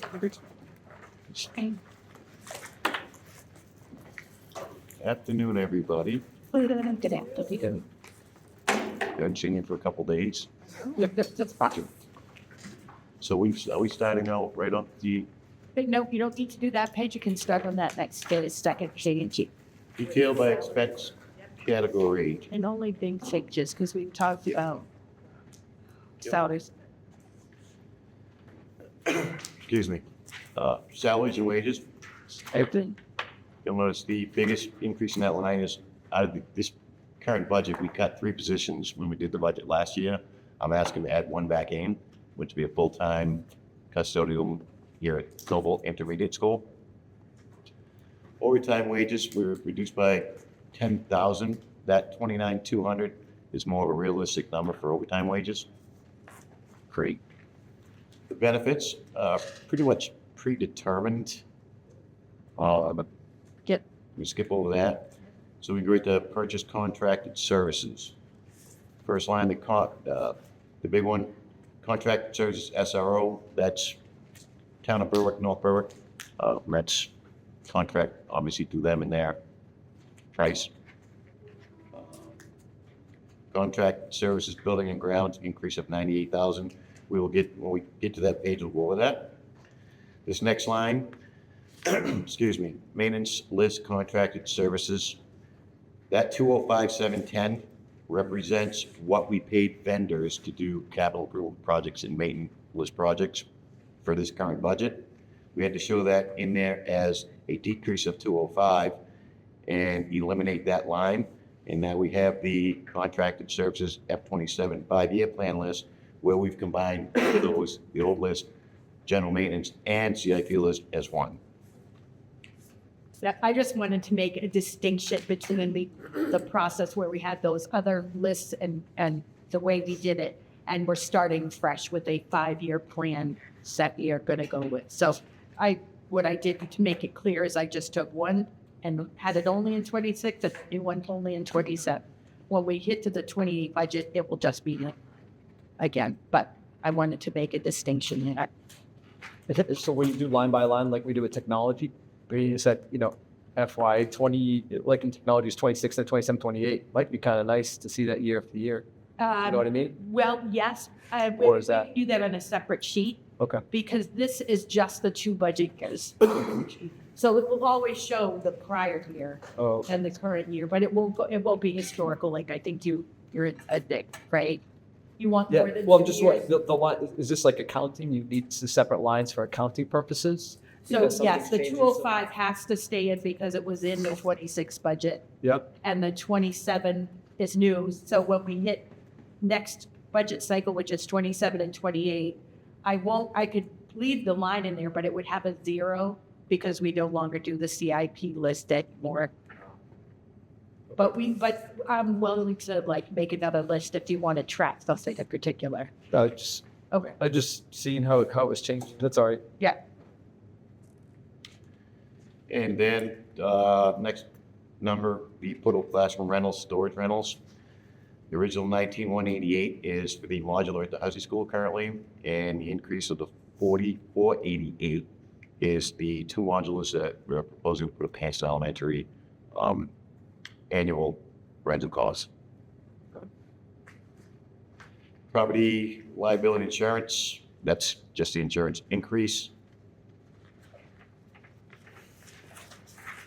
So that's contracted services.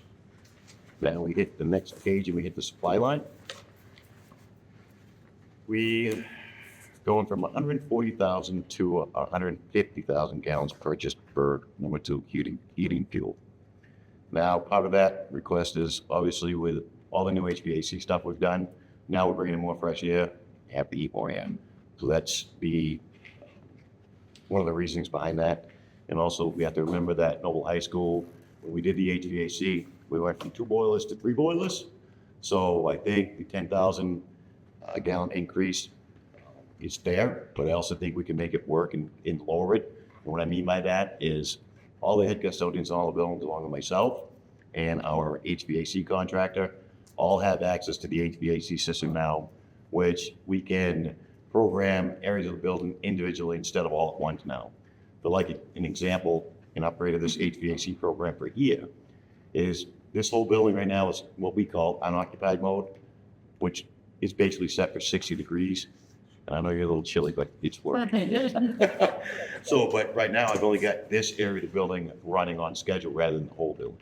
So it's a big help. So as we get going and the head custodians, along with even myself, learn how to use the program better and understand how to set schedules and how to troubleshoot things, we can probably knock the cost a little back down to maybe this. I'm not sure yet.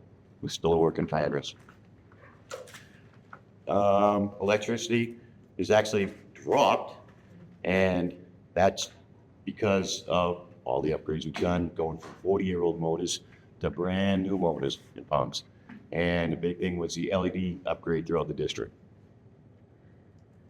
Next one, building renovation. That was for the CO design last year. Obviously, we don't have to do that until we can eliminate that line. And here's the next part of supplies F26 capital improvement general maintenance list. That 18.5 is what we did in-house as far as our maintenance staff. So I had 60 staff for general maintenance and capital improvements. That line will now disappear. It'll now be involved with the supplies F27 5-year GIP plan of 18,000. That 18,000 represents what we're going to be doing in-house this summer. Equipment, you'll see last year's 35,198. We're eliminating that line because we don't need any new equipment.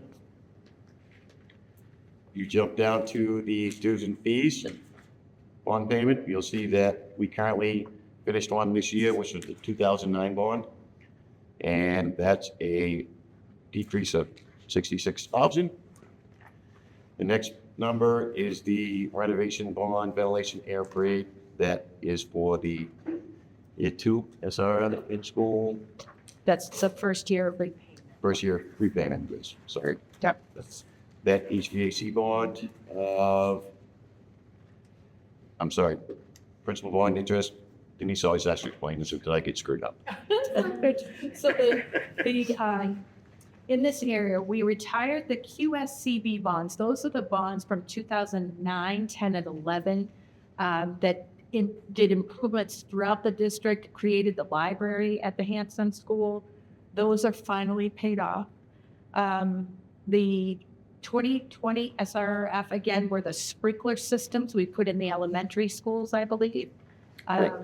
And so we are still paying on those. When did that end? That ends in 32, FY 32.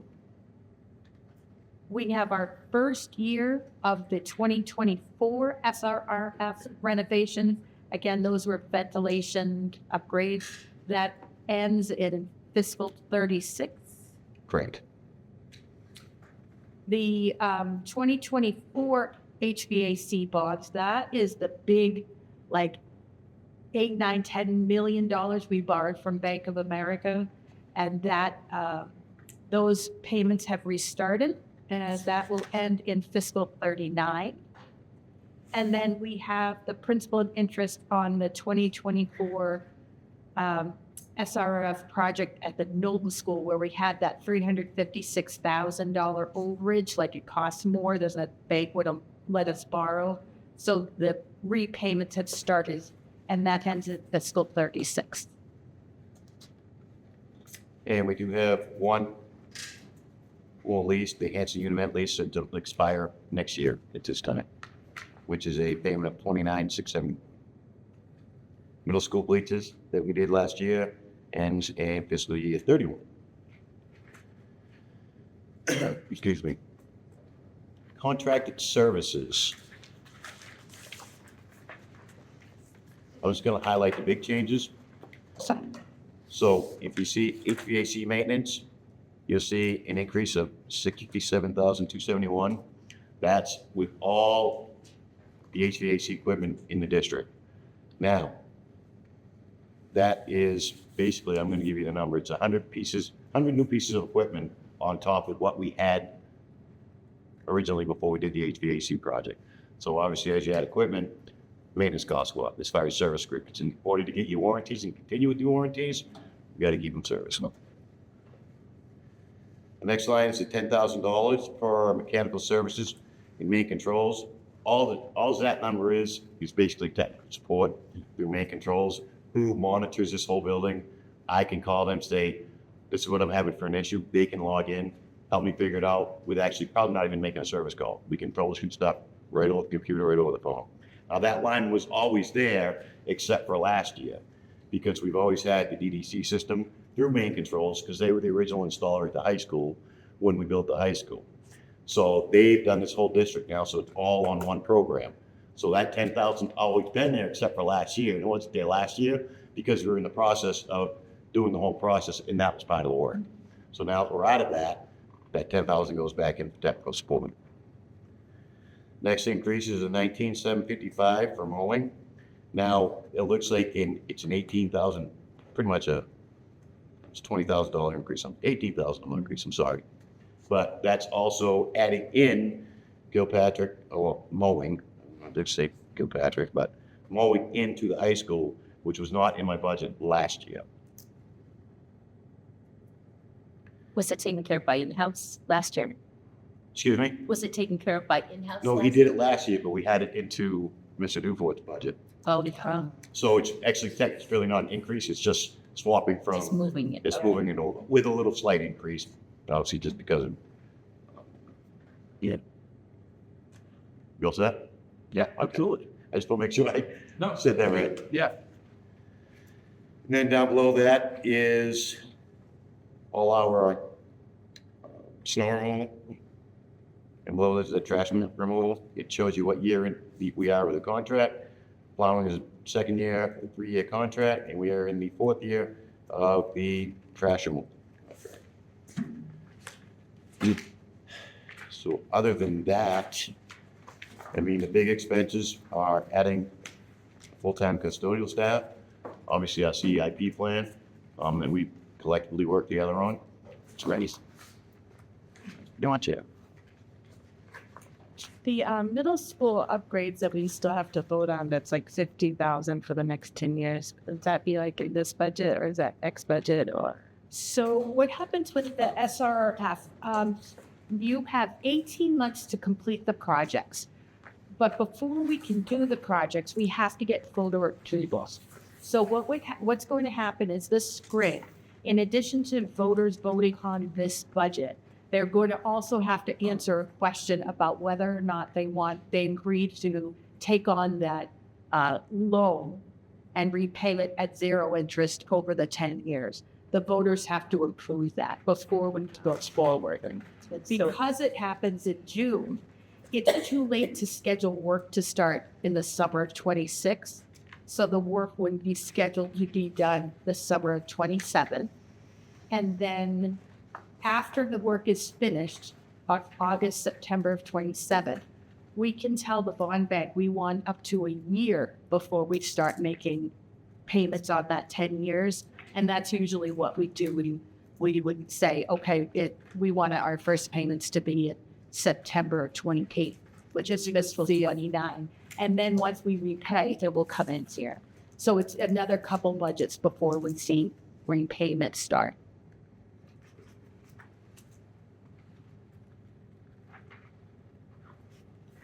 So, just in talking about the modular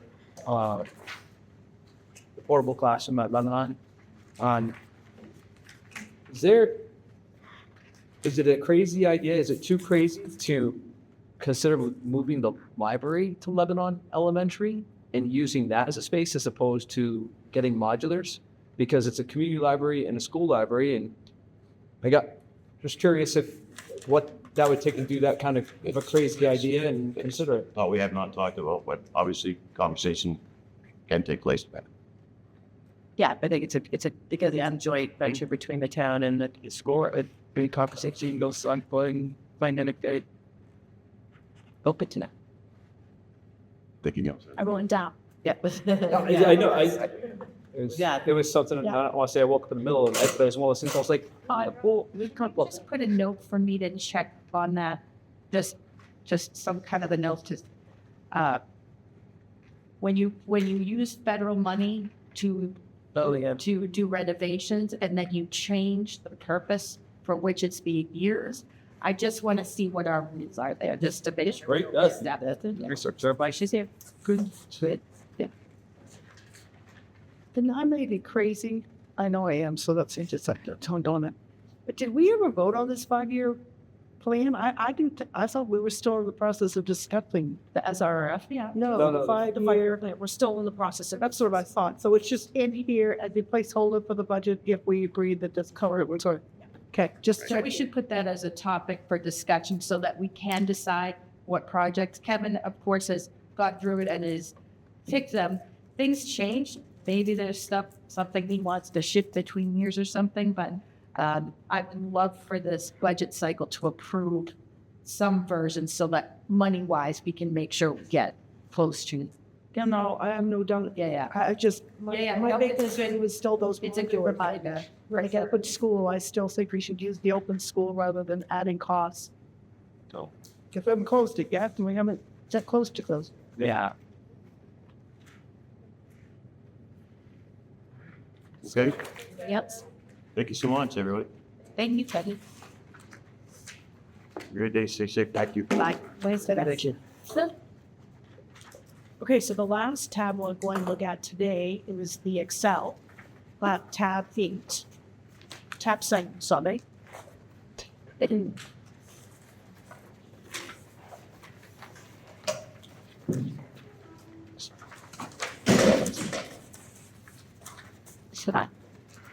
Kind of then we'll start with detail by expense category. And we have had some fluctuation in staff. We had a leave of absence so that we hired for that. And then we had a further change in positions because the person that was taking over for the leave of absence moved into the classroom position. So we had another person take that position. So under teachers, you can see that decrease there, and that's reflected again in the staffing changes that we've had. You'll also notice that there was a program coordinator stipend that has been for $10,000 that has been taken out. We have a plan for that. We'll talk about that. But just so you know that's those are the impacts to that line of salary and wages. Again, benefits are impacted by those staff that are taking them or not taking them and the shifts that we've had.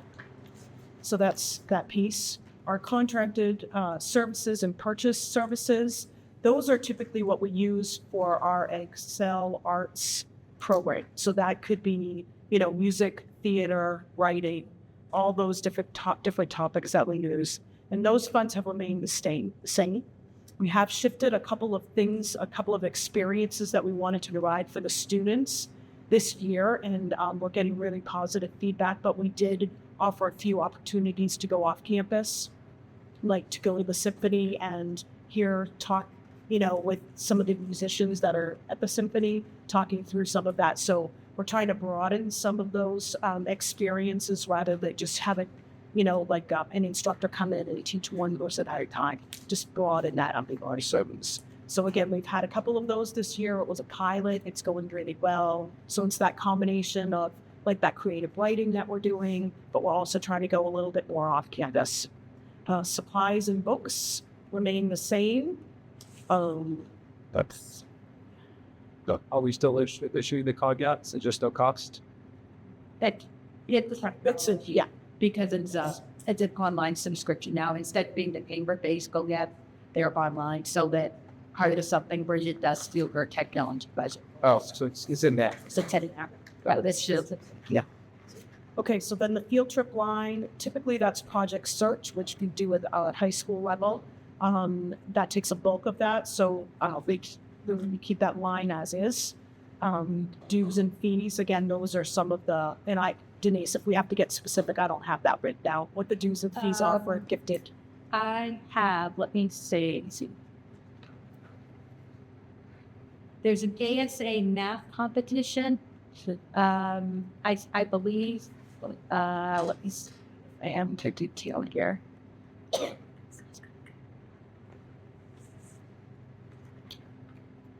Oh, there are entrance fees when they do humanities field trips and things like that. Sometimes there are entrance fees they have to pay.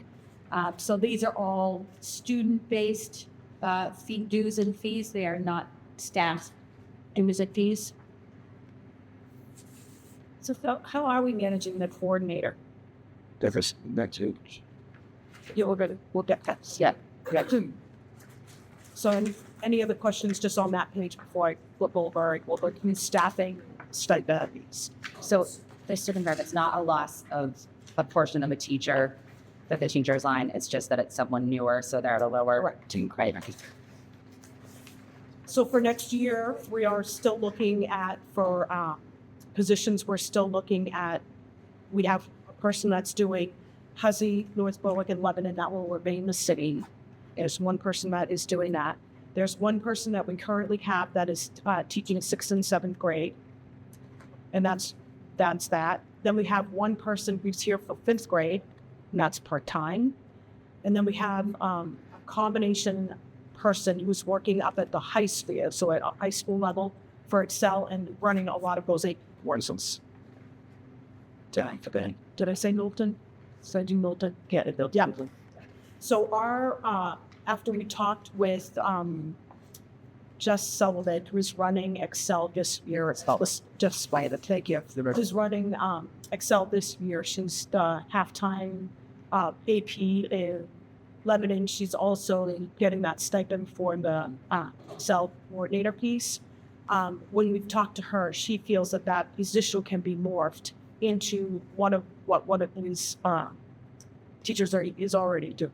So taking out the stipend, but assigning somebody through an application process who's certified to be able to take on position of the director. So we are going to create a director of each the work for itself. It's not going to be a creation of a role. It's going to be a reassignment of a role. Okay. So I definitely want an Excel director, but I want to have that conversation. I want to open up Excel to to the maximum, well, the 5% that we could have. I think right now we serve like the top 2 to 3%, but I would love to bump that up to 5%, which I think would justify having an Excel director. Yeah, that's what I can find.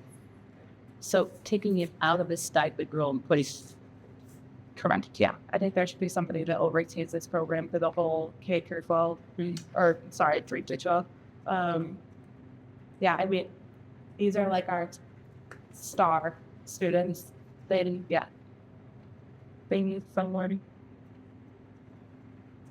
This director role as a teacher, like that, we've had it before. Yes, I like the center, right? It's actually always good enough. Like always try it. Yes. It was a half time for Excel work day. Good job. It is not like she didn't have a full class. Well, she did. It was most recently, it was like in 8th grade, and then some director needs that. Yes. How many Excel I don't know. I know it's 5% the district of the district, but is there a cutoff on the CARGAD? Because the intellectual or the academic piece is supposed to be the upper up to 5%, but I don't think it's 5%. Correct. Because that might get you down into kids who are not qualified to be. I'm supposed to. It's not. It's up to 5%. And then it is based. We have a very rigorous screening process. That's what I thought, and it has to be. Yes. At least in the academic work piece, it's that top class hit. Correct. There are other elements too. The art and the music is a little bit more open. It's by recommendation. And is that still 5%? We mirror it for 5%. I mean, I don't up to 5. Right.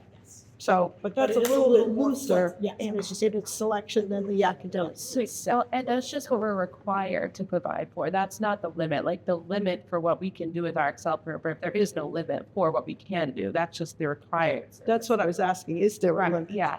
But I think there is. There's a limit of students that are identified for Excel that want to program.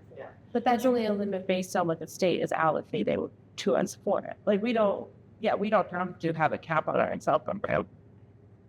Then reimbursement could look different. Right, yeah, yes. Reimbursement, like I said, there would be a higher local share, but there is no limit for what we can do with Excel.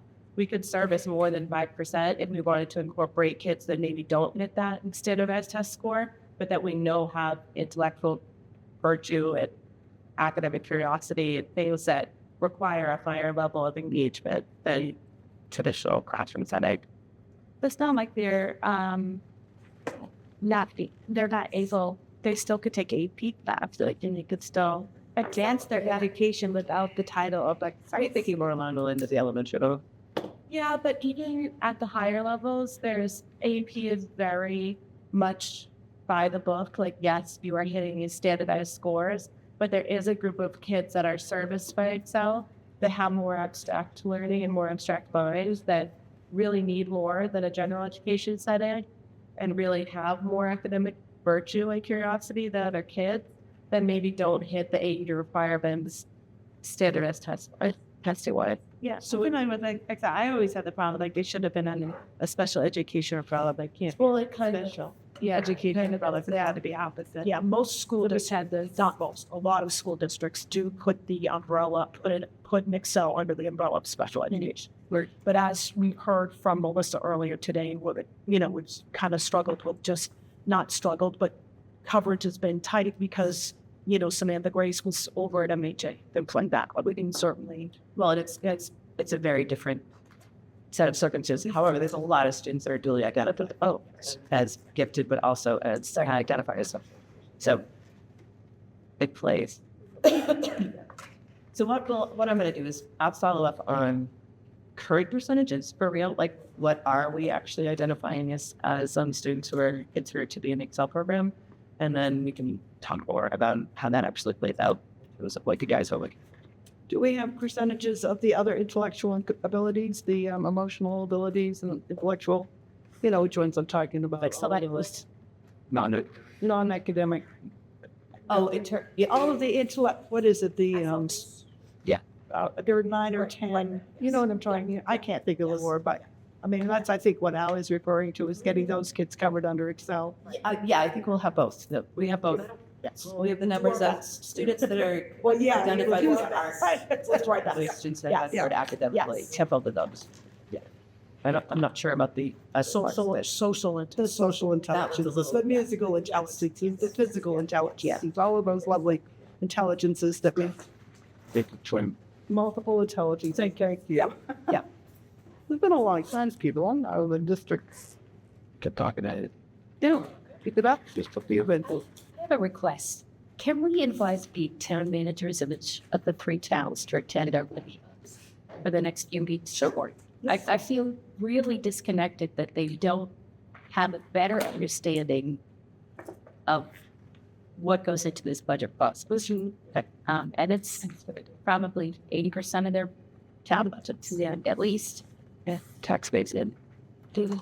Yeah, any idea of We'll see. Some of the decisions that impact us. I'm not sure what was that No, I know that Dwight Warren always does a recommendation as to whether or not he thinks the town should vote or not vote for a school budget. Let's have him sit here so we can understand. Oh, sure. We'll advise his ideas. Yeah, exactly. And we will be setting up our program where we meet with all of the select board and hopefully they'll come. That's all kind of the hard work along. We've been running our meetings. We've been running our meetings pretty consistently. Yes. So I don't know what he's doing with it, but he's been there. Yeah. But he had some questions. Yes, that we have questions about condition. So before that, can you talk about what Lisa was talking about for the hearing? Yes. And then I want to talk a little bit about Thursday too. So do you want to start? I didn't hear anything. I sent everyone that worksheet of what that is really helpful. the stage versus what it's going to be. Can't hear you. Oh my gosh, that's me. talk loud. I'm a mom before. I should be able to talk louder, right? I sent everyone the screenshot of what the 279 is and what it can't be. It's just very preliminary. It's just the very, very beginning. but I didn't know if you guys wanted us, I could draft something and send it out. And to testify against, we want change at the state. And this is just us saying, yes, our budgets are hard. Yes, we need more money. And yes, we would love for you to look at 279 and make changes. I don't. So essentially a board resolution to support saying, Yeah, just say the change in the approach to the 279 so that school can get the money that actually get the money that was supposed to. If the changes could be totally different than what it ends up with. This isn't a final testimony, but it is a testimony to Augusta to just say, yes, we change this. I didn't, like I said, I want to speak for the board, but I'm welcome. If you guys want to do that. I'd love to do that. I'm fully behind it. Where's that? I'm curious, just asking the state some more money, and I understand from our district. Does that mean we're asking the state to increase taxation, or are we're also asking the state to reduce other areas in order to increase funding education? Is that clear in that? No. I think this is just like the 279 needs to be relooked at because it hasn't been changed in years and years. And this bill is just to have them look at, like special ed's going to go up, but other things Are they trying to stay within the same allocation number, like in the state, or? It looks like that. Oh, okay, all right. Supposed to say 65. So instead of we get like 0.15 in special ed, we get 0.35, like to just change that. But there is obviously going to be a cost to it. There's no question that there'll be some level of, because they're trying to, their goal really is to get to the 55%. Which we're supposed to be at. Exactly. So I think But- when you so say there's that, that it takes piece away, that I we think- are supposed to. I'm not going to say to you that there's not going to be a cost to this, but they are trying to be really careful about their reallocation. Yes, I don't disagree. I mean, the state years ago said they wanted to be at 55%. And we know that the state, the revenue as a state has increased dramatically, right? But schools still aren't getting the 55%. So I'm like, yeah, get the 55% to the schools and reduce other areas to make that happen. To your point earlier, someone said education is the most important thing we can do. I agree 100%. What we're asking, we either have to increase local taxation or increase state taxes, or the other thing is to reduce other cost areas at the state level to fund education, right? So I think as long as our message is like, get to the 55%, reduce other areas to get to the 55% and do it right. I agree with that message. I don't agree with the blanket message of just increase funding to education no matter what it takes. I don't agree with that message. That's fair. Monday is really for the Ed Committee.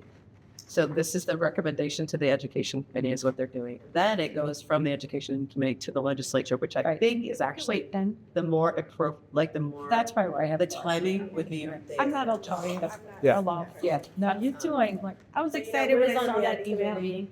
We're just Joe Roberts. You guys all such a chick. Individually. And do the testimony later. And what we did say, and what from what we heard is that it will likely pass the ad committee. It's the legislature. Yeah. Right. It's that. Yeah. It's that.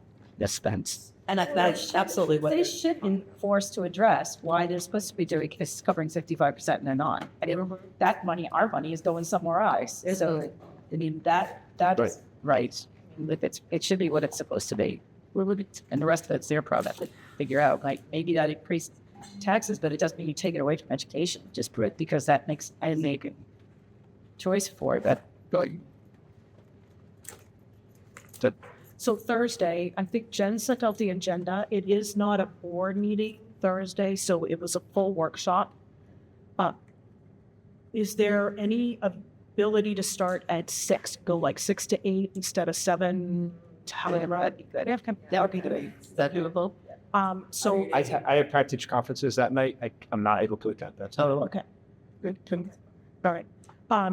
So what we'll do is we will hit those cost centers we have not yet talked about today, and then it sounds like personnel probably should be that next conversation because there's a lot of personnel in there. Yeah. So that sounds like it should maybe focus after we go through these cost centers. Yeah, does that make sense? And there are some questions, but there's also some discussion points there, right? Like some of the assistant principal, like the assistant principals, the teacher, some teachers and how that impacts class size and different things like, So we'll put together that discussion sheet that we do